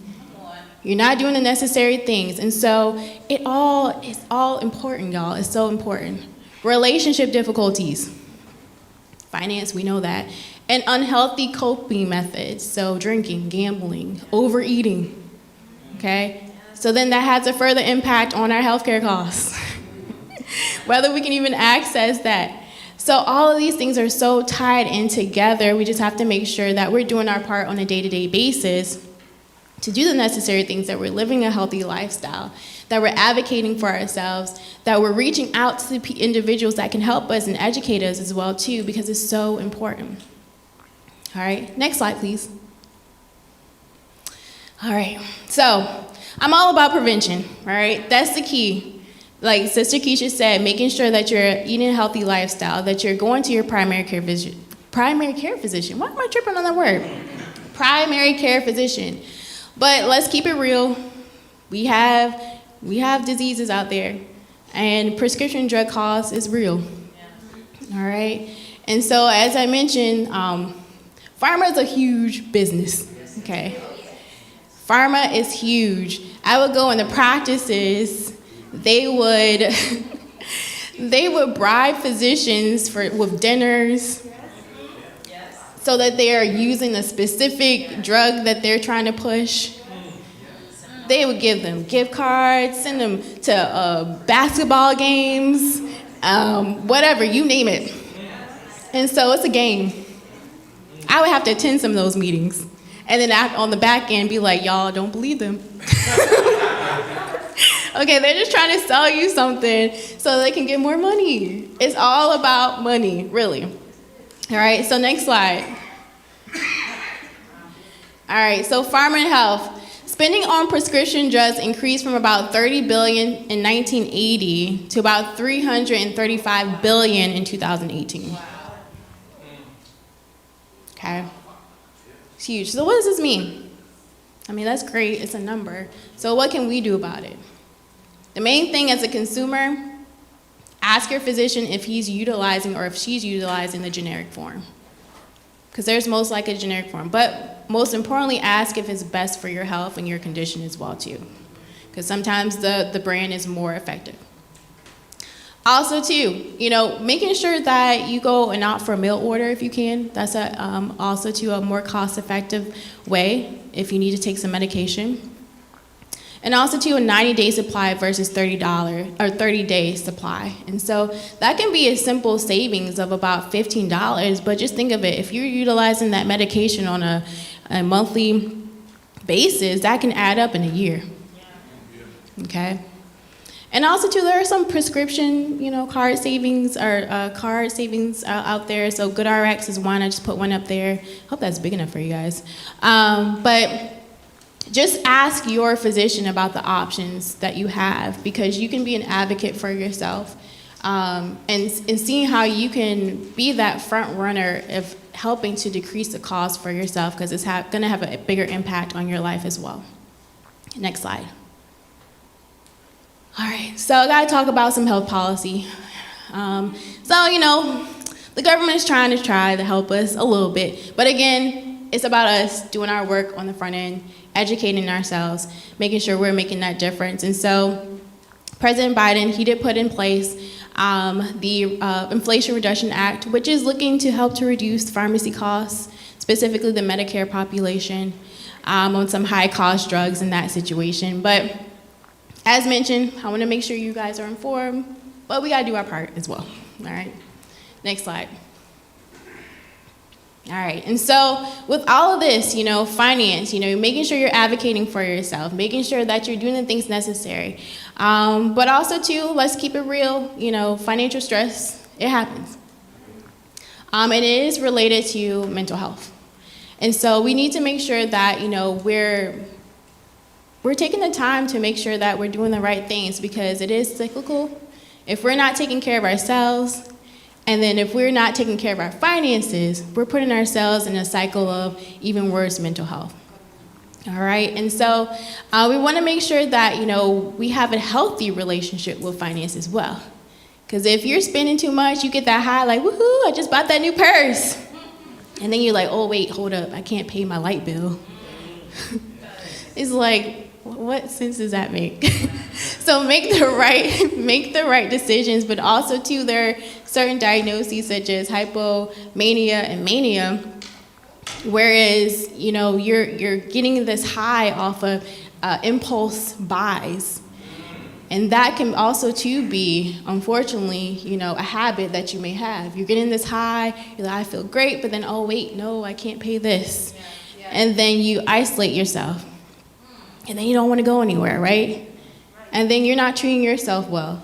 So this all can create a cycle. So just make sure that we have a healthy relationship with money, making sure that we're taking the time to cognizantly think about the things that we're doing before we do it.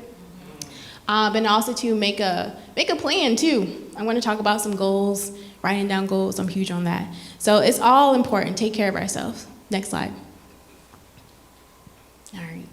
And so I always say, live in the moment. We have to live out our purpose, make every day epic. But also too with those choices. You see those nice blueberries up there in that donut. Life is about choices.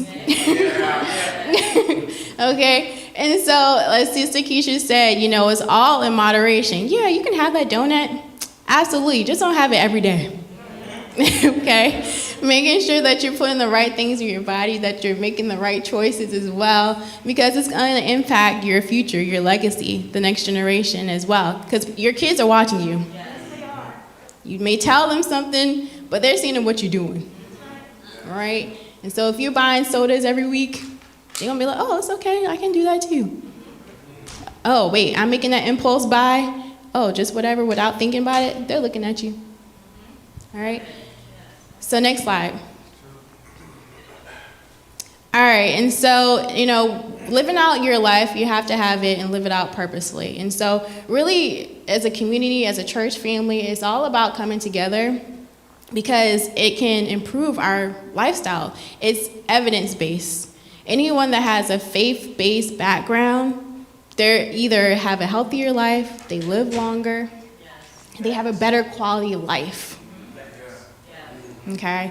And so the first thing is prayer. We have to pray. But also, too, as Brother Ivan always says, we have to make sure that we pray for each other. Don't forget it. If you say you want to pray for someone, do it. Connect with people because it can really change a person's life. It could be a matter of life and death. We have to take it very seriously, not just as far as financially, but also to our health as well. And so I provided scripture here, 1 Thessalonians 5:16-18, and rejoice always. Pray without ceasing, give thanks in all circumstances, for this is the will of God in Christ Jesus for you. But also, too, a lot of that is about obedience. Okay? It's in the Bible. Okay? We have to make sure we're making the right choices. Okay? And also, too, we're making the right health choices as well. God doesn't want us to be unhealthy. He doesn't want us to be stressed out. He doesn't want us to feel isolated. So it's all about obedience. That's what it ties into. So next slide. All right. And so goal setting, vision. Write a vision. Make it plain. Habakkuk 2. So you have to write down your goals, whether those be health goals, financial goals, body goals, whatever the goals may be. But make it plain. But also, too, you have to make sure that you're also doing the day-to-day to get to that goal. You can't just say, I'm going to lose 100 pounds. Okay, so what are you going to do to get there? Okay, you have to be very specific. What are you going to, you can just take one thing and just say, hey, I'm just going to stop drinking sweet drinks for the remainder of the year. I'm going to stop eating processed foods. It doesn't have to be a drastic change, or like Sister Keisha said, like a fad diet. It doesn't have to be like that. Even with your finances, just making sure you're not making an impulse buy. Like maybe I should think about that first. Okay? Making sure that I'm saving a little bit more. Maybe I should open up that, money market account for emergency savings versus, well, ladies, I know hair is important, but, spending $200-300 on my hair, okay, for a period of time, though, if you really want to be disciplined. And so writing goals are so important. Include short-term, long-term goals, as I mentioned.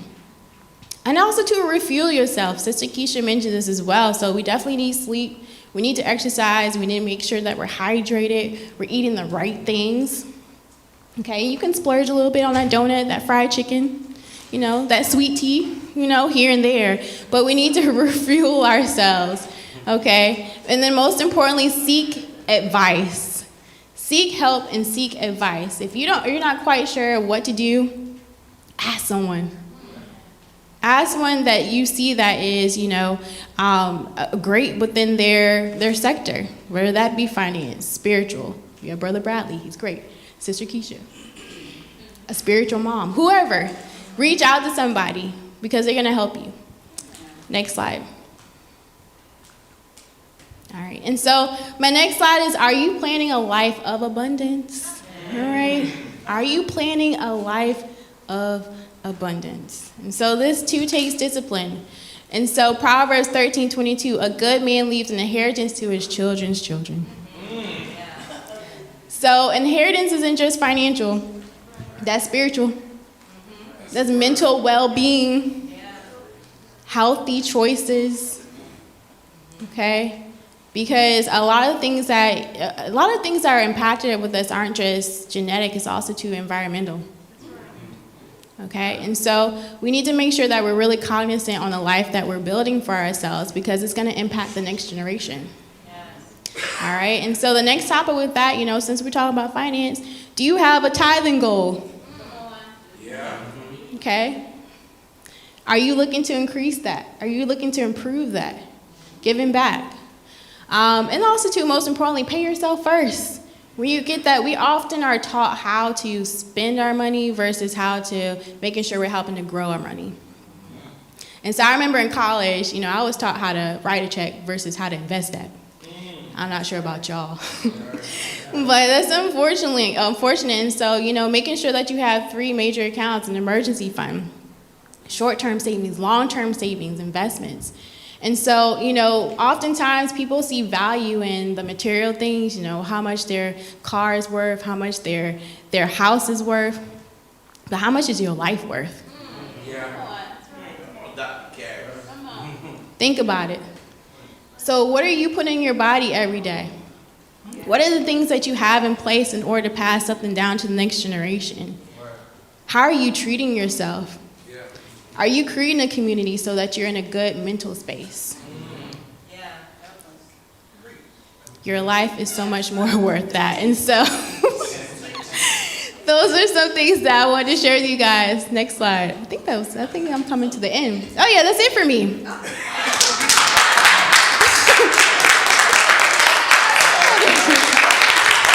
So I have my contact information up there if you guys need any more information, but thank you for your time. Y'all give it up for Sister Karen. Give it up for Sister Karen. Great job. All right, anybody have any questions? Any questions? Oh yes, in the back.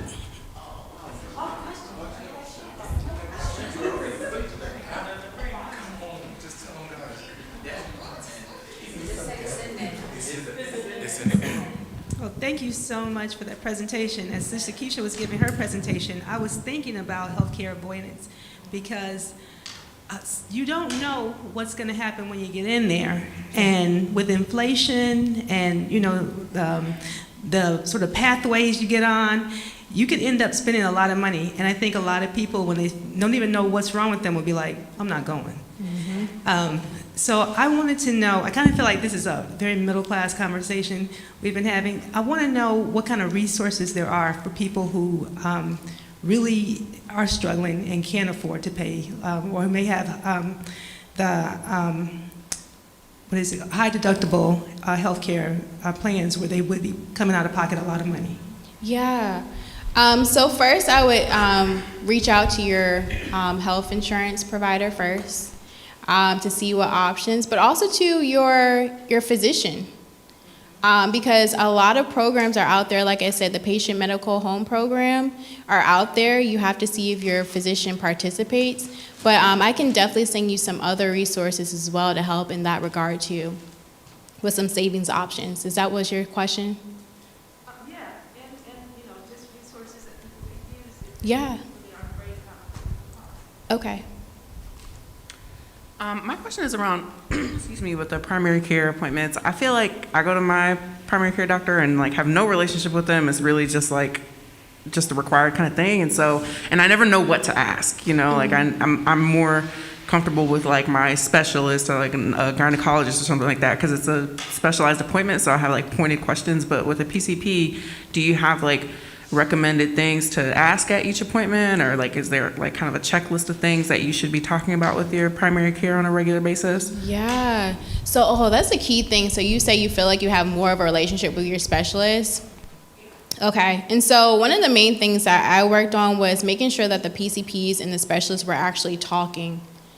And so one of the other things too, see if they're actually reaching out to your specialist, but then also too, if you really want to build that relationship with them, just sit down with them and ask them like, okay, you shared this with me, but what are some things that you would recommend for me to make sure that I'm making the most healthier choices for my family, depending on whatever a conversation that you may have with them. But just open up that door. Because think of it, they're people too. They're thinking about, fitting in the next patient, unfortunately. But also too, just be honest with them and just say, hey, I feel like our appointment's a little rushed. Do you have a few seconds just to speak with me for a little while? Just create that transparency with them, because they do care about people. They just have a lot going on. And then on top of that, they have, like Sister Keisha, she said she had to do her documents today. Like, they're working on the weekends too. And so they're thinking about all the other things that they need to accomplish, but just open that door and just be like, hey, I feel like we haven't really gotten the opportunity to speak. Can you sit down with me for about 5 to 10 minutes to have a conversation on my health goals and things that I need to be doing for my family? Just open that door.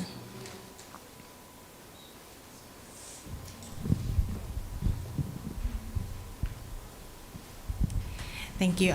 Sister Chloe, that was an excellent question. Being, that I do function as a primary care provider, I think that if you wanted to develop a relationship with your primary care provider, it would take time. So when you call in for your appointment, it is nothing wrong with asking for a certain amount of time for your appointments. I can tell you that typically an appointment is anywhere from 15 to 20 minutes. And of course, that's not enough time to really develop a relationship, because we're more doing kind of specific pointed teaching, educating, or dealing with a specific issue. So if you wanted to have a little bit more time, like Kara said, to get to know your provider, develop a relationship, so that way you can trust and ask the questions that you really want to ask. Then tell the secretary when you call, can I have maybe an initial appointment time slot? So that way you all can, at least you can probably get like about a good half an hour to ask your questions. And then like some of the questions that I typically ask my patients are like, what are your health goals? What are your issues? What are you concerned about related to your health? And how can I help you to get there?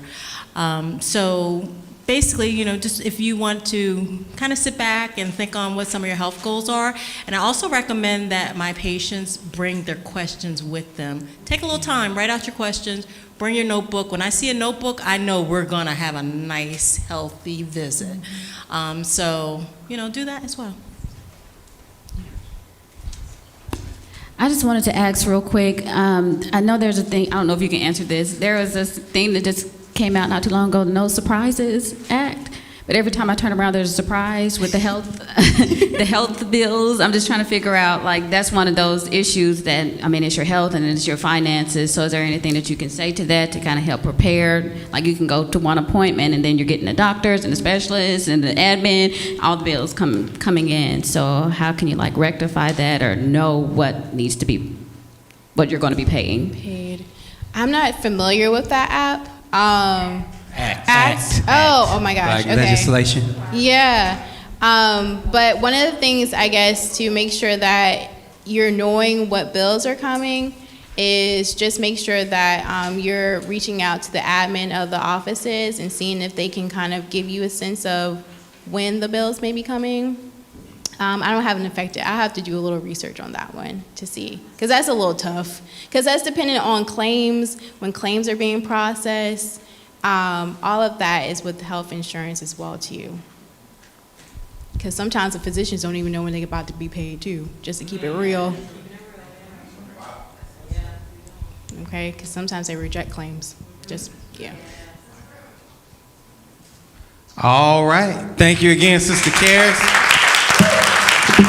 Thank you, thank you, thank you. All right, we have had a great day thus far, okay? We're coming close to the end, okay? And I saved kind of this last portion for a reason. Okay, we've dealt with a lot with services, right? We've dealt a lot with services that our community needs, right? We need to know about credit, right? We need to, you know, that's important. We need to know how to use it, what it's about. We need to know about insurance. That's important. That's a service that we need. We need life insurance. We need health insurance. We need to know how that benefits our life, okay? We talked about our mental and physical health and going to those service providers to make sure that those parts of our life are provided for, and we have a responsibility of taking care of ourselves as well. Okay, self-care, preventative care, you know, those things. Now, this last portion is built to start to get you doing something beneficial long-term for yourself. You taking action. Okay? You building something for yourself. Okay? Sister Karis mentioned this. You're not, in the society that we live in, if you have one stream of income, you're going to find yourself in a bad place quickly. So now we're going to talk about, and I mentioned this before, stop working 40 hours on somebody else's dream and spending zero hours a week on your own dream. Now we're going to talk about building your own dream. What is this thing of entrepreneurship all about? I was told a long time ago by somebody who was at the time making a whole lot more money than me. And he was my employer. And he told me, he said, Ivan, I'll pay you well. I might even make you rich, but I'll never make you wealthy because this is my company. Wealth is about ownership. And this was a white gentleman, he told me that. Wealth is about ownership. And he was like, as long as I own this company, I'm gonna be wealthy. So you need to remember, Ivan, that you need to own something if you wanna be wealthy. And now we're gonna talk about ownership. How do we get to ownership? You wanna get to the bag? Get to ownership. All right? Now, the first speaker that we're gonna have, you guys know him and you love him, is our own brother Steve Taylor. Now, we know brother Steve as the husband of Kim. Okay, now,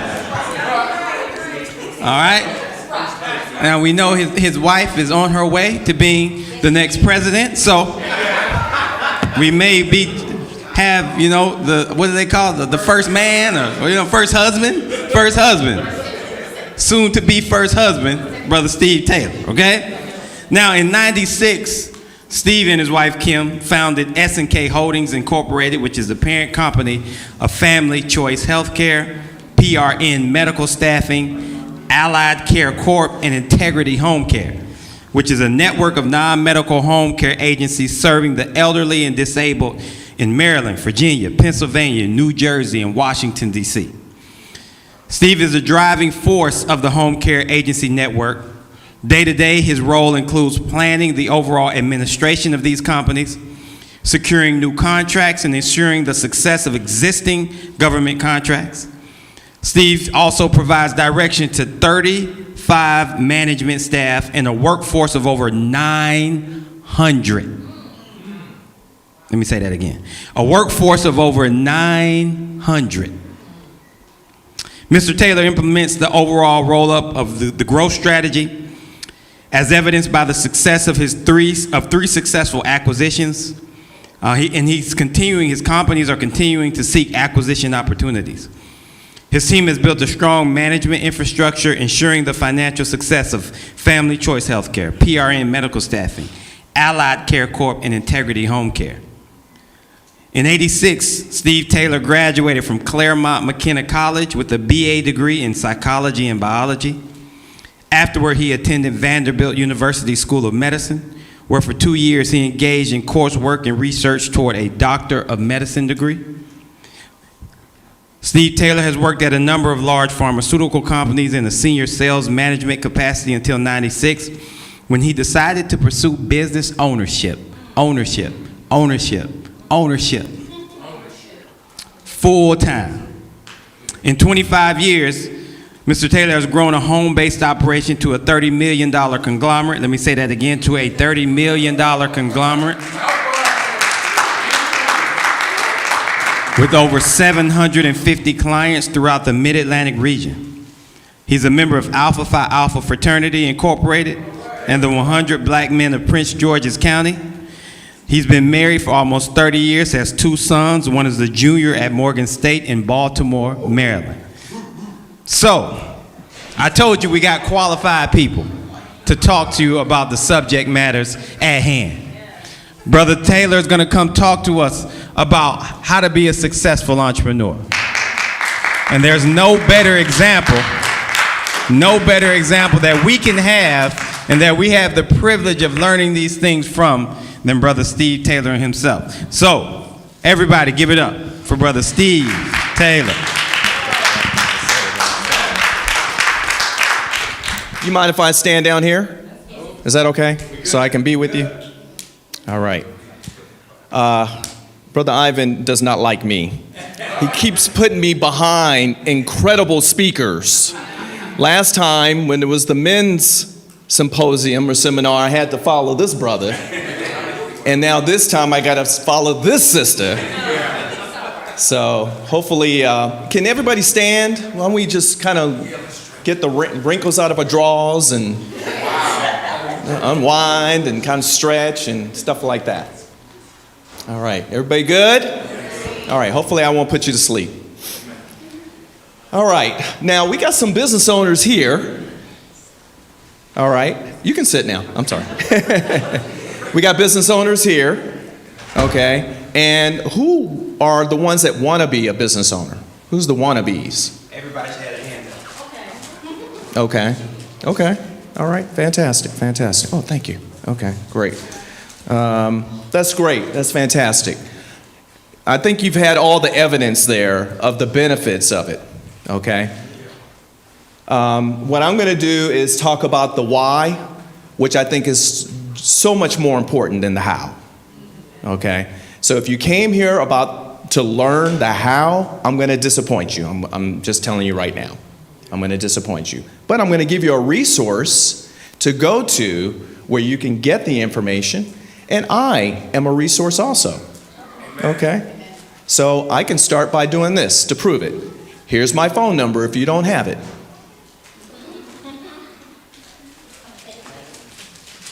Okay, my number is 240-417-8619. Okay? I'd be happy to help you. I'd be privileged to help you get your business started. And if you're an existing business, I would be honored to help you to grow your business. Okay? All right. Let's see. What do I do? Where do I point this? Down? Oh, okay. There we go. All right. So what we're going to go over is why business ownership, how to start a business, a little bit, okay, and a little bit of background on me, which is very uncomfortable for me. But Brother Ivan has asked me to do it. Okay. All right. Who's familiar with the golden rule? Okay. Everybody familiar with the golden rule? What's the golden rule? Anyone? Have them do unto you. Okay. Do unto others as you will want them to do unto you. Okay. Now, you've heard mentioned a couple of times that we live in a capitalistic society, at least in this country, quite a few others, particularly in the Western Hemisphere. What is their golden rule?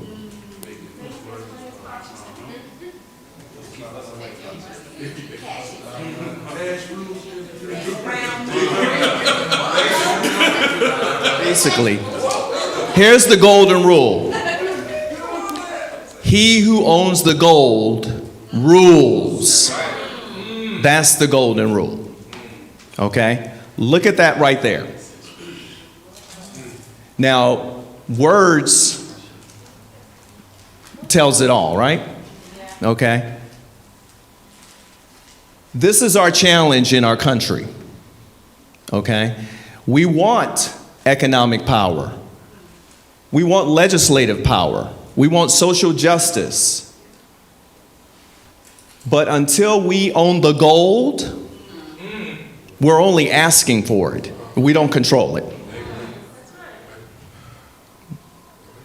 Okay? Message.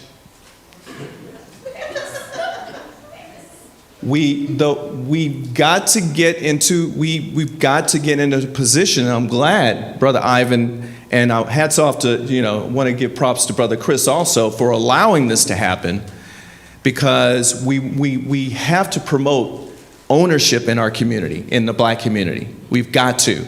That takes care of all the rest of these things right here. Okay? So I don't have to say anything else about this, right? Are the numbers kind of speaking clearly here? Yeah. So why do you want to own your own business? For those that want to own their own business, why? Okay? Yeah. To own something. Okay, I like that. Create a legacy. Okay. All right, fantastic, fantastic. Yes, sir. Different financial freedom and stability. Okay. Financial freedom and stability. Okay, yes, ma'am. Sister Monique. Have more time for your kids. Okay, good stuff, good stuff, good stuff. Who's ever heard of the zoo versus the jungle kind of theory?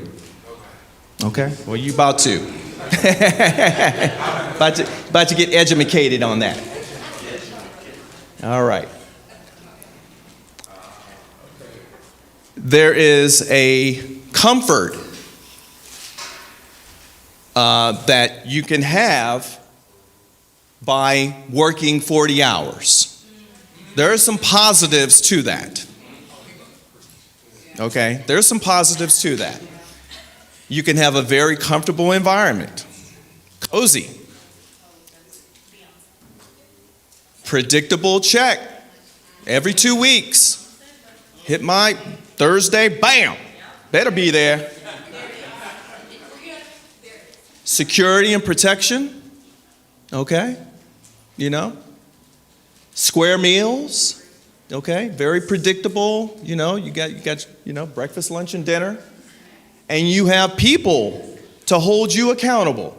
I got my supervisor, I got my boss, I got my GS-15, or my S whatever, okay, got people holding me accountable. Okay, so very nice, cozy environment. It could be a good lifestyle. Okay, but the jungle is different, y'all. Okay, the jungle is different. It's very uncomfortable. Business ownership is not for the faint of heart. Okay, it's very unpredictable. When you have to drive 2.5 hours to get a check so you can make payroll, that ain't comfortable. It's a jungle out there. You're fighting for your next meal.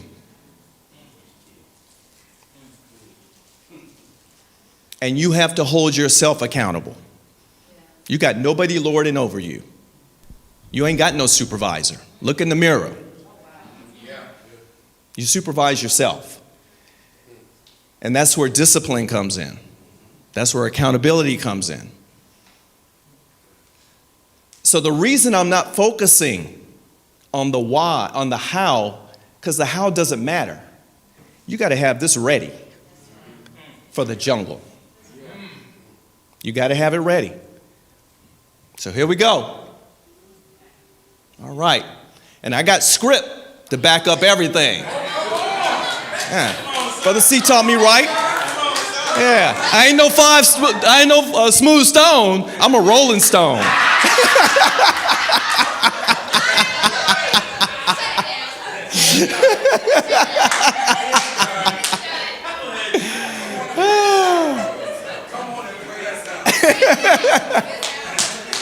Use your talent. Man, so I think it was you, Brother James, talking about all the different talents here, the painting, the photographers, the grass mowing and the landscaping and all that stuff. Use your talent. It's God-given, it's free, it's freely giving, but at the same time, it's priceless. What you have is priceless. You've been granted, you've been given, you've been endowed with a talent. You've been blessed with it. And if you haven't identified it, slow down. Identify it. Okay? What am I good at? What am I good at? And so you have a purpose, and if you don't use it, you will lose it. Okay? And my own kind of this is Steve, okay? May not be script behind it, but I feel like if I am not working towards a purpose, then what am I here for? I'm risk being taken out. I'm trying to be here as long as I can, even though I'm looking for the next place. Okay? But if I'm not working along with purpose, then what? There's your script right there. I knew he backed me up on that. All right. All right. So, hey, let's walk in our purpose. Let's walk in our purpose. Let's not waste time here, guys. All right, here we go. All right. Sister Kara took my script right there. So use your imagination. Again, it's free. It's given to you. Okay? You have an idea. Put your ideas to work. Don't let them sit on the shelf. Go out there, risk. We talked about risk here. Take a risk. Go out there and do it. This chair right here, where did this chair begin? As a thought, as an idea. Everything that you see in here that's material is started with a thought. You have ideas. You have thoughts. Put them to work. Don't let them sit on the shelf. Don't let them sit on the shelf. Speak in the definitive. Okay? You've heard people say, and whether you believe in this or not, speak your existence. Okay? All right? You have to speak your success, basically. Okay? Speak your success as if you are, kind of fake it till you make it. Okay?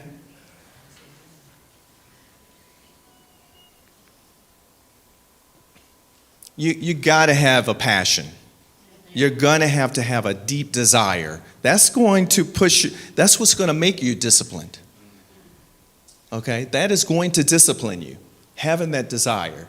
You can be, have, or do anything you want if you want it bad enough. Okay? Now, we do that in other things. Okay? Let's apply that towards ownership. Okay? One of my things, I think it was, it's the people going up to the moon. No, it was the movie. Something where the person said failure is not an option. And I took that and was like, whoa, that's a good motto right there. That's one of my mottos. Failure is not an option. Okay, yeah, that's it. Apollo 13. Failure is not an option. Here it is, and I know the script for this. A consistent thought develops an action. An action, consistent action develops into what? A habit. And good habits, good successful habits develop into a successful lifestyle. But it all starts right up here, right? It all starts up here. So have a deep desire. Okay? And you know you gotta have to have faith. Okay? That's your superpower. Okay? You're gonna have to have it to succeed, to step out there. You gotta step out there on faith. And it's a prerequisite to achieving success. And as I stated before, you see yourself as successful before you get there. You have to envision. There's a book, I think Oprah Winfrey was talking about this book for the longest. I forget the name of the book. But all these successful people, from Michael Jordan to Bill Gates. No. The Secret. That was it. The Secret. All these people, what made them common across all these successful people, the commonness amongst all of them was that they saw themselves already as successful when they were working in their basement. They envisioned it, and it was constant. It was prevalent. They couldn't get it out of their mind.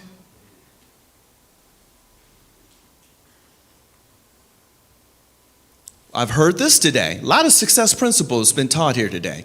Consistency and persistency. Never ever stop. Never give up. Never give in. If success was easy, everybody'd be successful. It ain't gonna be easy. I'm trying to tell you. I'm trying to get you prepared. All right? But if you know, at least if you have the expectation, that's the good thing here. If you have the expectation that this is going to be a rough road, then at least you know it and you're not fooling yourself. What's that, the 11th commandment, right? Thou shalt not fool thyself.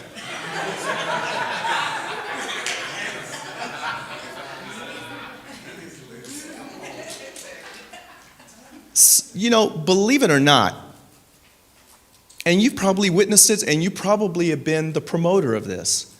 People that really are, you see them grinding and working towards something, aren't they the ones that get the cheers?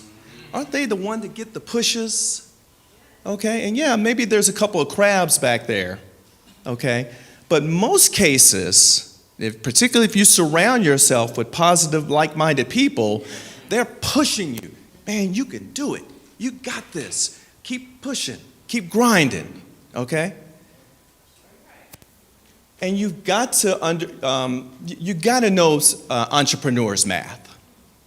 Okay? So I'm about to give you a little math lesson here today. You got to know entrepreneurs math. Here we go.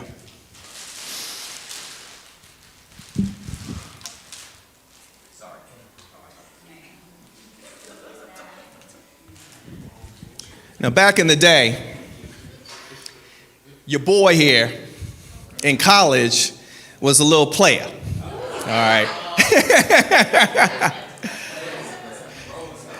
So, Rolling Stone, there you go. Right. So, I went to this little small college, and me and a couple guys, we go over to UCLA where the parties were. Okay. And one of my things was, you know, you have these cute girls that always kind of just are around, grouped around one another for their own, I don't know, just kind of chit-chatting and their own security or whatever. And my thing was to go over to each one or go to them, there's just the beautiful, you know, just the cutest girls, and go to them and ask one to dance. This is when guys and girls dance together. Okay? And the first one would say no. Well, that kind of gave permission for everyone to say no. Okay? So, would you like to dance? Would you like to dance? Would you like to dance? And kind of stupidly and boldly, I would ask each one. Brother Mel, there was always one that said, yeah, I'll dance with you.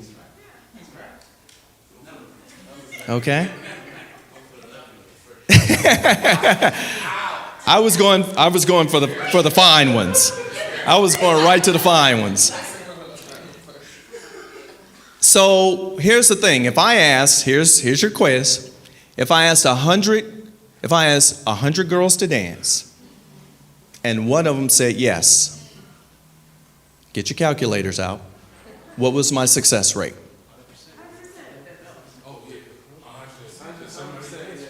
All right, y'all cheating. It's 100%. Because entrepreneurs don't count the no's. We don't look at no's. We only count yeses. Because we know the no's are going to come. Okay? It's mindset. It's mindset.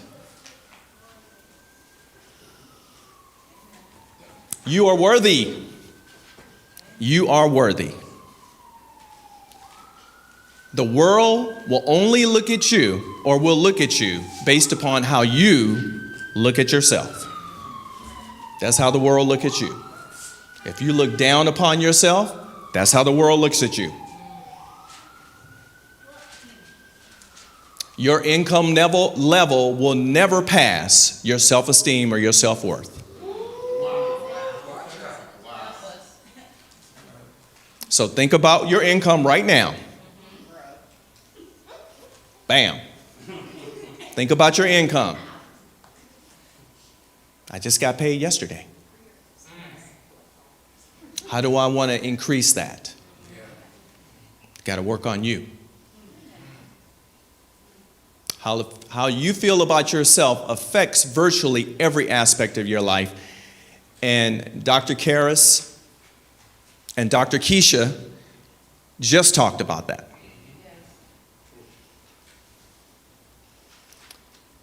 You must invest in yourself, okay?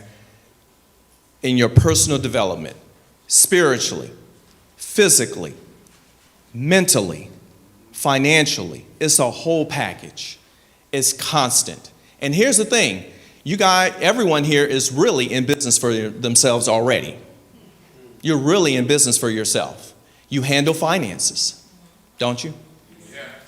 You're productive, so you're producing. You're selling yourself. You're either selling yourself to a job, okay, for wages or for a salary, or you're selling yourself at an interview, okay? And you're always looking at researching, looking at ways of saving money and to be more efficient, right?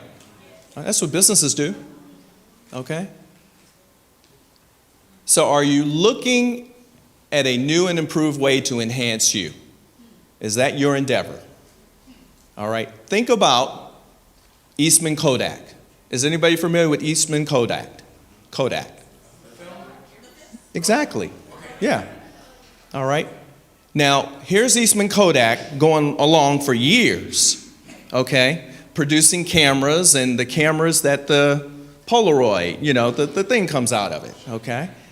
And there's a book called Good to Great that talks about this. You got to be able to evolve and change. And the companies like the CD, okay, the companies that don't evolve end up failing. Eastman Kodak, Rochester, New York, gone. Okay? Now what pushed it away? Your cell phone pushed it away. Pushed it right out of business. Okay?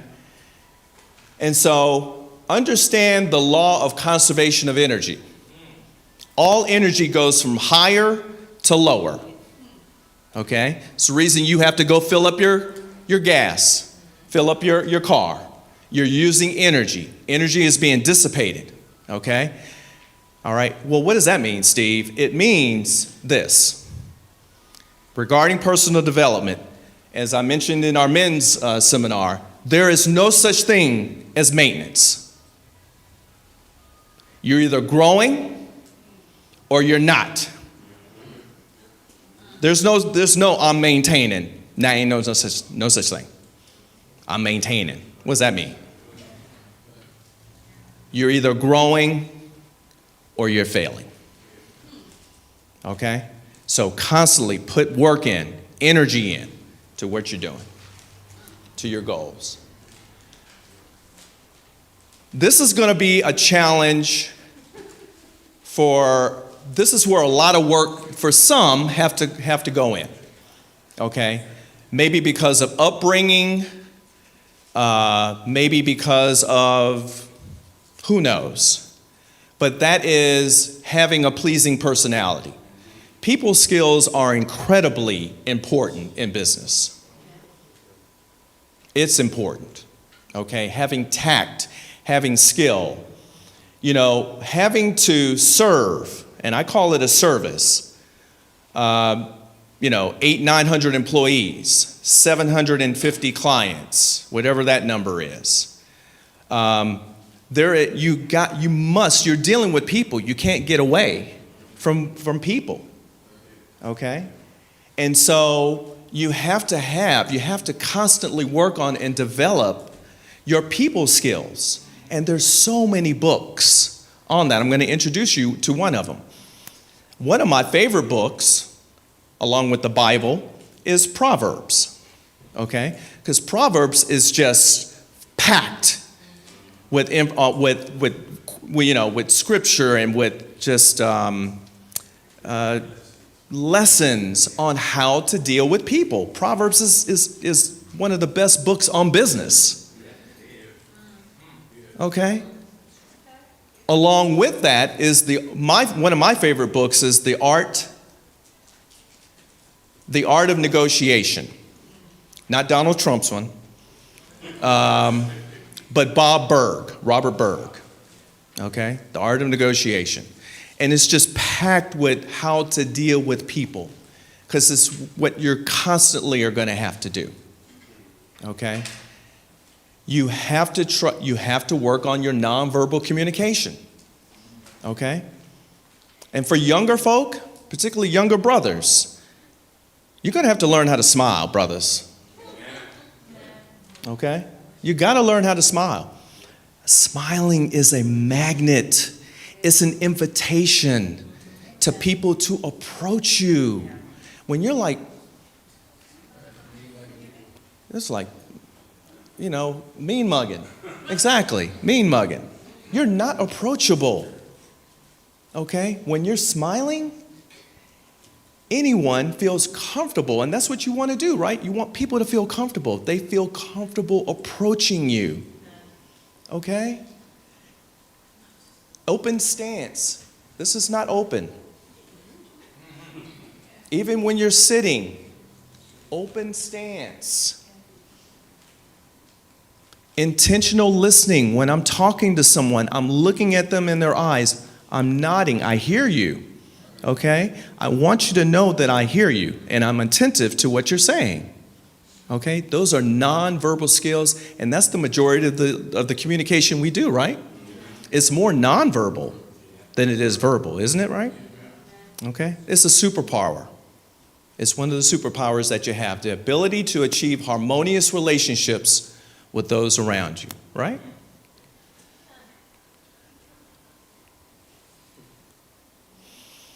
You got to have enthusiasm. That's why I'm glad my brother Willie is here. This is Mr. Enthusiasm.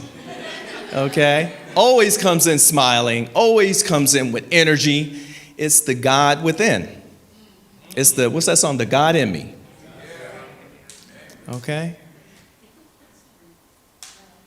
It's the physical expression of what's up here, though. So why am I talking about up here? Okay? You got to get your mind right. Got to get my head right.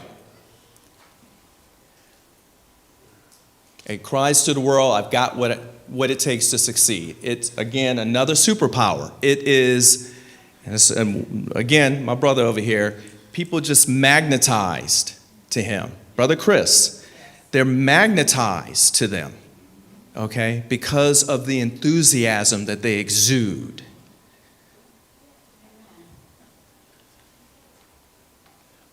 Here's a big one. Y'all have heard this one. You're going to hear it again. Y'all got to get rid of this myth that money is bad. Okay? There ain't no script for that one. Okay?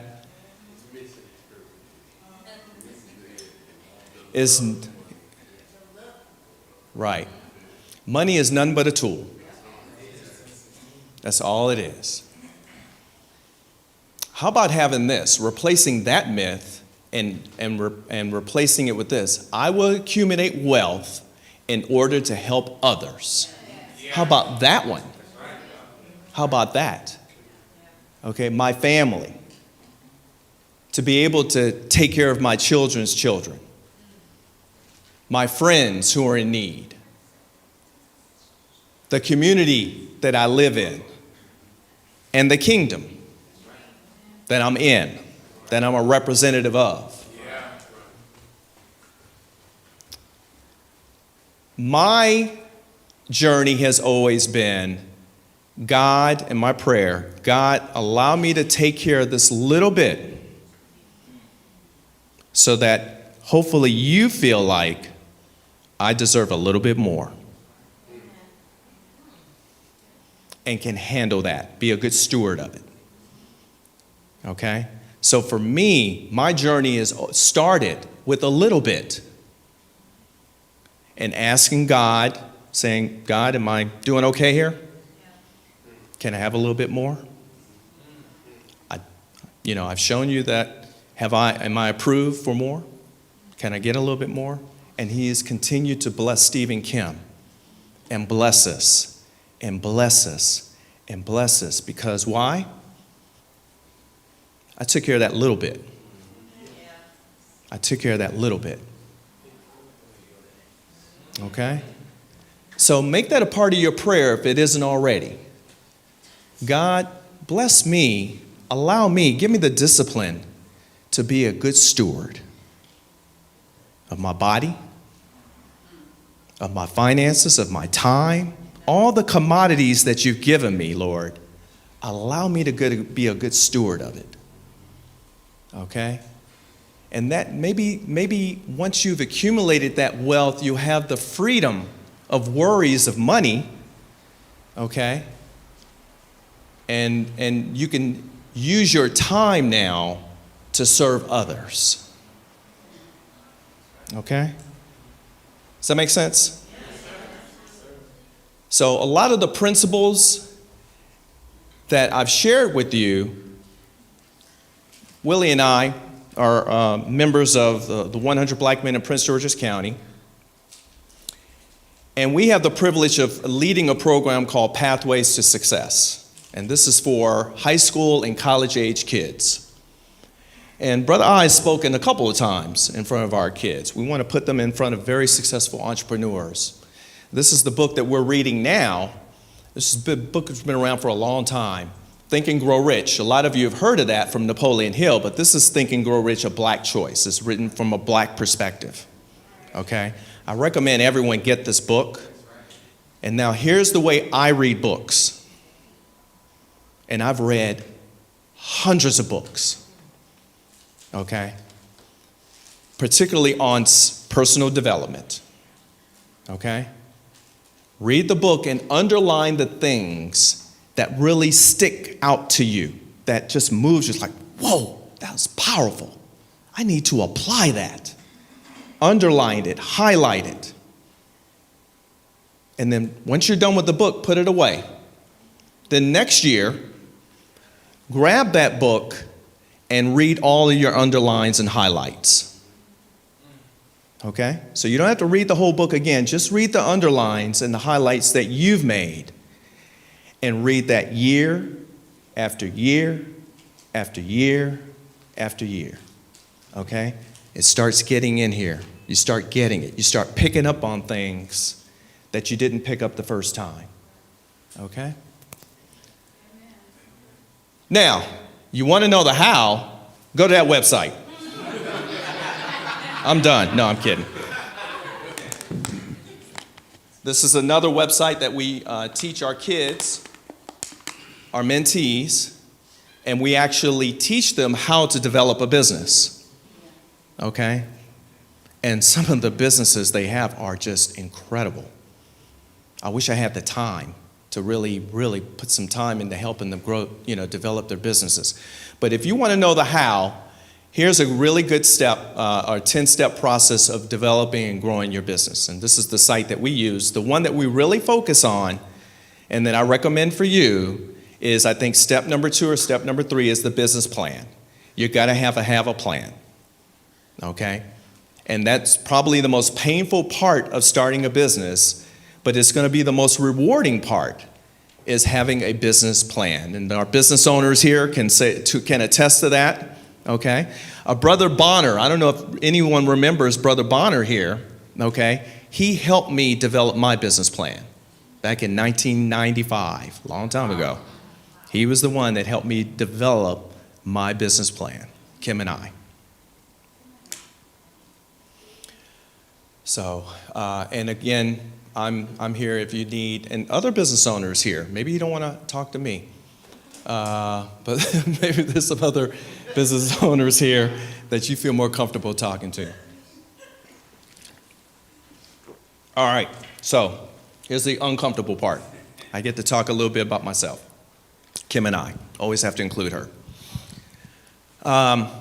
So I had just gotten laid off from a pharmaceutical company in 1995.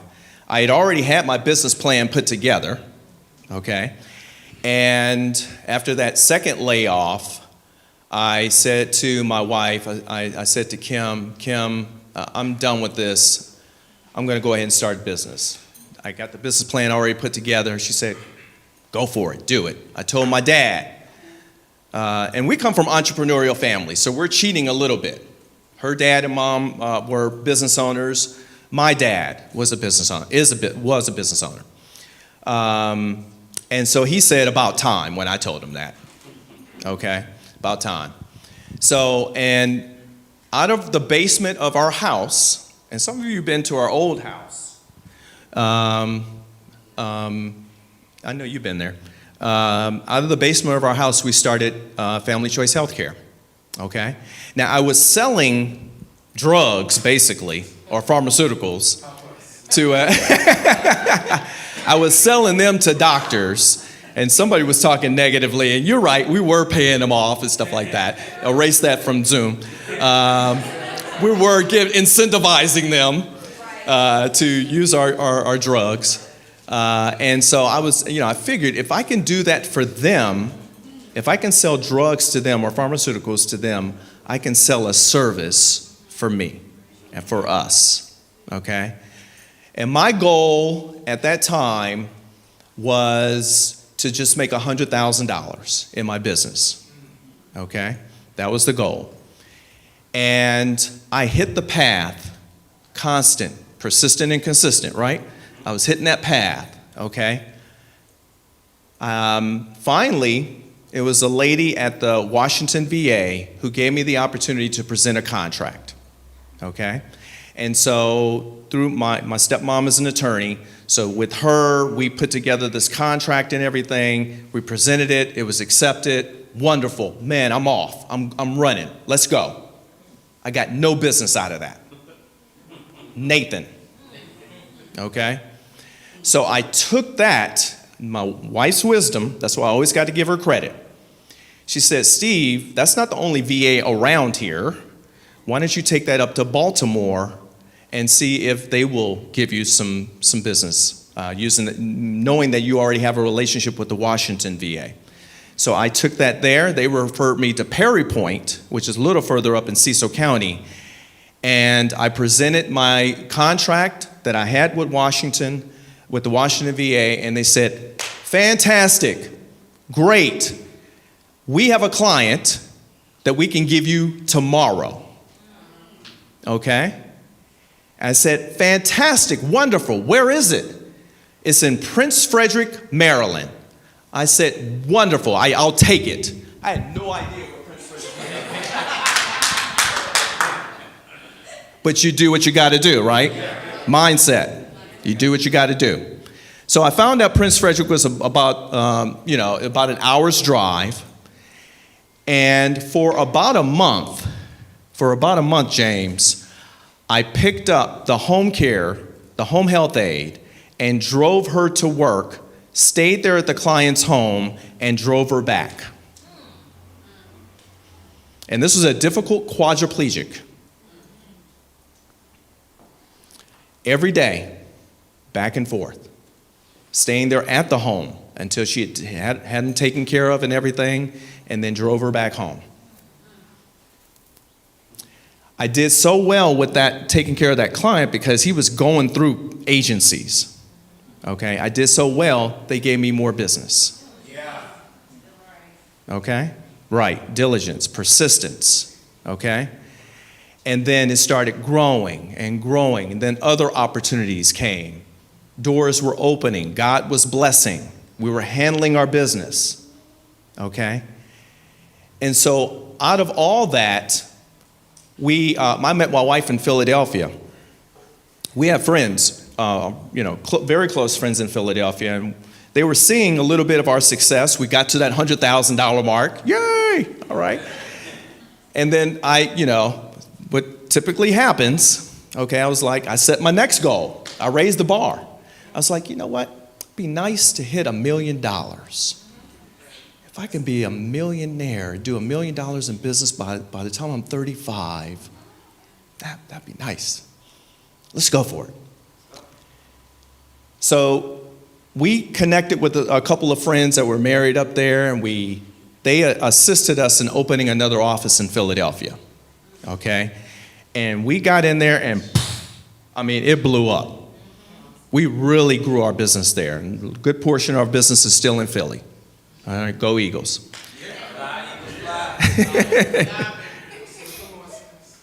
Then I had another friend who was from Pittsburgh. And so I connected with him, he saw the successes that we were having and so forth and so on. We connected. He had some people there in Pittsburgh that can, help us out, give us a little office space. We opened up there and we grew there. So all this is organic growth that we were experiencing. I sat down with a guy that actually I just talked to maybe about 3 weeks ago. I'll tell you how God works. And I was at a home care conference, and he was telling me about, you're doing some great things. But exponential growth, you can really have exponential growth by acquiring other companies. And I was like, oh, tell me more. So he took me out to lunch, and we talked, and he broke it all down for me. I was like, "Bet, I want to do that." But I had to, and this is the advanced course for those that are either business owners or want to be business owners, is being bankable, the good credit. Okay, so that's a whole nother course right there. Fortunately, let me back up. Fortunately, let me tell you something. We were able to allow me, I had the freedom to go out and venture and be a business owner, because two things. Number one, we live below our means. Write that down. We live below our means. We were quite, and still are pretty much, quite frugal. Okay? And Kim was making a good income, so that helped too. That helped. All right. But the money was not the stress. It gave me the freedom to go out and venture. Okay? And I think the big message here is good credit, live below your means. Okay? It gives you the opportunity to take some risk. I always looked at as a job, as a fallback, as a safety net. Maybe a different kind of thought process than some. I figure if all else fails, I can always get a job. That was my safety net. Maybe even a government job. Good government job. So I wanted to go back. Let me go forward. So he talked to me, educated me on acquisitions, on M&A, and started searching and connecting with brokers, business brokers and stuff like that. Came across our first opportunity to acquire a company in New Jersey. And so we acquired our first company in 2013. Now, where was Family Choice Healthcare at that point? 2013, we started in 96, that's 18 years later, right? Is my math right? We're still, as an $8 million company, operating out of our basement. It wasn't about the glitz. It wasn't about having a big sprawling office. It wasn't about that. It was about accumulating, getting ourselves ready. Okay? We were driving used cars, still drive used cars. Okay? Well, I do. Kim does. Gather quiet. I know, I was about. Mel was going to say, oh, watch out for the lightning. Because he hooked me up with the electric hookup there. So, yeah, I get the used cars.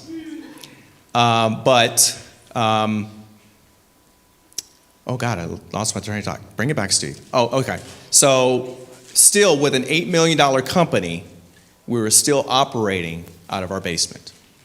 Okay? It wasn't until after the second acquisition, no, a little bit after that, we finally got an office. Okay? And then we acquired another, and to make a long story short, we acquired another, because I want to offer an opportunity for Q&A. We acquired our second company in 2016, and then in 21, with your prayers, because that was a tough one. I ain't never been cussed out so much. Called a city slicker and so forth and so on. We acquired another home care agency that's doing quite well, that's located in Altoona in Pittsburgh. So we have 9 offices altogether.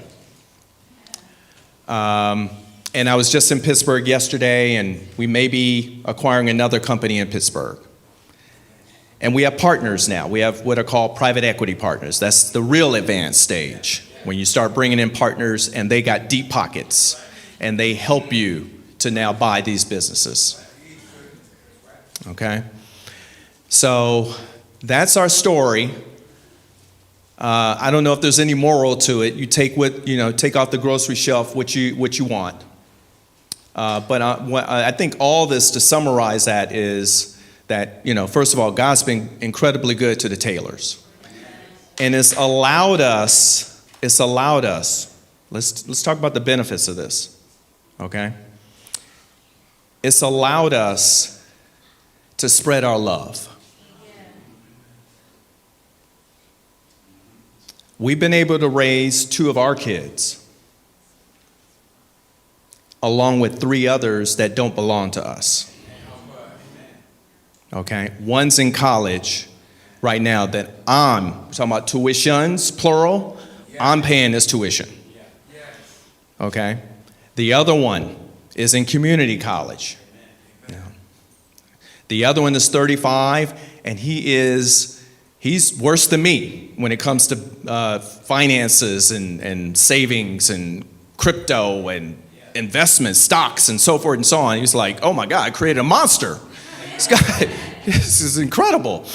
But those are the things that your children, when they see you handling, being a good steward, things properly, it kind of trickles onto them. Nicholas was the one that was telling me, Nick is senior at Morgan, was telling me about the credit cards and so forth and so on. He's always looking at ways of savings. And he's so funny. I'll try to wrap it up. He's so funny because he'll slip every so often and let me know how much he's got saved. And I'm like, dude. And then he'll ask me monthly for grocery money. How's that work? That's all he saves, exactly. He's a smart kid. He's a smart kid. Yeah, other people's money. I love it. Other people's money. There you go. So I'm happy that, God willing, when we leave behind this generational wealth, the real estate that we have, when we sell our business, the money that's going to come out of that, and we are selling our business, Lord have mercy, that their mindset is prepared to handle all that's coming. Because, for black folk, our wealth, when wealth is accumulated, only lasts for one generation. And I believe it's because we didn't get them ready for what is coming for them to be the good stewards now. For them to be the good stewards of what's coming. Okay? So I think that was my ministry, really, is to make sure that they are prepared, that our mentees are prepared, and anybody that's willing to listen, to prepare them for generating wealth, and then for generational wealth. Okay? So I'm done. I hope I didn't bore you too much. And I'll take some questions. Thank you so much. Lots of gems. That was wonderful. Thank you. My question is about, before I go into that question, you mentioned Proverbs. There's a book, The Richest Man Who Ever Lived. He literally takes Proverbs and says, this is how you... No, that's a different book. That's a different one. That's good too. But this one is specifically about Proverbs and Solomon. And you almost wrote the book. So, yeah, he ignored his own advice. So my question is about financial advisors. At what point along your journey, you and your wife, did you guys go, all right, it's time to bring someone else in? I find that as I make more money, I'm trying to learn to keep up with what I need to do with it. But I don't know. Like, at what point do you go, all right, I need to bring in a professional? And if you have recommendations in the area, could you provide them? I can tell you honestly, I do not. I'm sorry. I can tell you honestly, I do not. I come from such a philosophy of, unless you've done it, how can you teach me how to do it? And financial advisors, just because they have letters behind their names and so forth, it's been always, and I got to get over this, it's always been difficult for me to listen to them when I kind of know that you don't have amassed the kind of, Now, there are others that constantly are advising people that have certain net worths. And so right now we're just trying to narrow down who we're going to work with. Usually they are big banks, private banking, and so forth, that they have their advisors that work. My big thing now, personally, is once we do sell our business, is the tax savings. I don't want to, I love Uncle Sam, I love this country, but I don't want to give all my money, or a good portion of that money to him. So right now it's just all about reducing tax liability. I don't want to say tax evasion, but reducing my tax liability. Yeah. Unfortunately, I can't answer your question in regards to that. I do have a couple of associates that do financial planning. One that's really kind of pulling me to put together a strong plan for that. And so stay tuned. Steve, I want to piggyback on some things that you said earlier, Yes, sir. that helped me with my success, and I want to share that with you. Surround yourself with successful people. If you are the only person in your group that is successful, that means you need to find another group of people. Let's be clear. Your friends are your friends, but your friends sometimes won't help you elevate to the next level. So you have to surround yourself with same like-minded people, successful people, because you can learn from them as I have. And that was free. Next, I had a hustle. My hustle was mental. My hustle was I wake up every day and I'm unemployed. And I kept that in my mind every single day. As an entrepreneur, every day I wake up, you're unemployed. So how are you going to employ yourself the next day? That's your hustle. That's your mental hustle. And then last but not least, this is the biggest one for me. Love yourself more than the matter. If you love yourself first, everything else will come to you. But you got to know yourself, love yourself, because people see what's in you. They want to touch it. They want a part of it. Thank you.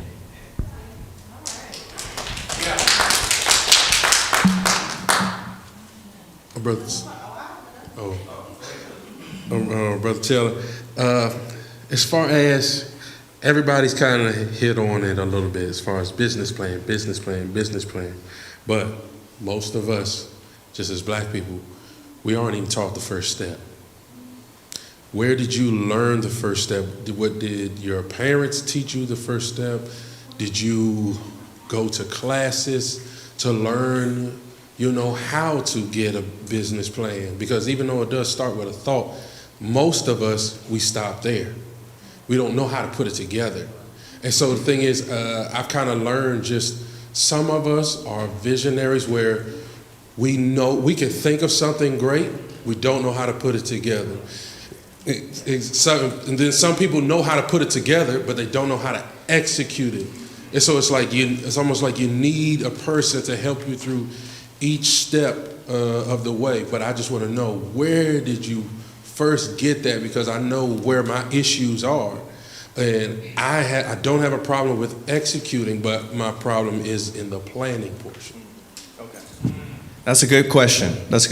I refer you to the site, okay, that I put up there, the SBA website, okay? There's two fantastic templates that are there and a breakdown of how to put together your business plan. And this is exactly what we're doing with our mentees. But the second part, you kind of answered your question, believe it or not, okay? Because you said something about a person helping you, okay? Now, for all of you, and for the business owners, they probably are like, yeah.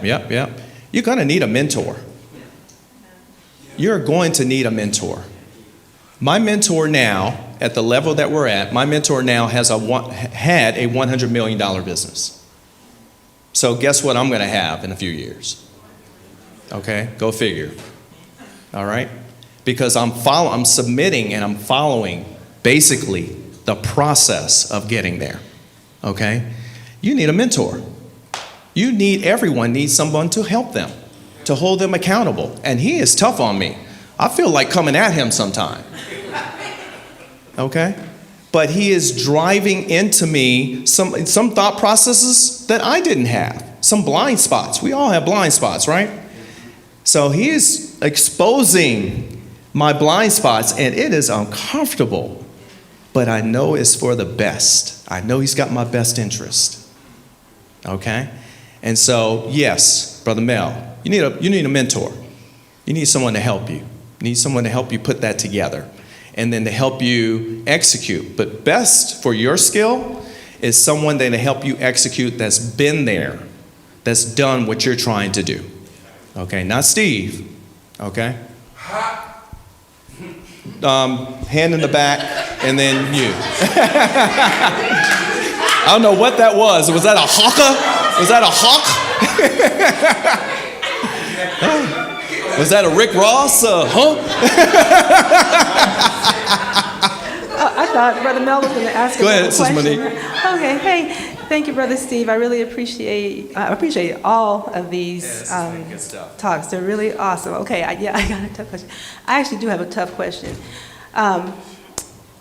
So I've been back in the church about a year, and I've been reading my Bible, and I have actually changed a lot. I did business classes. I read Think and Grow Rich years ago. I have business mentoring classes, and a lot of what I learned was through those and training in the government. And then I started reading my Bible, and I was always in Bible study, and I was trying to be more humble, and Jesus said you can't serve both God and money, and so I really wanted to have like a pure faith. So I really, and like you said, the secret, I was like, oh no, we can't do that because that's not Church of Christ. So my question is, how do you reconcile those things that you learn, those things that are, I guess, secular, with our faith and, our focus on having a very pure faith? Yeah. I mean, that's a good one. I mean, that's kind of that's a little bit of a struggle, right? I think for me, it's just having that balance of knowing that God is first. That if all else fails, and I'm in the jungle, remember y'all, I'm in the jungle. So there's no guarantees that I won't be put out of business next week. There's no guarantee. So my faith, my reliance is always on God, okay? And here's the other thing. Why would God put in my mind, if I serve him, why would he put in my mind this vision and not allow me to realize that vision, knowing the good that I can do for his kingdom, for family, for community? Why? God is not that, we don't serve that kind of God. And so that's how I reconcile that. It's the person behind the money. If I was evil, if my thoughts were evil or thoughts were worldly, then yeah, I would be that person. But it's not. So if I can have the tool of money and be spiritually minded, godly minded, then I'm now serving him in just a different kind of way. Okay? Or in that way that I think I was destined, I was predestined to do.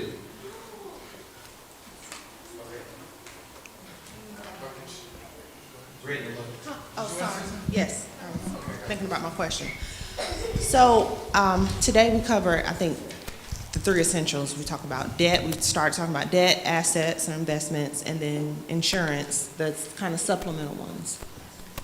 Having reached a pinnacle of success, how Not or even. a level of success, Yeah, thank you. how do we prioritize this? I'm sure you've heard of Dave Ramsey's baby steps, right? Like he puts in order what you should attack. So if we're trying to get to your level of success, we talk about debts, we talk about paying that off, or assets, or putting our money into Yeah. supplemental insurance. How Yeah. do we order that, you know? There is no order. I don't think there's any order. For me, it's all exposure. Everything that's been talked about here, insurance. I have 5 or 6 policies. I use my fund.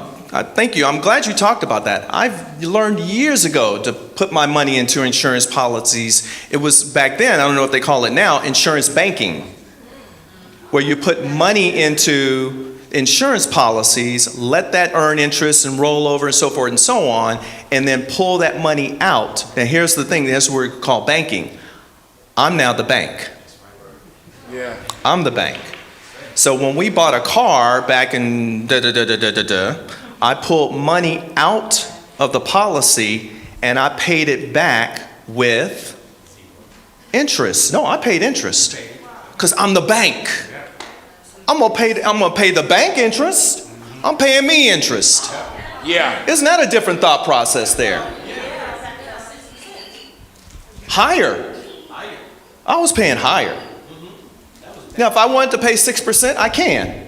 Or I could pay whatever percentage. All right? But I was charging myself 12, 15%. Okay? Because I'm the bank. I'm a tough banker. I'm going to get you. Okay? All right? So does that make sense? Yeah. In regards to real estate, I had someone, this is people just come and give me wisdom, give me information. And I used it. I executed on that. Person told me, Steve, you need to have some real estate. Because the kind of money that you have coming in now, you need some write-offs. You need some tax write-offs. So you need to accumulate some real estate. You're about to get educated on that. Okay? And so we have, is it okay if I tell you I'm not bragging? We have millions of dollars of real estate. Oh, God bless. Okay? All right? But it's because, no applause necessary, thank you. But it's because I need those tax write-offs. Okay, now, it come back to bless us because when I went to go get a loan to purchase a business, they looked back and said, oh, look at what you got. We'll give you money because we know if you don't pay us, we got that, and that. No problem. So I used it as collateral. Collateral. So real estate is good. You're about to get real educated on that. I learned from Ivan. Okay. Real estate is good. You're looking at you're in a situation where you have a condominium or a townhouse. You get married. Your family grows. Okay. You're looking to expand. Go into a new house. Can I ask you, please can I get on my knees? Don't sell your house. Please don't sell your house. Hold on to your real estate. First of all, there was a time where you couldn't get it. Or you can only get it in a certain neighborhood. Hold on to your property. Okay? Rent it out. Make money. Okay? A friend of mine, he has about 100-something properties up in Baltimore. He said, man, I'm a pimp. I'm just pimping them. I'm sorry to bring so much secular stuff in here, but I mean, that's the way he looks at it. I'm making money off of stuff. I ain't doing nothing. I'm just making money off of all that stuff. He owns his house in Potomac, yes. Yeah. Yeah. So 2 questions. Firstly, when we talk about mentorship, and a way of like really procuring mentors, what tips would you give in way of really like finding and procuring sort of like mentorship, and what those conversations should sort of like be like, you know, because I know of course like people see maybe like your success or something like that and they're just like, let me hang under you know what I'm saying, let me just, you know, get some money dust or something, I don't know, whatever, but like those sort of things, what tips would you give in that direction? That's a real good question. Yeah. Let me tell you, here's what I know. People that have kind of done stuff love to share. They love sharing. Just be honest, it's the ego stroke. They love to share, okay? You're never gonna have a problem, unless they're just a jerk. You're never gonna have a problem having someone, as long as they, check the fruit. Be a fruit inspector, check the fruit and make sure they got what they say they got, okay? So once you've verified, then you're likely not going to have an issue. There are great resources just a few blocks away, right over at Howard University. There is a small business, I forget the actual title. It's like a SCORE. You know, SBAs have these mentoring type programs. And the one in Washington, D.C., the one here in the district, is right there at Howard University, right there in the business school. Oh my God, my frat brother runs it along with another guy, and both of them just escapes me. But if you want to get back with me or anyone in regards to that resource, I'd gladly. Charles Mott, and the other one I've had him speak before with the 100, but they'd be more than happy. They get paid to help people take idea to fruition.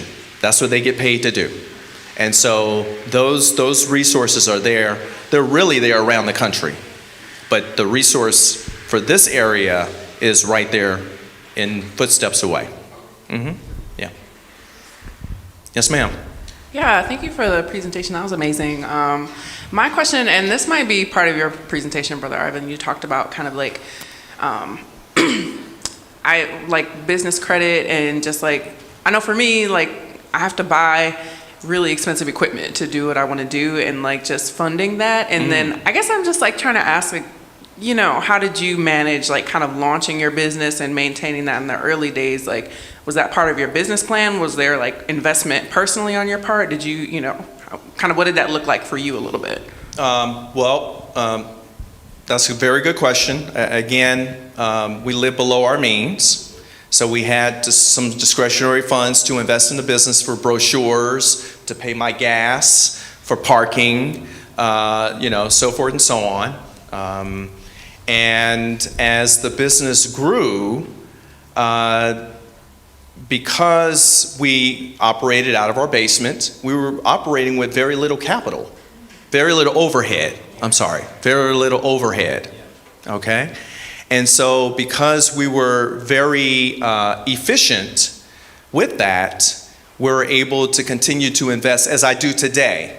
I take relative to the capital, the market cap of our business. When people see the income that I take home, they're like, whoa, well, you really don't pay yourself a whole lot, okay? Now, I dibble and dabble and take a little funds out when I need to, because I can do that.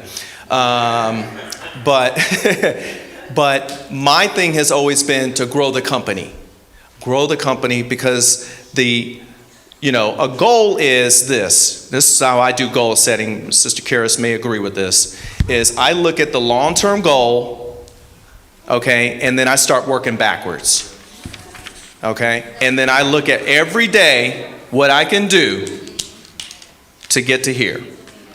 Our goal has always been to grow the business to a certain cap and sell it at so much of a valuation, okay, and check out, be done. Deuces, okay?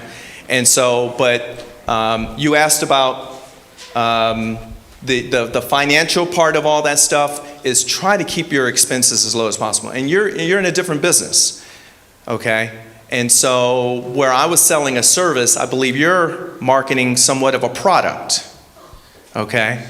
And so kind of very different, maybe more of a conversation to have with Ivan, because we're talking about physical things. I deal with books of business, okay? And you're dealing with actual physical equipment. But the thing that goes along all of this is having, because you're gonna have to be the personal guarantor, okay? When you start off, you're gonna have to personally guarantee everything if you're talking about banking and having banking relationships.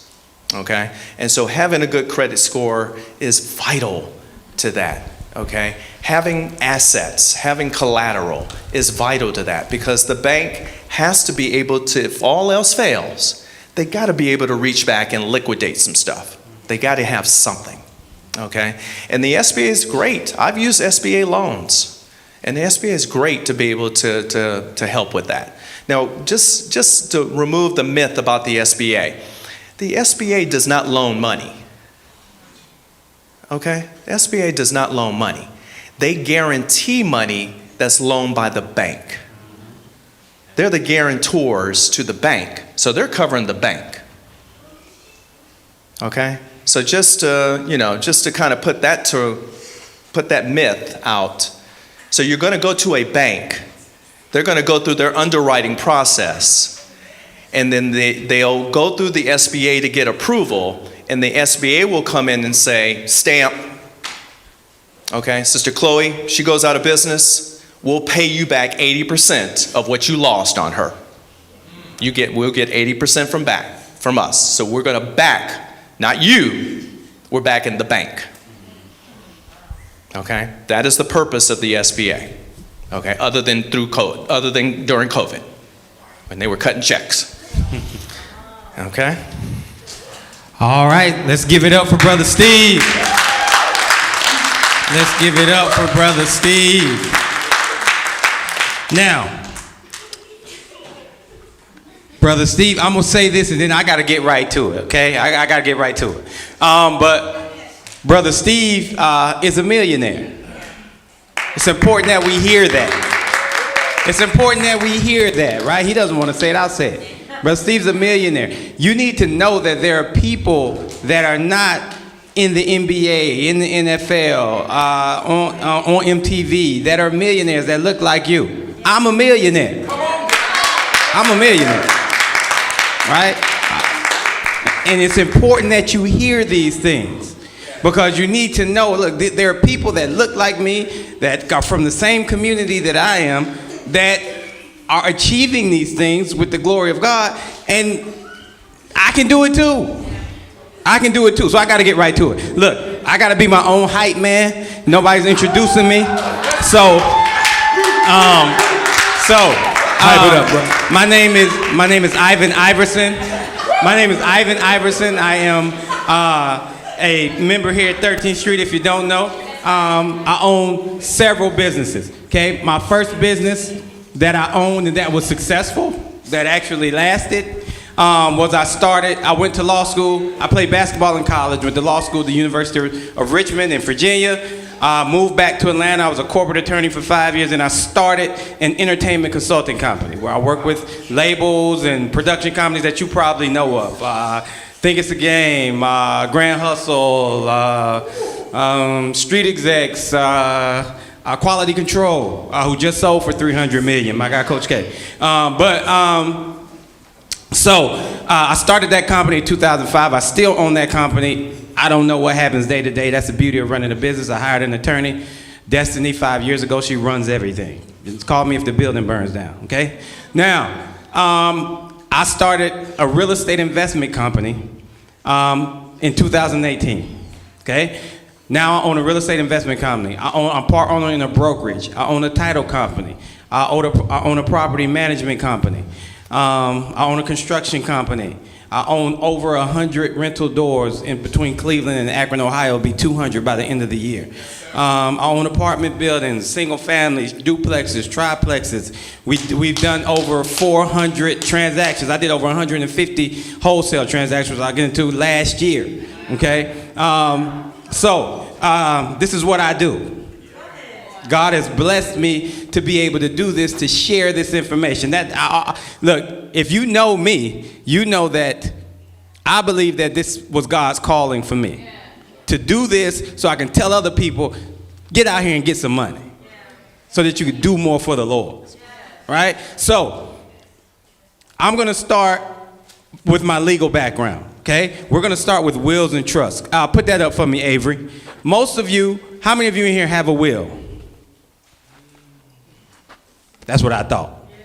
The people with some money got a will, okay? How many of you have a trust? All right, now, we're gonna talk about wills first, okay? Everybody knows, you've heard about a will. You usually watch movies and you hear them reading at the end of somebody dies, and at the end of it, they're reading to the family, oh, you get this, it's not because they have a will. And we'll talk about that in a minute. You're not able to do that with just the will. Not possible. Okay? Now, really key facts about a will. All right? Now, a will is a legal document that's used to guide entities as to how your assets will be allocated when you pass. Okay? So what the will is an instruction manual. When you die, this is how I want my assets divvied up. Okay? Now, it doesn't only distribute your real and personal property. The wills have the power to designate a guardian for minor children. There's a lot of things you can do in your will. So let's say you pass away, and you can designate, okay, obviously if you're married, that kind of takes care of itself. But you want to have other provisions. Let's say, this is morbid, but you have to discuss it. If you and your wife pass away at the same time, in a car crash, whatever, you need to plan for all these things. Who's going to take care of your kids? Yeah. You don't want to be wards of the state. You may think, well, my mother will take care of my father, but what if they pass away? You need to plan for these things, right? You need to have an idea of what happens next. Now, only about 32 people in the country, 32% of people had a will in 2020. That's white, black, green, yellow, purple, red. Okay? Now, 55% of Americans die without a will or an estate plan. So more than half of the country dies without a will. And they have to go through something called probate, which we'll talk about here shortly. 29% of people believe that they don't have enough assets to leave anyone, which is so false. You got a bank account, you got enough assets to leave to somebody. 35% of Americans have personally encountered or know someone that has encountered familial issues due to the lack of a will at the time of someone's passing. We know what this is as black folks. Don't even have anything. You're arguing over, the Fruit Loops in the cabinet. You can have the Fruit Loops, right? We arguing over stuff, right? Okay, because there's no will, so nobody knows what to do. Grandma dies. Who's taking care of grandpa? You are. Right? All these different things. We argue over this stuff. It causes all types of familial issues. Okay? Now, let's talk about the benefits. Number one is a will can protect your inheritance for your heirs. Okay? What a will does, And I'm going to read this sentence. Without a will, a person's property or assets generally pass on to their spouse or children when they die. In fact, this is one reason some might choose to forego writing a will in the first place if everything will simply make its way to the appropriate family members without the need to declare it. However, this is not a hard and fast rule for all property because it depends on the jurisdiction that you live in. And each state can determine how such possessions will be distributed in the absence of a will. A will, however, protects you and your family from any discrepancies and ensures that any belongings you leave behind are passed on exactly as you wish. Okay? So, if you have a will, right, that will is you don't have to worry about what probate typically takes care of, right? And you hope that they do what's right, right? The state doesn't care about your family, right? So you hope that they do what's right.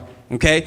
But if you have a will, you don't have to worry about that because your will outlines what's going to happen, what's supposed to happen, what you desire to happen, okay, in the case of your death.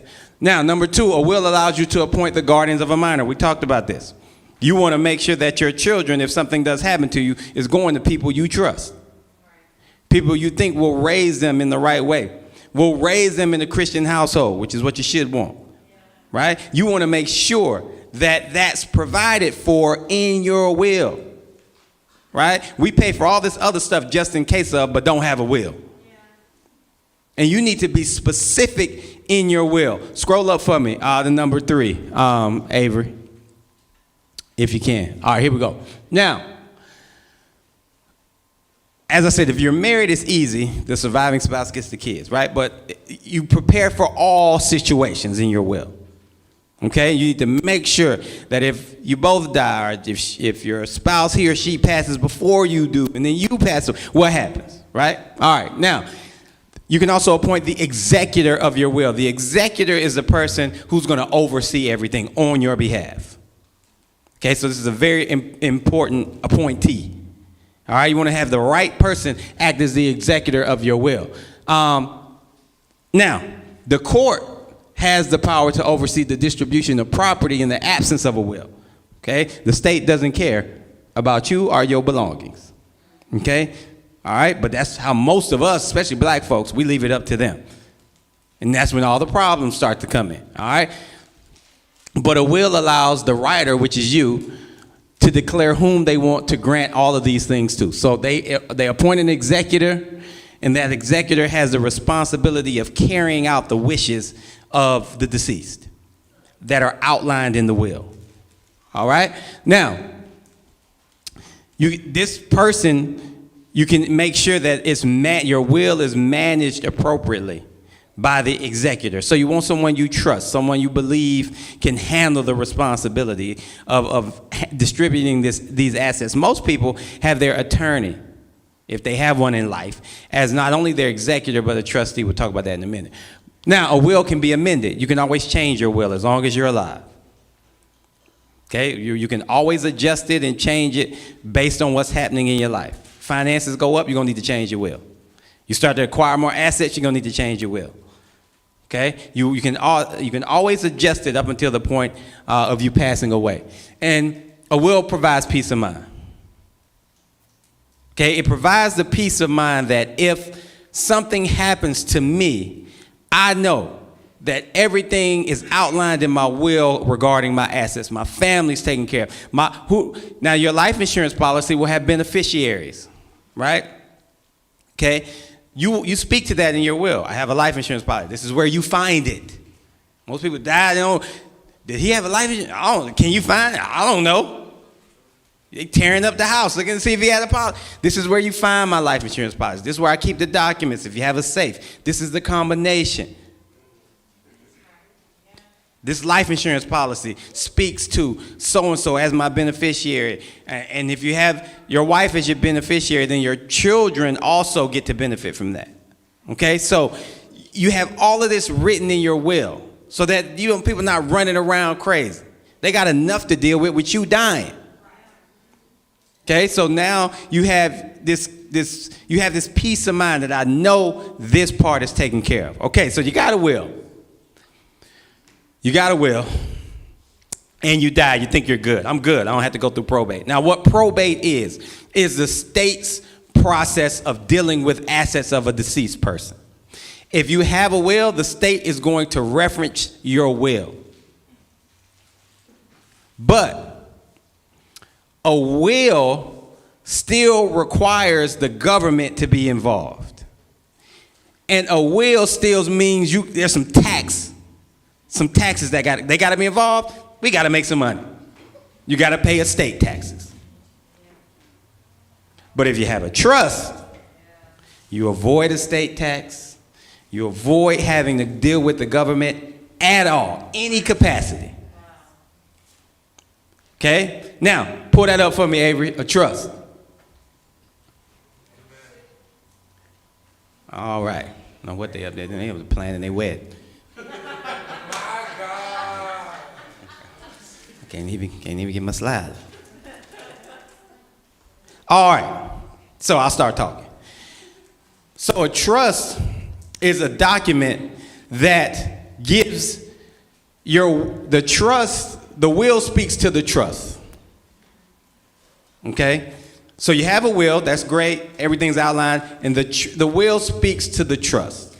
Okay, so the trust is going to be the document, all right, that allows you to avoid probate. Because now the trust is speaking on your behalf legally. Okay? Now, benefits of a trust. Let's bring that, make it a little smaller for me if you can, so they can see everything.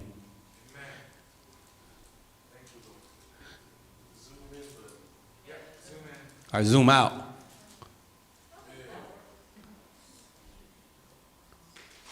There we go. All right, perfect. Now, the trust is your primary estate planning tool, okay? Number one, it can help you avoid probate, okay, which is the taxable portion. If you got to get the court involved and you just have a will, you're going to have to go through probate. Because, of course, oh, you don't have a trust? Okay, so we have to help you. That's how they make money. That's how your jurisdiction makes money. Oh, you don't have a trust? Cool, we'll help you. We'll take care of it. Come, we got you. Everybody come to court. Now you got to pay estate tax. Right? Now, reduce estate taxes. We just talked about that. Okay? And set up long-term property management. Trusts are amazing when it comes to owning property. Every property I own or my business owns is in a trust. It's owned by a trust. Okay? My daughter has 8 properties in a trust in her name. Okay? All the rental income, all the appreciation of that property belongs to her. Okay? Now I get to decide how the trust operates.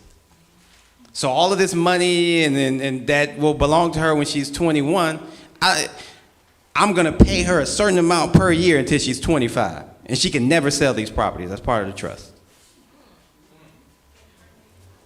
Okay? So, let's deal with a trust. Now, you have a revocable living trust, which is what most people get. Okay? Because irrevocable is something different. A revocable living trust is a separate entity from your will altogether. A trust is an entity. Like a corporation, like an S-corp or, an LLC. It's an entity in and of itself. Okay? So, that's why it acts in place of you when you're gone. Because it's an entity. All right? It holds title to property for the benefit of a beneficiary. Any property, bank account, real estate, stocks, crypto, whatever you got, those are assets, those are property. That's considered property. The trust, okay, will hold title to those things, okay, on your behalf. Now, a revocable living trust is just that, means you can change it. Again, as things change in your life, you can change the particulars of your trust. A living trust is simply a trust you create while you're alive. Okay, you're living, you're creating this trust while you're alive. Okay, while you're alive, you're creating the trust. It's going to be in place of you when you pass away. It's going to act in your place. Now, with a revocable living trust, you, the property owner, are the settler. That's what you're called. That's the terminology. You're the settler. If you own the property or the assets, you're the settler of your trust. Okay, you create, you can amend the trust, you're the original trustee. It manages and distributes the property held in the trust because you're still living, so you can make all these changes and manage it and distribute it how you see fit. That's why I say my properties are in the trust. I can still manage it, do what I want to do with it while I'm alive. Still my property. I just get the protections of a trust. You'll never know the properties that I own. You'll go to your tax assessor's website, won't find me, won't find my company. Oh, this is owned by such and such trust. Anonymity, one of the best things ever. A trust, I'm getting a little ahead of myself, but a trust is a private document, so remember that. Now, when you die, your successor trustee, the person who you've appointed to be your trustee, which is usually an attorney or somebody really well-versed in handling trust. Okay, Brother Taylor talked about private banker. Sometimes people have their private banker as their trustees, and then they have a replacement for him if he died, all these type of things, right? Now, they will transfer the property to the successor's beneficiaries. You remember that will? Okay, that's when you watch the movies and they're reading, Joe, you get this, and Lamar, you get this, and they arguing. Why did Dad give him this? Nothing they can do about it. Too bad. It's in a trust. And that's it. That's what happens. Everybody just leave mad or happy, whatever, right? So,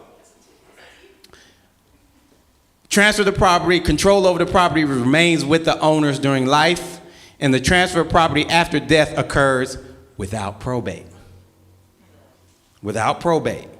You don't have to deal with the government at all. No estate tax, not seeing the judge, not seeing the magistrate, not having to go through mediation, none of that. You're done. You go sit in front of the trustee, and they read off what you're going to get. And the terms and everything. Like I said, I have specific terms in my daughter's trust. She can never sell the property. Right? Because I know young people. I'm going to sell this. I'm going to sell this. Get this bread. Right? Not the trust is going to be worth $800,000 cash. That's why you can't give them the money when they 21. Should be broke 22. If you had $800,000 when you was 21, you be broke at 22. I would. Money be long gone. Now, one of the primary advantages of creating a living trust is that property left through the trust does not have to go through probate. You guys don't understand how big that is. Avoiding, especially if you have any assets, avoiding the tax associated with dying, the dying tax as they call it, is so important. Your family doesn't even have to worry about it.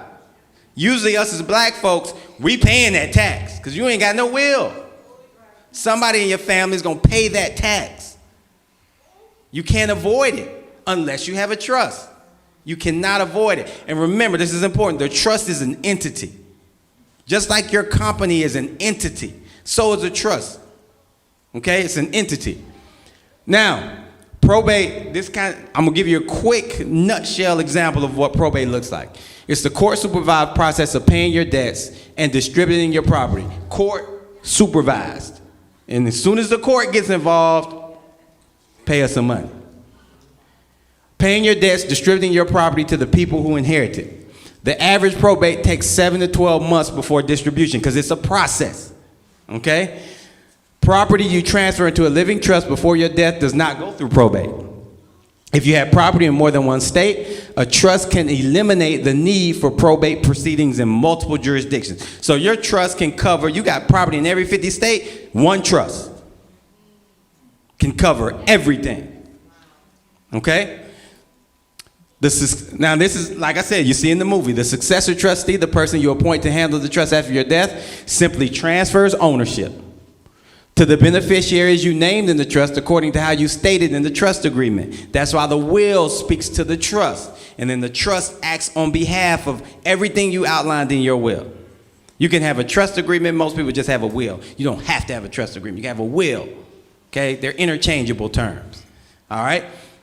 In many cases, the whole process takes only a few weeks instead of 7 to 12 months. You have a trust and a will, your property goes to your family like that. Boom, now they can start benefiting from it. Okay? Now, when all the property's been transferred, the living trust ceases to exist. It's gone, bye.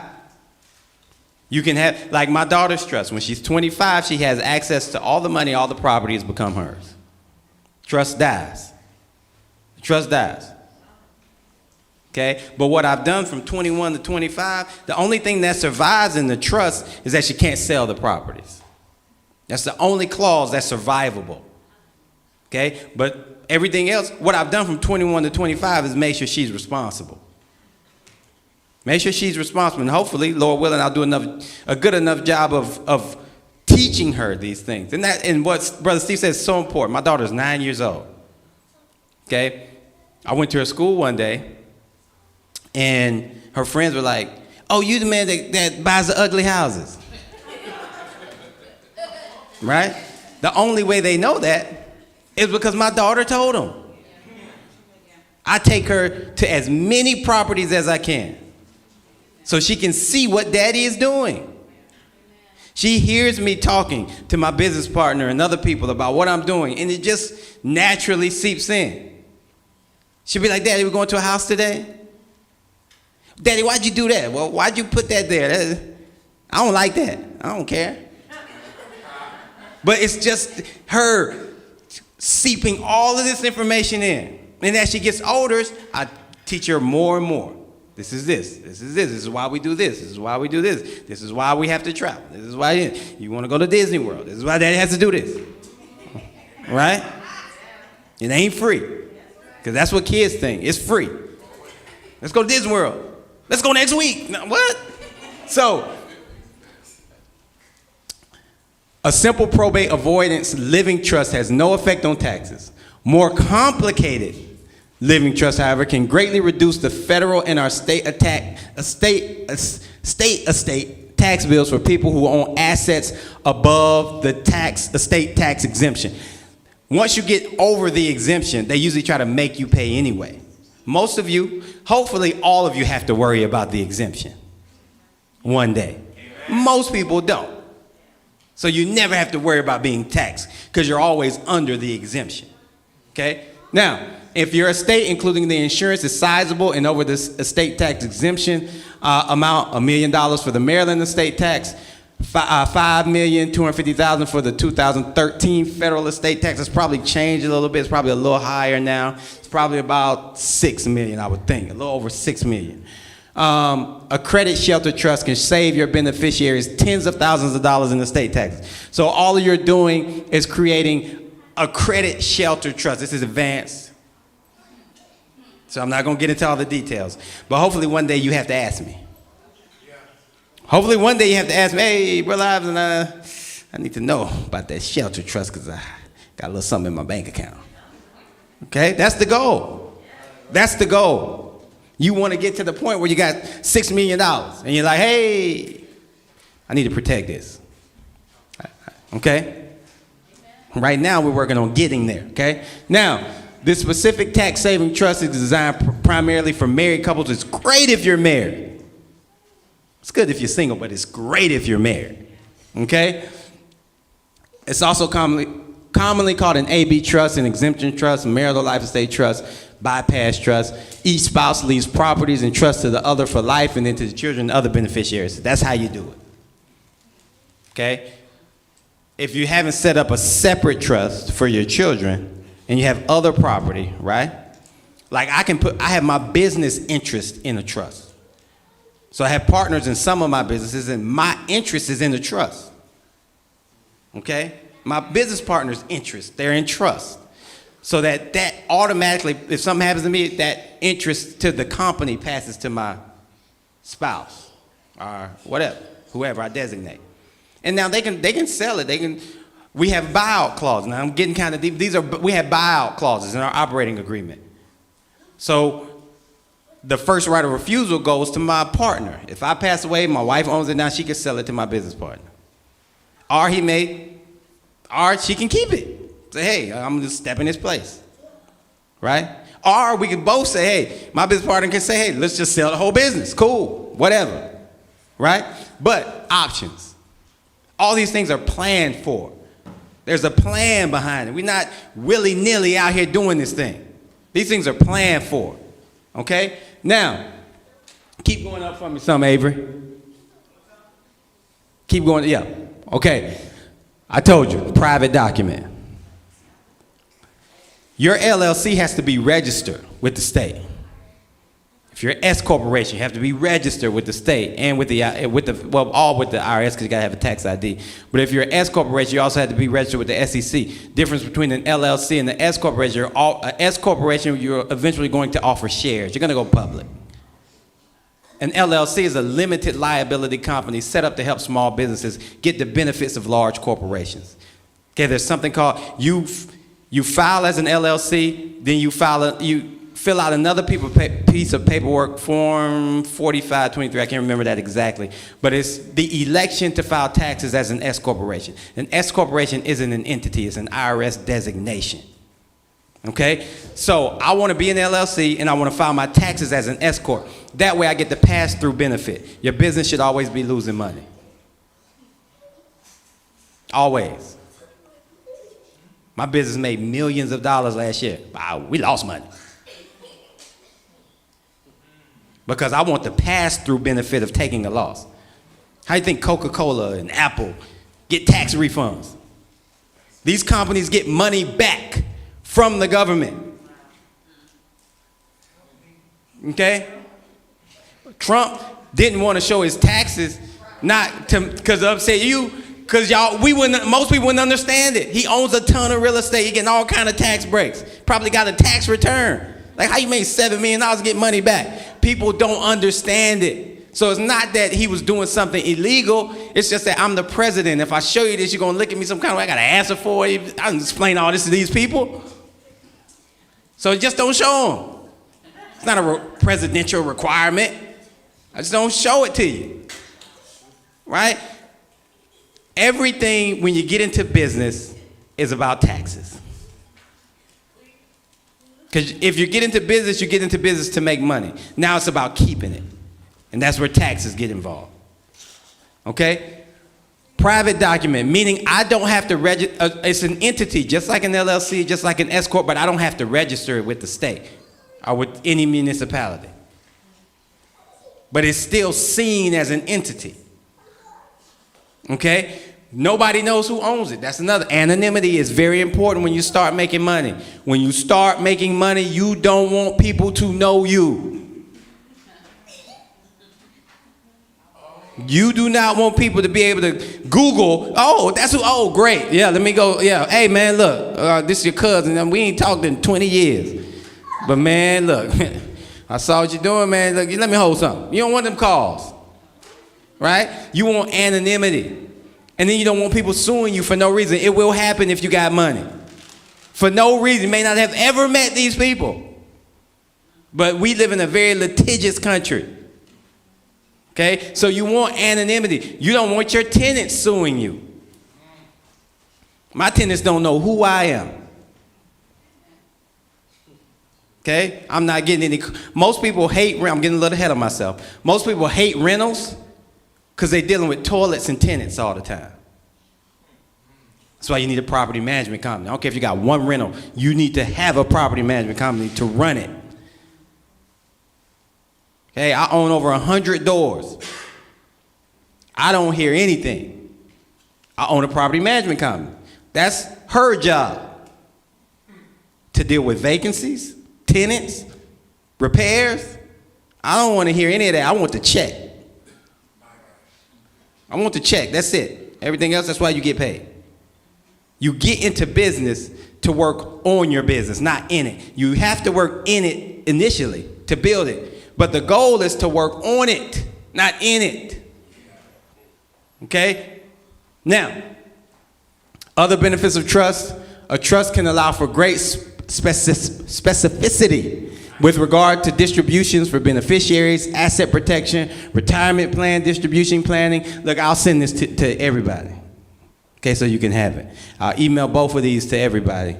Okay, so that you can have it. I'll send it to Brother Bradley, and he'll just send it out to everybody. So everybody can have these documents. This is one of the most important things you can do. You need a will and a trust right now. I don't care if you live in an apartment or ride a bicycle. You need a will. You need a will and you need a trust. And as we start to get into properties, you're definitely going to need a trust. Okay? Now, that's that part.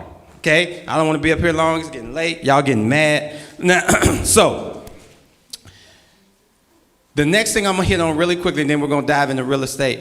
I'm going to give you guys some highlights, and then I'm out. You heard about mindset a lot. Okay? Let me tell you something.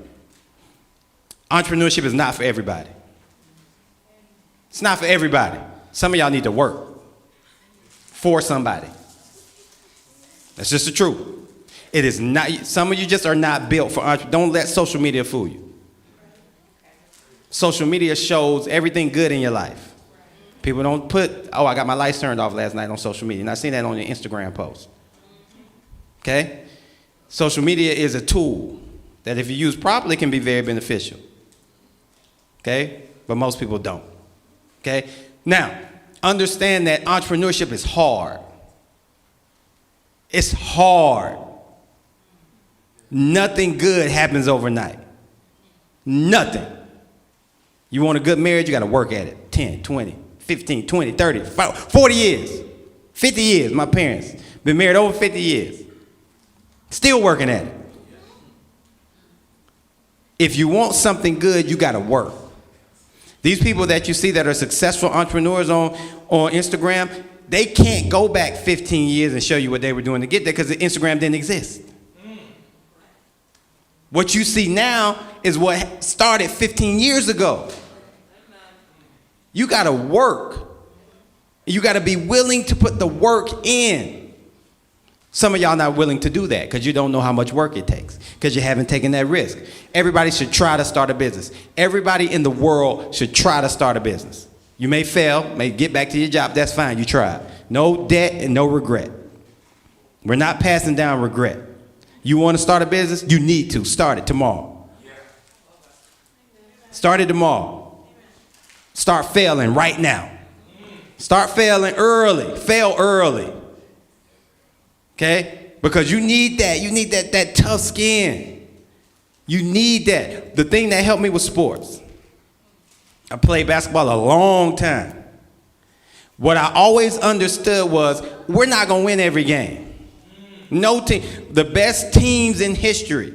There's only one undefeated NFL team. That happened 1 year in the history of the NFL. One team. Some of the best basketball teams ever. The 96 Bulls. 72 games, but they lost 10. What was that, the 2015 or 16 Warriors? Won 73 games, but they lost 9. You're going to lose. And that's what sports taught me. I'm not going to win everything. But guess what? It's a game tomorrow. It's a game tomorrow. I got to pick myself up and get ready for the next team. Right? Because I want to, if I lost this one, but I want to win this next one. I want to go on a losing streak. Right? So you learn to pick yourself up. It starts here. Your mentality. You got to have belief. If you don't believe that you can do it, don't even quit right now. Quit before you start. You can't, look, I can lose everything tomorrow. Lord willing, I don't, please, Lord. But I can lose everything tomorrow. And you know what? I'm waking up Monday, I'm about to get this back. Because I have this skill set. Knowledge is where it starts. I have the skill set. I can lose everything tomorrow. Give me 2 months, I'm going to have it back. 2 months. Because I know what I know now. That took me years to learn, but I know it now. 2 months, I'll be right back. May not be at the same level, but I'll be back. I'll be back. It's that belief. It's that belief that allows you to keep getting up and keep doing it. Okay? You got to start shifting from someone else's dream to your own. How many of you got a 9 to 5? Raise your hand. Nothing wrong with a W-2. Nothing wrong with a W-2. I'm going to talk to you a little bit about investing your W-2 money.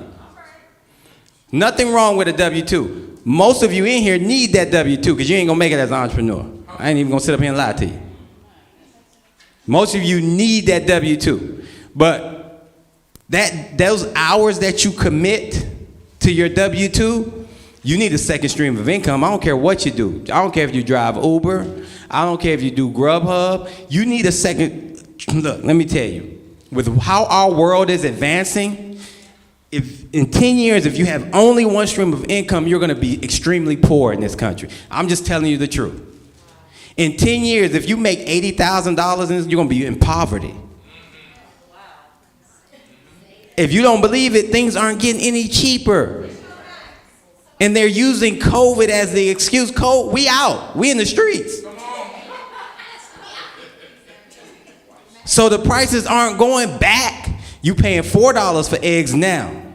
Ask your parents or your grandparents what they paid for eggs. 10 cents. They're $4 now. 10 years, it'll be $8. Because the population is growing. More people to feed, more demand.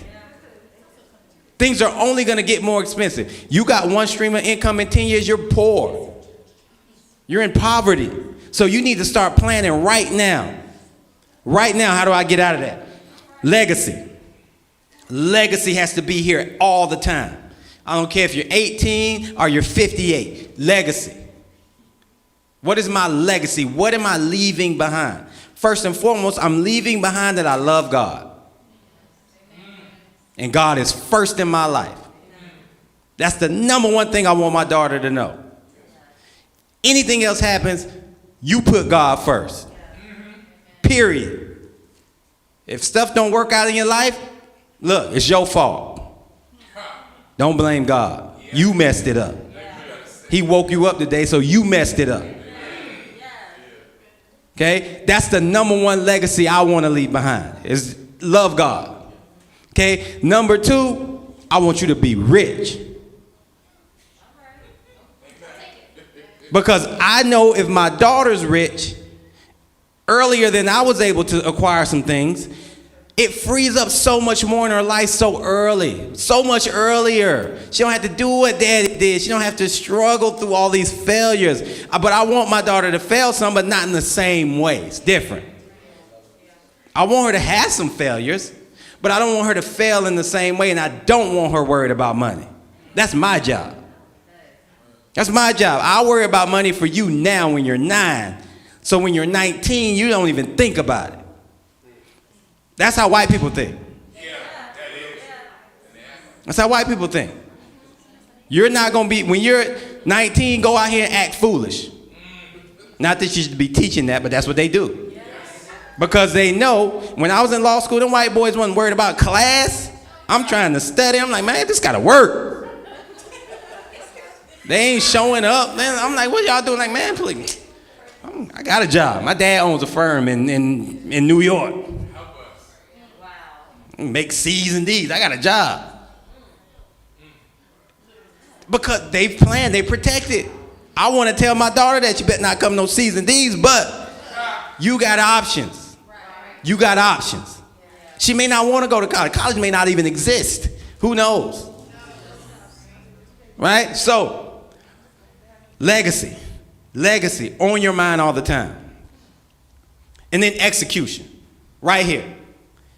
You're learning all this information today. What you gonna do with it? I went to a conference, one of the largest real estate investment conferences in the country. A guy named Cody Sperber got up. Guy's probably has $1 billion worth of real estate, and I'm not joking. That's just his real estate holdings, is $1 billion. Okay, that means the buildings and out that he owns is $1 billion. That ain't make how much money he make. That's just assets under operation. Okay? He said, look, 6,000 of you in here. I'm only talking to 10% of y'all.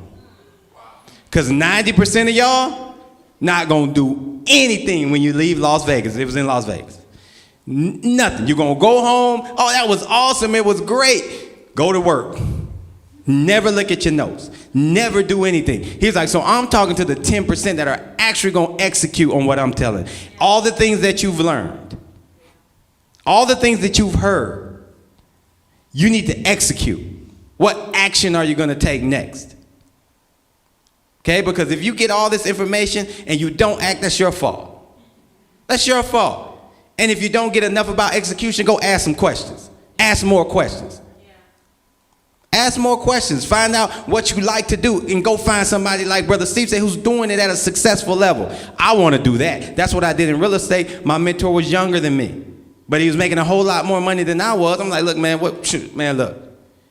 I want to do what you do. Hey, drive to North Carolina. Anytime you're there, I'll show you my business. 2 weeks later, I'm in North Carolina. Hey, what you doing? Let's go. He broke it down. I'm like, hey, you're going to be my mentor. I paid him. That's another thing. Black people pay people. Pay people. Somebody making millions of dollars, you don't want to pay them to learn? You crazy. If you already there, I volunteered to pay him. He didn't even ask me. I said, look, I'm going to pay you so you know I'm serious. Because if you're going to spend time with me, I want you to know I'm serious. Now, I give out mentorship to church folks for free sometimes.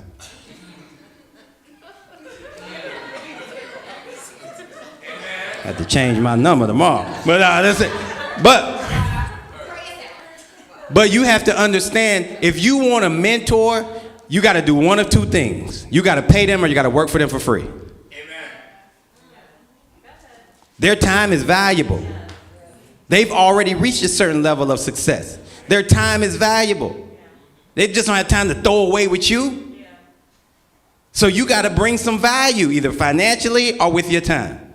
You got to bring some value. All right? So let's get into this whole real estate thing. Now, long time ago, Rockefeller said that if you're going to be wealthy in America, you got to be involved in real estate. You can't avoid it. You can't avoid it. Okay? There's two ways now that it's changed. There's only really two ways you can be successful in America. Long-term wealth, generational wealth. Okay? Either you create some brand new company that is going to transform the way that things are done. That ain't happening. I'll tell you right now. It ain't happening. Forget about it. Okay, you black. It ain't happening. I'm just going to be honest with you. It ain't going to happen. All right? Jay-Z's a billionaire. Diddy's a billionaire. But you know what they did? Number one, they revolutionized the industry that they were in, either through their performance, okay, and they bought other companies, like Steve said. They started to acquire other companies, and they helped others become successful. And the more successful those others became, the more successful they became. Right? So either you're doing that, either you're starting a tech company. Okay? Because now you're creating, intellectual property. Property being the key word. It may be intellectual, but the government sees it as property. Okay? Are you in real estate? That's it. The easiest one for you to get into is real estate. You're not creating the next Facebook. Okay? It's just the truth. You're not. I hope you do, but you're not. Okay? Now, real estate, God's not creating no more land. Okay? He's done with that creation process. Okay? And you will always need somewhere to live, no matter how digital the world gets. You can't live in a virtual house. That's called homeless. Help us! Okay? You have to have a real place to live. Okay? So, that's what makes real estate so valuable. The reason I was able to build a multi-million-dollar company in 5 years is because I'm dealing with the largest asset that people will ever buy. Ever buy, in most cases, is a house. Now, realtors, I work on the investment side. Realtors work on what's called the traditional side of real estate. A realtor is a commissioned employee. Everybody's a realtor. Some of y'all in here, if you're a realtor, raise your hand. Amen. All right, okay, so this is a strange room. Realtors are commissioned employees. You get your real estate license, now you got to go hang that license with the brokerage. They're going to pay you to start listing properties, calling people, hey, you want to sell your property? Hey, you want to say, hey, I got a buyer. Then they're going to pay you 3% commission. They're going to give you, not all 3%, you're going to get a percentage of that 3% that one of the parties had to pay. You're an employee. 90% of realtors in this country have another job. Okay? That $1 million listing show, that's the anomaly by far. And they're in the most expensive market in the country. You don't see $1 million listing in Oklahoma. They're in LA, California, the most expensive, where a house that's 1,200 square feet is $1 million. So it's easy to have $1 million listing. If I'm in California, okay? So I'm not knocking realtors. It's great if you're a realtor. It's great if you know realtors. You can make some money being a realtor, but you can't make the kind of money I make. Because in that back room where they're not letting you in your brokerage, that's where they're making all the money. They're doing what I do in that back room, and now it's public. Anybody ever heard of Mark Spain? Okay, if you ever heard of Mark Spain, has brokerages across the Southeast and maybe other places. See his billboards, we buy houses. That's what I do. They didn't put those signs up 5 years ago, but now it's kind of easier. They've been doing it for 30 years, but now it's more accepted, so now we put a billboard up. But if you're one of the brokers for Mark Spain, don't come back here talking about you want to do this. No, get out there and give me some listings. This is where the money's made back here on the investment side, okay? Now, when you're on the investment side, we're distressed dealers. One of the things I love about my business is we get to help people. We deal in distress. In real estate, distress shows itself in a lot of different ways. Foreclosures, tax delinquencies, code violations, probate. That's all distress. People who are in distress, who have to sell their property fast. Okay, because either they're about to lose it to the city, the state, or the county. Okay, or they're about to lose it to the bank. Or they got a property that they can't afford, they can't pay the property taxes. Or they live in Texas, just inherit a property in DC. I don't want to pay the property taxes on that. I don't want to be a landlord. I need to get rid of this before a bill hits. We deal in distress, so we get to solve people's problems, right? So I know your house is valued. Look, I got to go through this quickly, but I know your house is valued at $300,000 if it's all fixed up. You can't sell it to me for $300 because it needs all kind of work. I'm gonna buy it from you for $120. I'm gonna put the $60,000 of repairs in it, then I'm gonna sell it to somebody else for $300. Now let's do the math. That's $180. I made $120. The real estate agent ain't making that. Now, let's talk about the different strategies. I'm in real estate investment. The number one strategy and my favorite is wholesaling. What wholesaling is buying that same property at $120,000, right? Okay, and then let's say Mel wants to fix it up. I don't want to fix it up, but I got the contract. Okay, I assign my rights in the contract to Mel for $150, right? Contract assignment. It's legal across the country. Okay, now, I have the contract for $120. I assign the rights to Mel. Mel's gonna buy it for $150. My seller's gonna get their $120. We go to closing about 2 weeks later. I get Mel wires in the $150. He gets the keys to the house. So now he's happy. He gonna do the renovation, make money. I get $30,000 because I assigned my rights to him for $150, but I got it under contract for $120. The seller gets their $120. They're happy. Everybody's happy. They're happy. I'm happy. Mel's happy. I made $30,000. I didn't touch a hammer. I might not even seen the house. I might never saw it in my life. I made $30,000. We did 150 of those deals last year.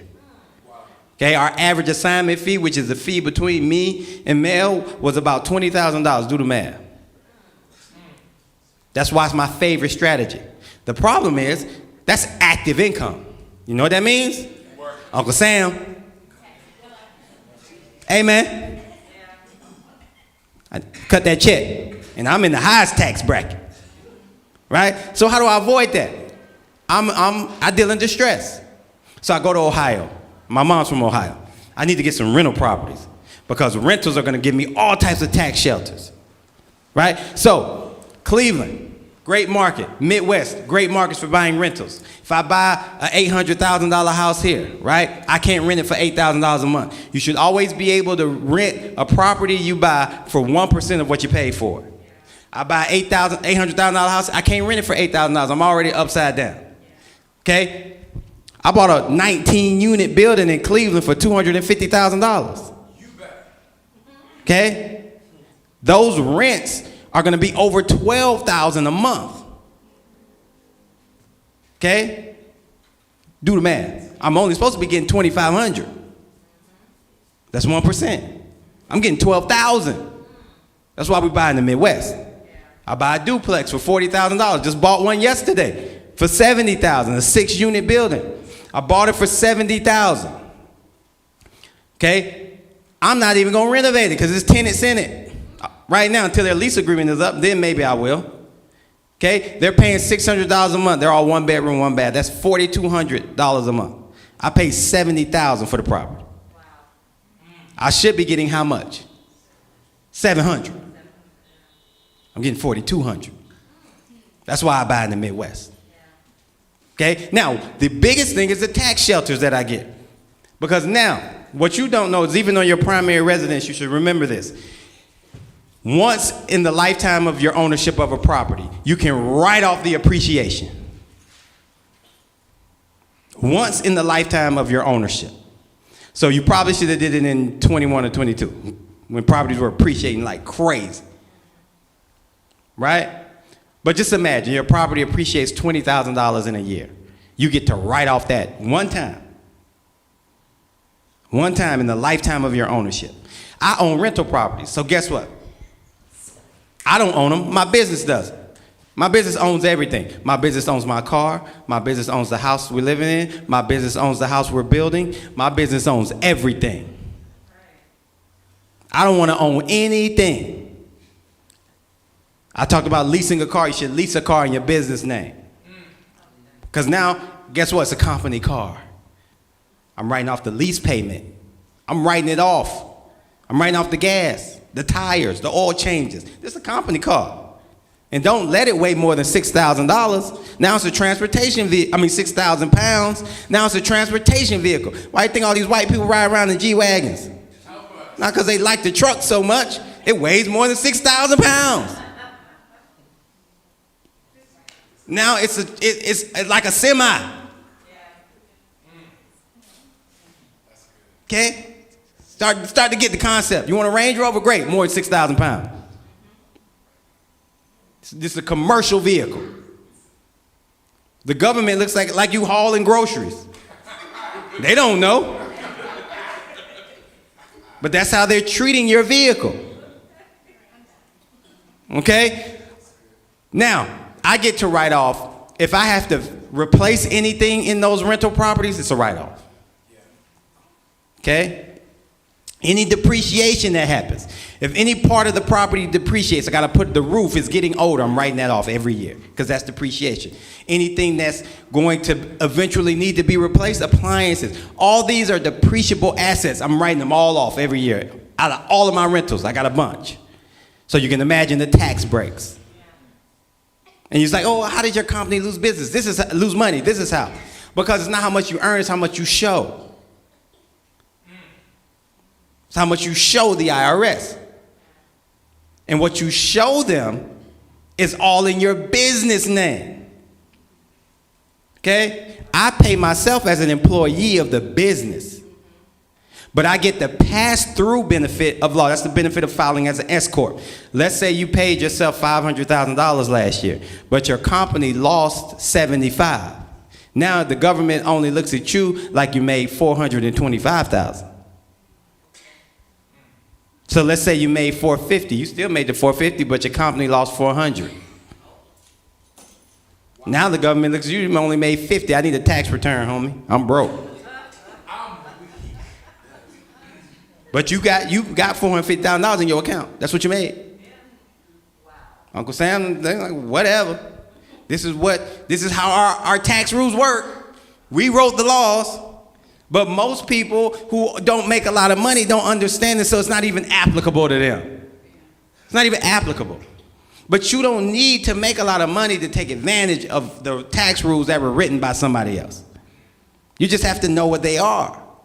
And then you use them to your advantage.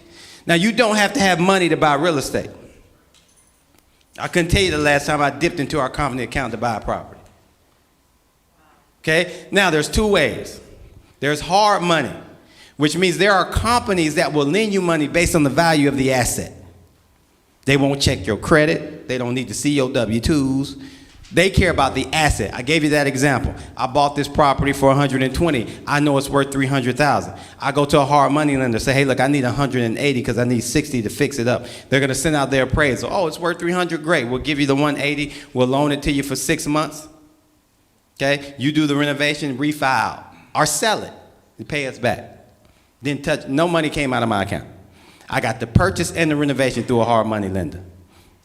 Now, the hard money lender is going to say, I need 10% down. I need $18,000 down. Cool. I go to a private money person. You got $18,000 in your bank account? Call me. You give me $18,000, I give you 10% back in 6 months. He was talking about 6%. That's APR. That's a year. I'm giving you 10% in 6 months. Do the math. We got people kicking down our doors to give us private money. So they give me $18,000. How much? $18,000. How much I got to give them back? What's 10%? $1,800. I go to closing. They get $19,800. My private money, my hard money lender gets their $180,000 plus some interest, maybe $190,000. I'm $208,000 in. I sold this property for $300,000. I didn't touch a dime of my money. Not a dime. It's so many people with money, and you have no idea until you start asking how many people have money. People have hundreds of thousands, if not millions of dollars sitting in their 401k right now, making them maybe 1% interest. And so when I go to them and say, look, I'll give you 10% back in 6 months, they say, look, how much you need? And guess what? They don't care about me. They care about the asset. They're tied to the asset. It's not about me. They know if I mess up, hey, I own this property. So it's not about me. It's about the asset. The asset is what they're tied to, not you. Okay, and that's why they're willing to lend to you. We lend in my company because when I lend to Lamar, I lend Lamar the $180,000. I'm a bank. When Lamar pays me back, that's non-taxable income because I'm a bank. So lending is a great way to make money, tax-free. Why do you think people can't wait to lend? I can't wait to lend. I can't wait to. But that's why. I'm loaning him money. He's paying me back. I don't have to pay taxes on that, on whatever interest I charge. Or if I'm the private money lender, I loaned him $18,000. He pays me back $19,800. That $1,800 is tax-free. I'm the bank. The reason that happens is because the government needs banks to lend money. They can't be the lender. So to incentivize that, like when you lend, we're going to give you a tax benefit. That's the incentivification or the incentive for them to lend. Banks have to lend. They can't make money if they're not lending money. Okay? So, last thing I'll do. Look, I could be up here all day. Last thing I'll do.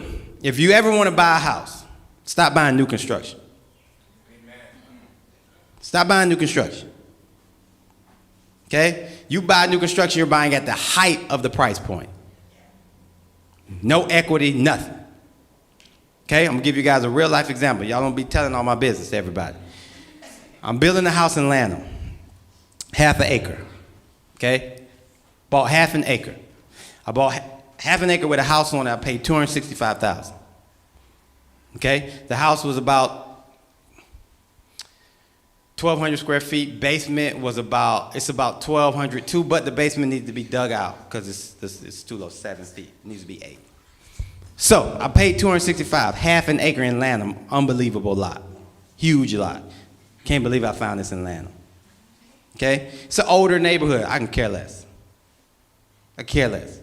Now, before I swung a hammer, I got the house appraised for $510,000. Okay, showed them my plans. Oh, cool, $510,000. Now, I'm $265 in the house. I'm putting $150 in the renovation. It's going to be one of the most beautiful houses you've ever seen in your life. Okay? Added a top floor, dug out the basement, built a 600 square foot lanai on the back. If you don't know what a lanai is, it's like an indoor-outdoor space covered on both sides. Have heaters, the whole nine. Extra living space, indoor-outdoor, like you see in the movies. Okay? I'm $150,000 in my renovation, which means I'm $415,000 in. On the most beautiful, I get to choose everything. The way the paint smells, everything. Okay? I'm $415,000 in with luxury finishes. Okay? Not this $600,000 house that somebody paid, builder quality. Okay? Luxury finishes, marble, hardwood. Okay? A 9-foot island. Okay? The entire back wall of the house is, whole back wall of the house is glass. You open it up and walk to the lanai. Okay? I'm $415,000 in the most beautiful house in the neighborhood by far. The neighbors love me because their property value is going up. Okay? Now, this house, when it's finished, you'll get appraised for about $590,000. I move into this house with well over $160,000 worth of equity. I pay less for my house than my neighbor across the street, whose house is 15 years old. That's why you don't buy new construction. Real estate is meant to be an asset. And you need to always look at it that way. An asset. It's an asset, something that should always be earning you money. Now I got all this equity. What do I do with it? I pull some out, go buy me some more rentals. Mailbox money. Mailbox money. That's where you want to be. You want, and I tell you guys this, and some of you guys already know this, we've talked, your wealth number. Most people think wealth is $1 million, $1 billion. That ain't wealth, not in the capitalistic country. Real wealth is when your passive income covers your necessary expenses. So you realize, okay, what do I have to pay every month? Rent, mortgage, insurance, groceries. What do I have to pay? Now, when you figure that number out, now you need to go find you some passive income to cover that. No better passive income than real estate. But you put your money in stocks, crypto, whatever. Something passive where your money's earning to take care of your expenses. That's when you're wealthy in America. That's real wealth. Now you got to know what to do with the extra money. That's another conversation. Okay? Now, that's the importance of real estate. Real estate they fooled us to think that if you want to invest in real estate, you got to have a lot of money. You don't. You got to find a great deal. You got to find a great deal. Then the money follows you. Okay? Now, we got to move on. I don't even know if Brother Brad, he probably falling asleep. We got to move on. Okay? If you guys have questions, see me when we finish. Okay? Because I want to bring up Brother Bradley so that he can give us some Bible before we get up out of here. All right? You've gotten a little bit tonight, but I want you to get a little bit more.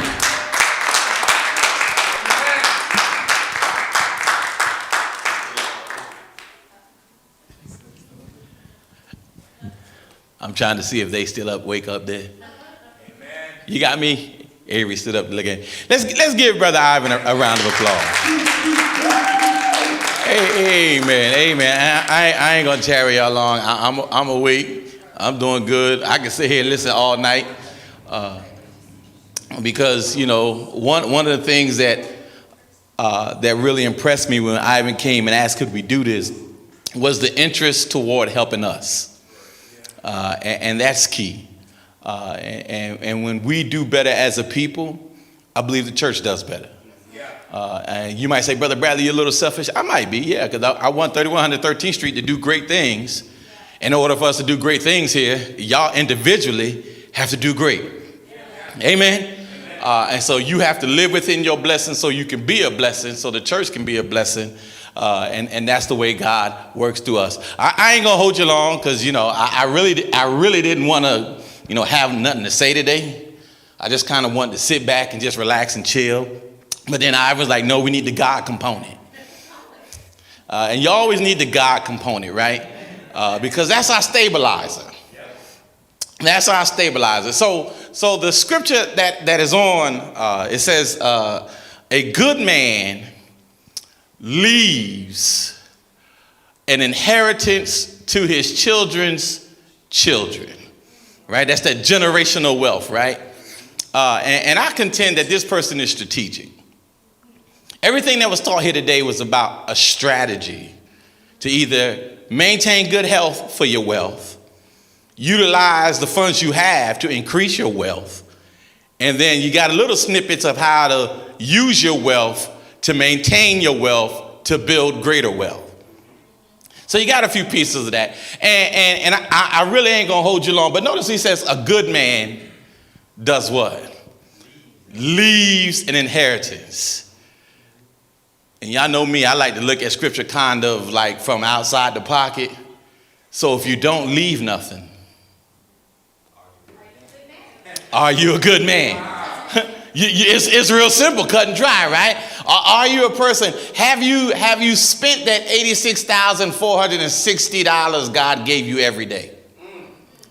How well did you utilize your talent? Somebody say, he ain't give me no $86,460. Yes, he did. It's really seconds. The time you have with your life. And so just so I'm not here all day, I just want to give you a picture of everything we've talked about in the snapshot of the prodigal son and his father. Because you can look at the prodigal son and see he mismanaged money. He didn't learn the lesson. But apparently his father knew something. His father had income that could allow him to give an inheritance and not be broke. Can you see it? Because he could still pay for his servants even after giving his second son his inheritance. So it begs to differ that the question is, does God want us to be good stewards with our money? The answer is yes, right? I don't know who said that money is bad. That's from a bad translation, right? What is it in Timothy? The love of money, some people translate it, is the root of all evil. East is either or the, and some people put the instead of because there's some crime that's committed that's not money-based. Amen, somebody. But so God wants you to be rich. I might preach this lesson then. Because isn't your God rich? How often will you go through the scriptures where it says your God is rich in mercy? He is rich in love. And you're made in his image. So why would you be broke? So look at the prodigal son again. Prodigal son didn't learn lessons from his father. Just like I would say, give $800,000. By the time you're 21 and a half, all that money's gone. In a period of a few months, he squandered his inheritance. But flip it. The father had enough wherewithal that he could cash his son out and still pay servants. The father had enough wherewithal that he could make enough money that he could cash his son out. That's generational wealth. He's strategic in purpose. Now the question is, what strategies are you deploying so you can have in that emergency fund? What strategies are you deploying in your faith that allows you to be in position where God can pour more into you? See, one of the things, when God can trust you, God gives you more. It's biblical. Matthew chapter 25, right? Where he talks about the talents, the 5, the 3, the 1, right? He says, you who are faithful over a little, I will bless you with what? With more. So the father had a great thing. He had a strategy on the inheritance that not only blessed the current generation, but it was going to bless the next one. And sometimes we're so locked in to Carnival cruises, going to islands, buying Benzes, right? Right? That we don't think long term. Can you tell the father thought about his sons by his preparation? But can you tell the father also was prepared to have some good times himself? Because the only reason why you raise a fatted calf is at some point you're going to get down, right? He just took the fatted calf to celebrate his son coming back, but he was already getting ready to enjoy life already. And so God is so good. God's going to let you be able to enjoy life if you make proper preparation, and the proper preparation is always keep God first. When you keep God first, it keeps you in a position of being content. When you're in a position of contentment, you think better. You think clearer. You'll be provided with the wisdom to keep things in priority. And then when you're done, when God is done with you, your children's children will be blessed. Amen? So like Brother Ivan said, don't just take this. I got a lot of notes on my iPad. But at some point, those notes have to become from, fiction to reality. At some point, they got to go from a literary writing to an actuality in your life. You don't have to check off everything on your list. At least accomplish one of them. Amen? And then when God bless you, and you bless your children's children, remember, the one you really need to bless is the one who gave you the resources. Amen, somebody. Because at the end of the day, we'll tip a waiter at Red Lobster. Quick story, and I'm sitting down. We was at Red Lobster last Sunday because I told my wife, look, everybody at our house grown, let them fend for themselves, we going out to dinner. And one of the things I like, Brother Ivan, is when you take care of me as the waiter, I'm going to turn around and take care of you. And many times, I don't know how y'all roll, but sometimes 20% don't seem right to me because of the service that they've given you. You know, I told the young man last week, I said, look, man, I'm thirsty. So keep this peach tea coming. When my cup said, y'all know that sound when you got to the last of it? He was coming around the corner with another peach tea right on time. So you know I gave him more than 20%. Y'all ain't online with me yet. Hasn't God given you enough that when your cup got empty, that when your cup got empty, he had something else coming? We'll turn around and bless the Lord that way too. Amen? Because we argue about tithing, and some folk do. But you realize that we're arguing about 10%, and many times most people in the old covenant gave about 33%. Move, preacher. Be like the prodigal son's father. Be strategic in your planning. Be purposeful in your spending. And then be mindful how you live your life. God will bless you real good. Amen, amen, amen, amen. Just a quick thing. Now, I might shock Ivan on this, but I think we need a repeat. I think we need a redo on some information that we glossed over, that we can come back and maybe 3 months from now. Outstanding. All right. Look, let's give a round of applause to all of our speakers. I know some of them had to leave early. Thank you guys. Thank you for coming. Thank everybody for being involved. Hopefully this was beneficial for you. I know it's getting kind of late, getting dark outside, but thank you for staying. Those of you who are members here, we'll help clean up. And if you bought a guest, your guest needs to clean up too. Okay? So we're gonna end in prayer, and then let's get this place cleaned up, and then we'll go home. All right, so let's pray. Heavenly Father, we thank you, Lord, for another day. We thank you for all your many wonderful blessings. We thank you for bringing us here today, dear Lord, to be able to learn more about doing more with the things that you've blessed us with, being a good steward over the money that you bless us with, dear Lord, and strategies that could help us make more money so we can do more for your kingdom. We just ask and pray that you will bless all of those who attended, that it was something that was beneficial for their lives and beneficial for their futures, and that they will not only take the notes with them that they have, but they will apply these notes in their life to become actions that will help them succeed in whatever avenue that they're pursuing. Thank you, dear Lord, most importantly for your Son, dying on the cross for our sins and giving us the hope of eternal life. Forgive us, Lord, of sins committed and sins that we will commit. Bless us all as we travel home. Give us safety, dear Lord, and bring us back tomorrow morning to be able to worship you on the first day of the week. Continue to bless the ministries and the efforts here at 13th Street. Bless our minister and his family. And we just thank you, dear Lord, for all of your many wonderful blessings. We can't name them all. So thank you for your grace and your love and your mercy. And in your name we pray. Amen.